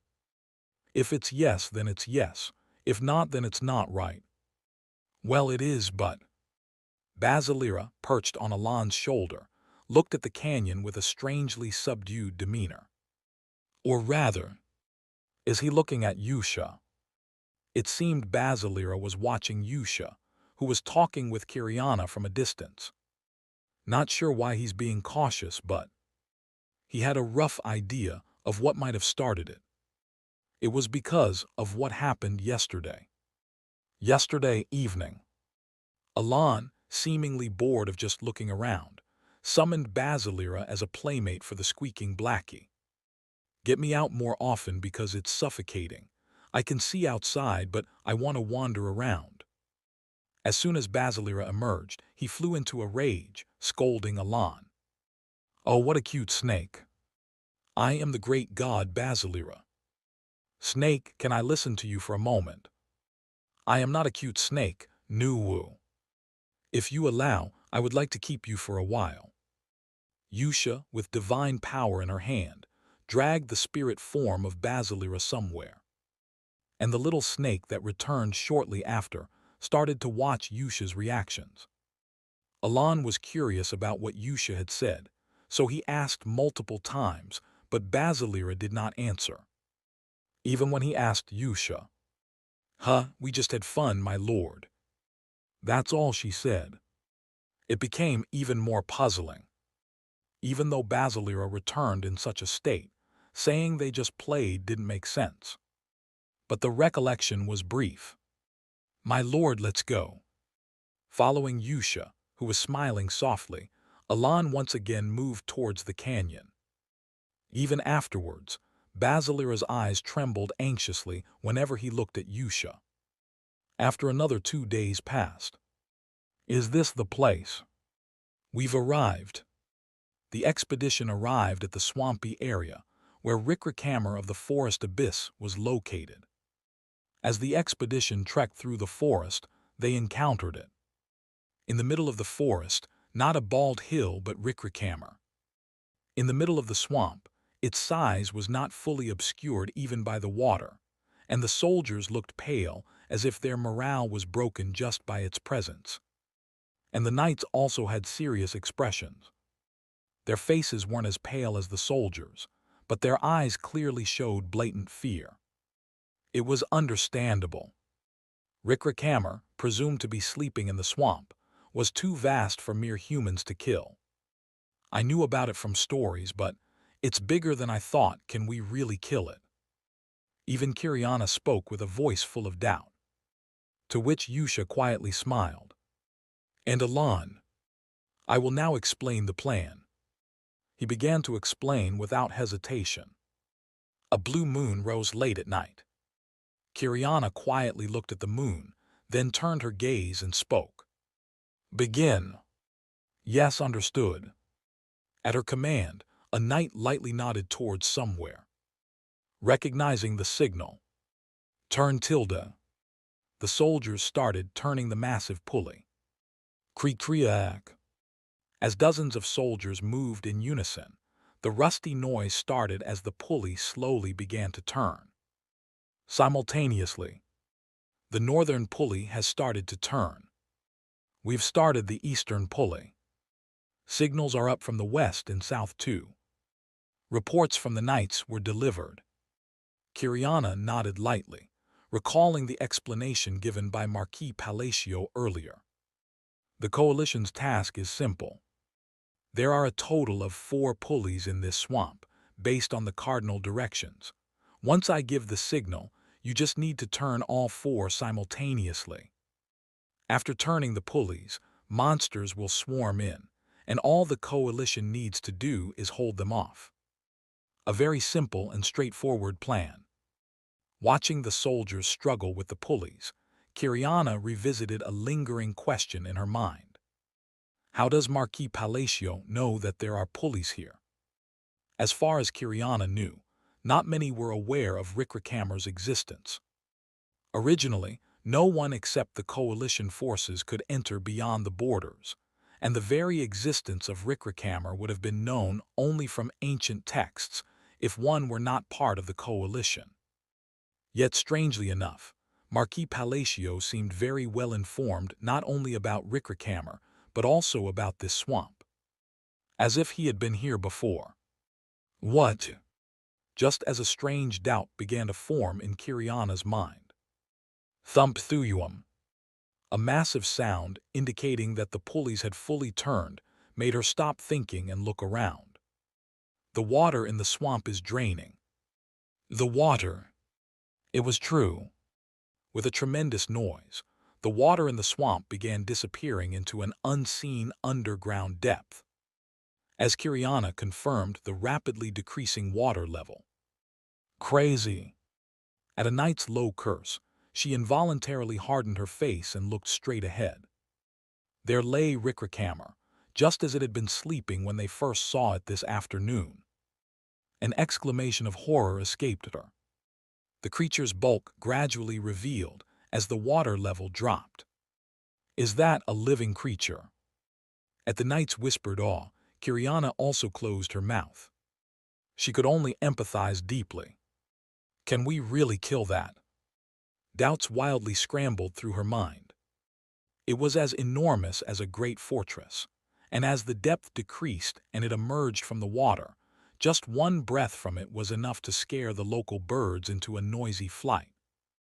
Even Kiriana, who prided herself on reaching a superhuman level, had to humbly acknowledge the limits of the human race. Overwhelmed by its sheer size, she felt involuntary awe. What? She then looked at Marquis Palacio. He was moving forward, toward Rickrakammer, whose single tooth was so large that it would take 5 men combined to match it. Eventually, sighing deeply, the Duke looked ahead. Rickrakammer, still not awakened, its mere breathing vibrated the earth, giving even Alan an unimaginable sense of pressure. Even for someone like Alan, there was no magic that could effectively damage a monster of this size. Nor could he suddenly create new magic with higher firepower than before. He was not that much of a genius. However, the fact that they had to deal with this monstrous creature remained unchanged. There was only one thing he could do. That was the application of magic. Alan, deploying a severe cold from his armor, quickly muttered an incantation. Slower than Duke Comelin, but certainly faster than the old Alan. Frost Barrier Extreme. The moment he uttered the last word, the magic that froze everything within the conjured space burst forth. Siarararak. Above Rickrakammer's head, it unfolded. The magic, constrained in space and time to save mana, lasted only 2 seconds. In that brief moment, a massive crystal formed above its head, certainly capable of wiping out dozens of monsters in one strike. The crystal formed initially was too small to inflict meaningful damage on Rickrakammer's massive body. However, multiple manifestation, Chinese letter, Chinese letter, Chinese letter, Chinese letter. Alan's magic, already having laid out a spiral structure of magical energy, deployed Frost Barrier Extreme once more. Siararak. And on top of that, he deployed it again. Siararak. What ultimately formed was a giant crystal large enough to finally impact Rickrakammer's massive body. Observing the floating crystal, Alan sealed an incantation and twisted the laws of the crystal. Spiral Chinese letter, Chinese letter. Following the chant, the law embedded within the incantation infused into the crystal. The arrangement of icy magic twisted into a spiral. Its sharpest point spread across a wide surface like floating debris, releasing a sound akin to a tree breaking, scattering the remnants in all directions like spring snowflakes. Only then did Rickrakammer, awakened too late by the snowflakes assaulting its body, open its eyes. Rotation, Chinese letter, Chinese letter. But Alan, undeterred, twisted another permitted law. The crystal, upon Alan's chant, began to rotate clockwise, obeying the law of gravity as it plummeted to the ground, gaining the penetrating power to pierce through the monstrous creature's tough skin, along with the spiral incantation. With a thunderous noise, it pierced through Rickrakammer's body. Simultaneously, the last thing Alan invoked was Shattered Chinese letter, violently breaking the arrangement of rotating magical energy. With that, the crystal that had pierced through Rickrakammer exploded like a bomb and dispersed. Under the blue moon, a bloom of ice flowers, Chinese letter, blossomed. Chapter 139. By the time the battle between Rickrakammer and Alan began. Thank you so much, Saint. It is not because of me, but all thanks to Cyrenea's grace. Another monster wave was repelled from the fortress walls at the border. Yes, thanks to Cyrenea's grace, there were almost no casualties. That's a relief. Human responded as such, looking down below the fortress walls. What caught his eye were soldiers clearing monster corpses beneath the hastily repaired walls that had been destroyed just days ago, as well as the still incomplete sections of the fortifications. When are the mages expected to arrive? They've been contacted urgently and are on their way, but it seems it will still take some time. That's worrisome. Yuman's expression darkened. It's not a major issue for now, but since the expedition left to hunt Rickrakammer, Yuman had repelled 2 monster waves and managed to do so relatively successfully. However, the reason for his unease was the still damaged fortress walls. If the walls were intact, there might not have been any casualties at all. Even with Yuman now a part of the Allied forces, casualties continued to occur. No matter how much the walls were repaired, the monsters had an uncanny ability to break through them once more. Even someone like Yuman could not bring a soldier killed in an instant back to life. I hope the mages arrive as soon as possible. Of course, the number of casualties was small. To have repelled the waves with such minimal losses was a significant feat. However, to Yuman, the number of casualties didn't matter as much as the loss of a single life itself. What mattered was the sanctity of human life. The very existence of casualties weighed heavily on his heart. After all, he was the saint. He lowered his gaze, looking carefully at the soldiers' bodies amidst the monster corpses. Though the state of the bodies was gruesome, he did not avert his eyes. Calmly, he conveyed his condolences. After the cleanup was roughly completed, while discussing with Kiriana's aide about how to fend off the next monster wave. Did someone appear in the north? Well, it's not a reliable rumor, but he heard a rather peculiar story. So, when the soldiers were patrolling the border, they saw something resembling a person in the north. Is that correct? Yes, it's just a rumor among the soldiers. You don't need to concern yourself too much. I only mentioned it because it came to mind. If you don't mind, could you tell me more about it in detail? Yuman's expression grew serious. The aide, who had brought it up casually to lighten the mood, looked puzzled but continued the story. A moment later. So, there's a rumor that someone with white hair was seen in the canyon area of the northern region. Yes, but as you know, it's unlikely there's anyone in the border area. Both we and the Empire keep it under strict control. Although the report reached Kiriana, most dismissed it as a hallucination. However, after Cardinal Yusha's arrival, the aide paused briefly before continuing. The soldiers who saw the figure claimed that the person resembled Cardinal Yusha. Well, that's the gist of it. Haha, saying it out loud, it does sound like an absurd rumor. After all, it makes no sense for the Cardinal to be there. The aide scratched his head awkwardly, nodding the soldiers had only seen the figure from a considerable distance, making the account less credible. But Yuman, hearing the tale, remained silent. He pondered deeply, gazing toward the north, where a fierce battle was likely raging. A massive crystal plummeted, piercing through Rickrakammer's body and erupting in an explosion, with frost blooming beneath the blue moonlight. Rickrakammer let out a chilling scream, thrashing wildly. With a single sweep of its tail, it leveled the surrounding trees. From its sharp mouth poured needle-like tendrils, scattering frantically in all directions. Even its slightest movements shook the ground, as if the entire continent were experiencing an earthquake. Between the monstrous cries, Rickrakammer's crimson eyes burned. Eyes devoid of reason. From the colossal, streamlined body's tail, black slime began to burst forth. As with the slime Alan had previously discovered at the castle gates, it consumed all forms of magic. This was a unique ability granted only to the monstrous Rickrakammer, rendering all mages' powers ineffective. In an instant, the massive ice crystal Alan had created melted and disappeared. The crystal, which had accurately pierced Rickrakammer's body, vanished.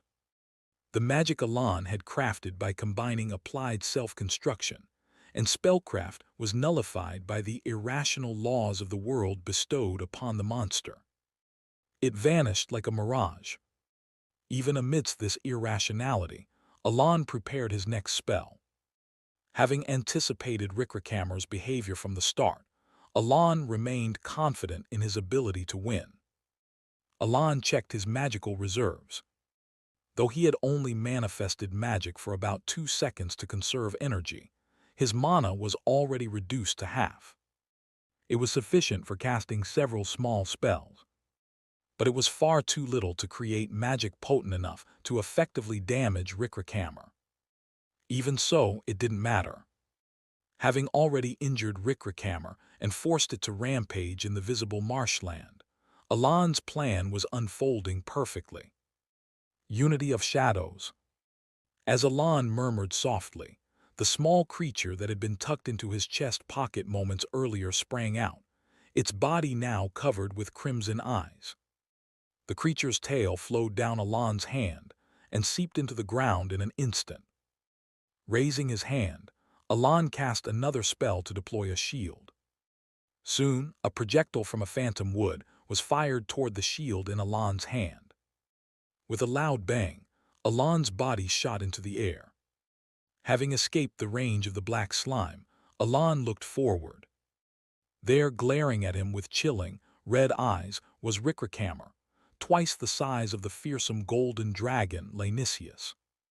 For a moment, a question flashed through Alon's mind, but his hands instinctively formed seals. Refraction, repulsion, azure light. The words flowed from his lips almost automatically. The speed of his spellcasting had become noticeably faster than before. Then, linear diffraction. Like flicking a pebble, Alon fired the azure light formed at his fingertip.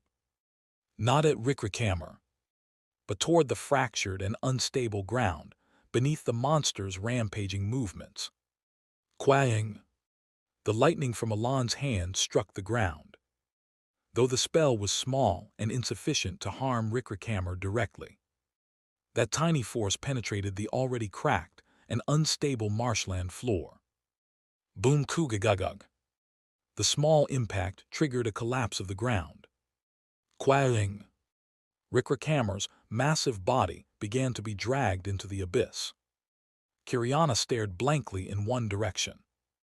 She wasn't the only one. The knights and soldiers, all of them were looking at the same place. It was where Marquis Palacio stood. Clad in a shadowy, rippling black coat, his left hand enveloped in an ash-gray aura as he floated in the air. His presence was so striking that no one could look away. Beneath the dignified, radiant figure of Marquis Palacio, even the knights and soldiers, who had been terrified at the mere sight of Rickrakammer, and even Kiriana, who felt all that surpassed fear, watched as Rickrakammer fell into the collapsed ground. Quack! The deafening noise roared so loudly it felt as though eardrums would burst. The tremor was so powerful that soldiers and knights stumbled and fell, unable to hold their stance. Yet their eyes remained fixated on the scene. As Rickrakammer was dragged into the abyss, where the bottom was unseen, the sight of Marquis Palacio, standing in stark contrast, filled them with overwhelming reverence. At that very moment, as everyone stared blankly at a single figure, Lao, at the edge of the marshland, in the dense forest, in a place no one had yet paid attention to, Yusha gazed at Marquis Palacio with an almost rapturous expression, admiring his figure. Behind her, crunch crack, the sound of bones being crushed accompanied by dying screams echoed through the air. At the noise disturbing her admiration, she quietly turned her gaze. There monsters lay strewn about. A goblin with its entire skeleton shattered, embedded into the ground like a paper doll. An orc with its skin flayed. A gnoll with its entire body grotesquely twisted in multiple directions. An owlbear that had impaled its own neck with both arms. The area was littered with corpses, their grotesque forms torn apart as if by a grinder. Dozens of bodies. No. Hundreds. Still no. Enough corpses to form a massive perimeter around the edge of the marshland, stood behind Yusha. And grrrkk. Amidst the carnage, the only creature still making noise was a troll, enormous in size compared to the others, its body grotesquely bent and contorted, yet alive thanks to its impossible regenerative power. Wrapped in black tendrils, it was reduced to instinctive terror, its eyes filled with primal fear as it stared at Yusha. She gently raised her index finger to her lips. "Oh dear, we must be quiet now. We shouldn't cause a disturbance, should we?" Smiling as if soothing a frightened child, Yusha approached the monstrous troll, gliding toward it. Her crimson eyes glinted under the pale blue moonlight. "Now don't look at me, look over there." Crunch crack. The tendrils coiled around the troll's neck forced its head to turn, directing its gaze toward Marquis Palacio's distant figure. Grrrreza. The troll let out a painful scream. But, snap! The tendril seized its jaw, severing its protruding tongue. Writhing in excruciating agony, the troll was once again forced to face Palacio's direction by the tendrils. Huff, huff. Panting in fear, it rolled its eyes to glance back at Yusha. Amidst the horrific scene, Yusha's lips remained curled in a serene smile. "Now, offer your reverence and faith as well," she whispered softly. "The reverence and faith that he deserves." Calmly, "To my one and only God," she commanded. Chapter 140. The ground collapses, and Rickrakammer falls along with it. Desperately struggling to avoid falling into the abyss, Rickrakammer flails about. However, with no swamp left to support him, he could no longer move, and his struggles only backfired, leading to an even worse outcome. In the end, with a terrifying roar, Rickrakammer plunges into the depths of the abyss. Alan immediately follows him, descending into the abyss, and thinks to himself, "This completes all the necessary conditions." In truth, accomplishing all of this wasn't something that could be done at once. Originally, it was meant to proceed through 3 distinct phases. The first phase involves fighting Rickrakammer in psychedelia. Initially, Alibin fights alone in the swamp. Then, the companions who followed Alibin operate the 4 pulleys located in the north, south, east, and west to drain the swamp, signaling the start of the second phase. Once that phase is also completed, the ground collapses and the third battle begins underground, in a chasm resembling the abyss. In other words, it was originally supposed to be a long and drawn-out fight, but Alan effectively skipped 2 of the 3 phases. By deliberately bringing in allied forces to turn the pulleys in the 4 directions, he handled both the first phase and the occasional monster waves. By inflicting effective damage on Rickrakammer, he forced the creature to spew out black ichor, nullifying the magic that prevented the swamp floor from collapsing. Thus, he broke through the ground and skipped the second phase entirely. Now, all that remained for Alan was the third phase.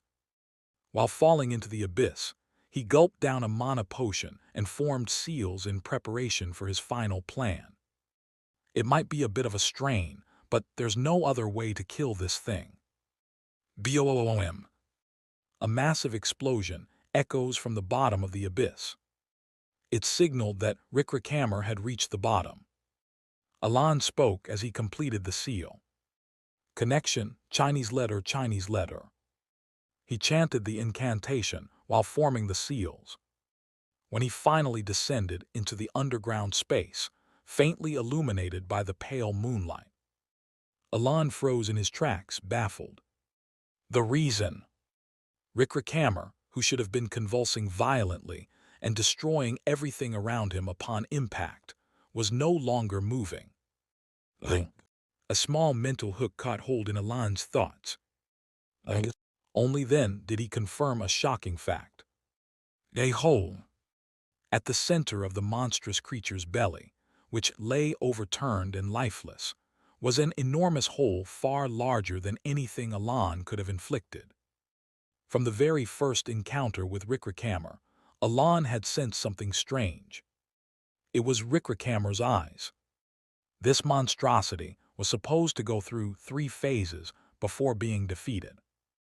Upon reaching the 3rd phase, when its health dropped below 30%, its eyes would turn red, and it would enter a berserk state for its final desperate struggle.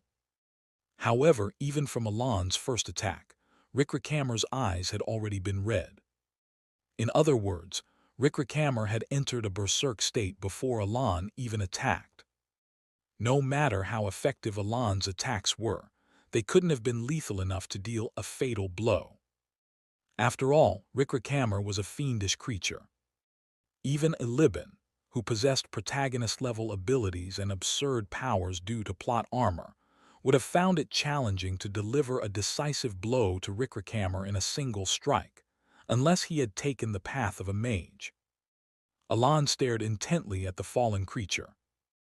There, in the center of the beast's abdomen, was a massive hole far beyond his own doing. What is this? His head tilted to the side in confusion.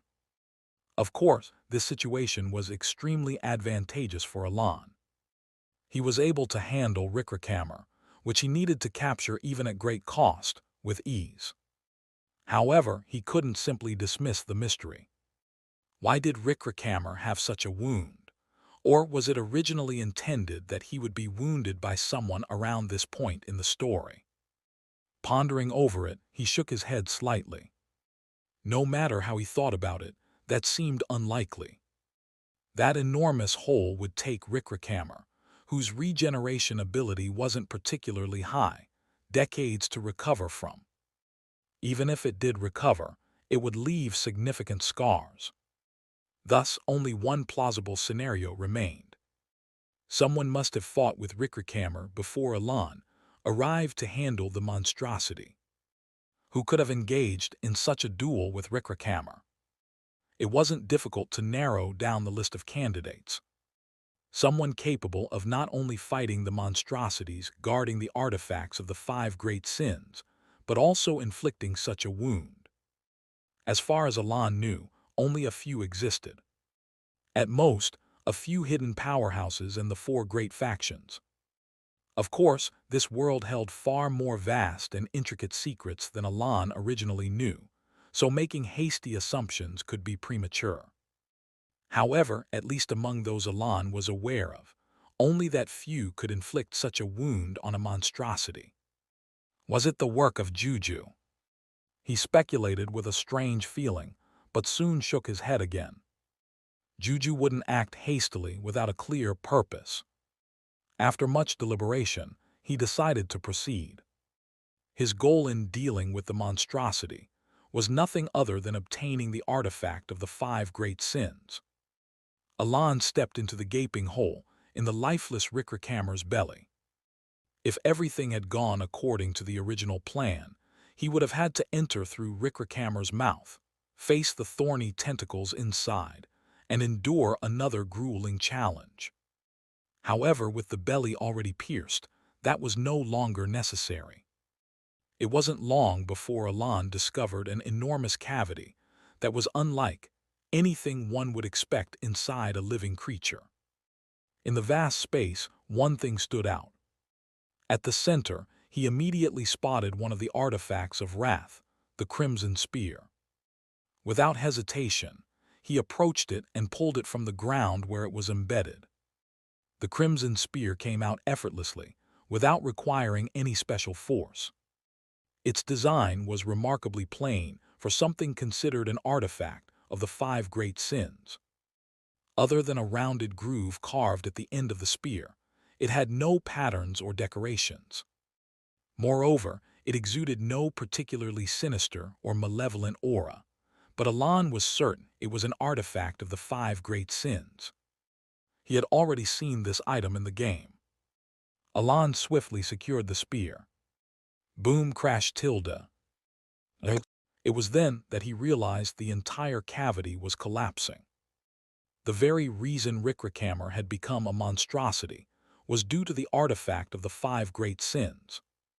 Now that the artifact inside its body had been taken, the creature was beginning to crumble. What puzzled Alan was the speed at which it was happening. It wasn't this fast before.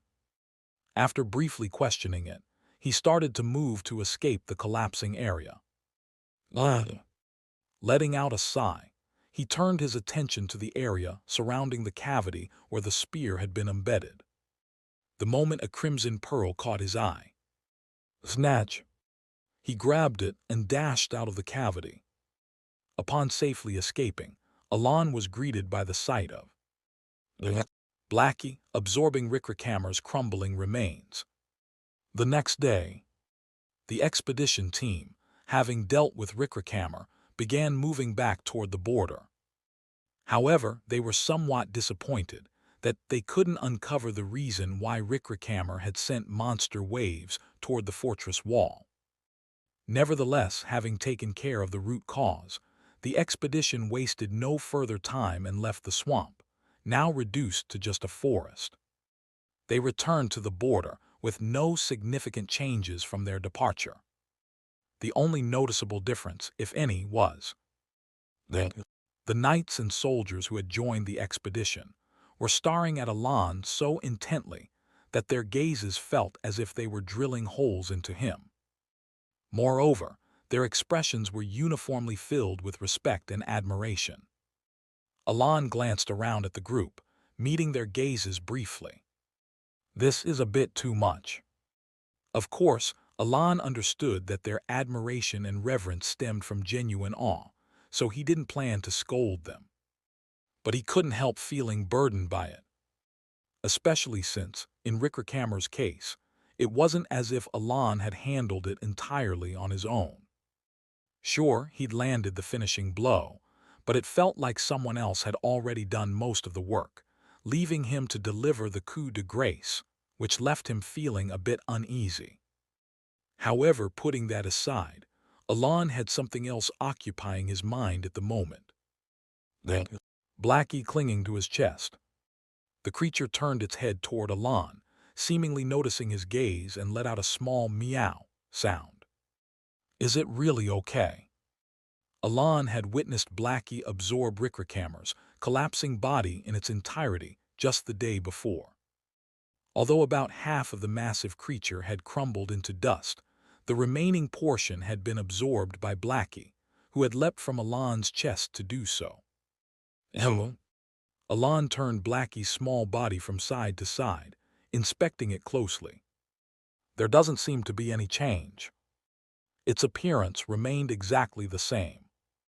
Its size hadn't increased, and it didn't seem particularly stronger either.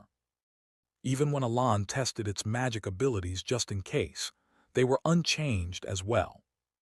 For a creature that had absorbed such a powerful monstrosity, the complete lack of transformation was puzzling. Alan had only recently discovered that shadow dragons could absorb something, but to see absolutely no changes afterward was strange. Lanasis knew about the unity of shadows, but even he didn't know anything about shadow dragons. Should I ask Rai-E for more insight? As Alan scrutinized Blackie, the little creature merely tilted its head quietly in response. It was a warm spring day, yet the sunlight felt particularly intense. Exactly 3 days later, upon the expedition's return to the border. Welcome back, Marquis. Yes. It seems you've made history once again. What do you mean? I didn't hear any specific stories, but judging by the reactions of the soldiers and knights, you must have done something noteworthy again. As Evan gestured toward the still admiring soldiers and knights. You've arrived, brother. Yes, Saint, I've just returned. That's a relief. Yuman approached with his usual warm smile. But soon his expression turned serious. Did Cardinal Yusha do something? No. Cardinal Yusha. No, nothing at all. With an even graver expression than before. Brother, I must insist once again, stay away from Cardinal Yusha. What? She is dangerous. Human whispered this to Alan yet again. What's with this all of a sudden? Alan was inwardly puzzled once more. Still, their return had been a safe one.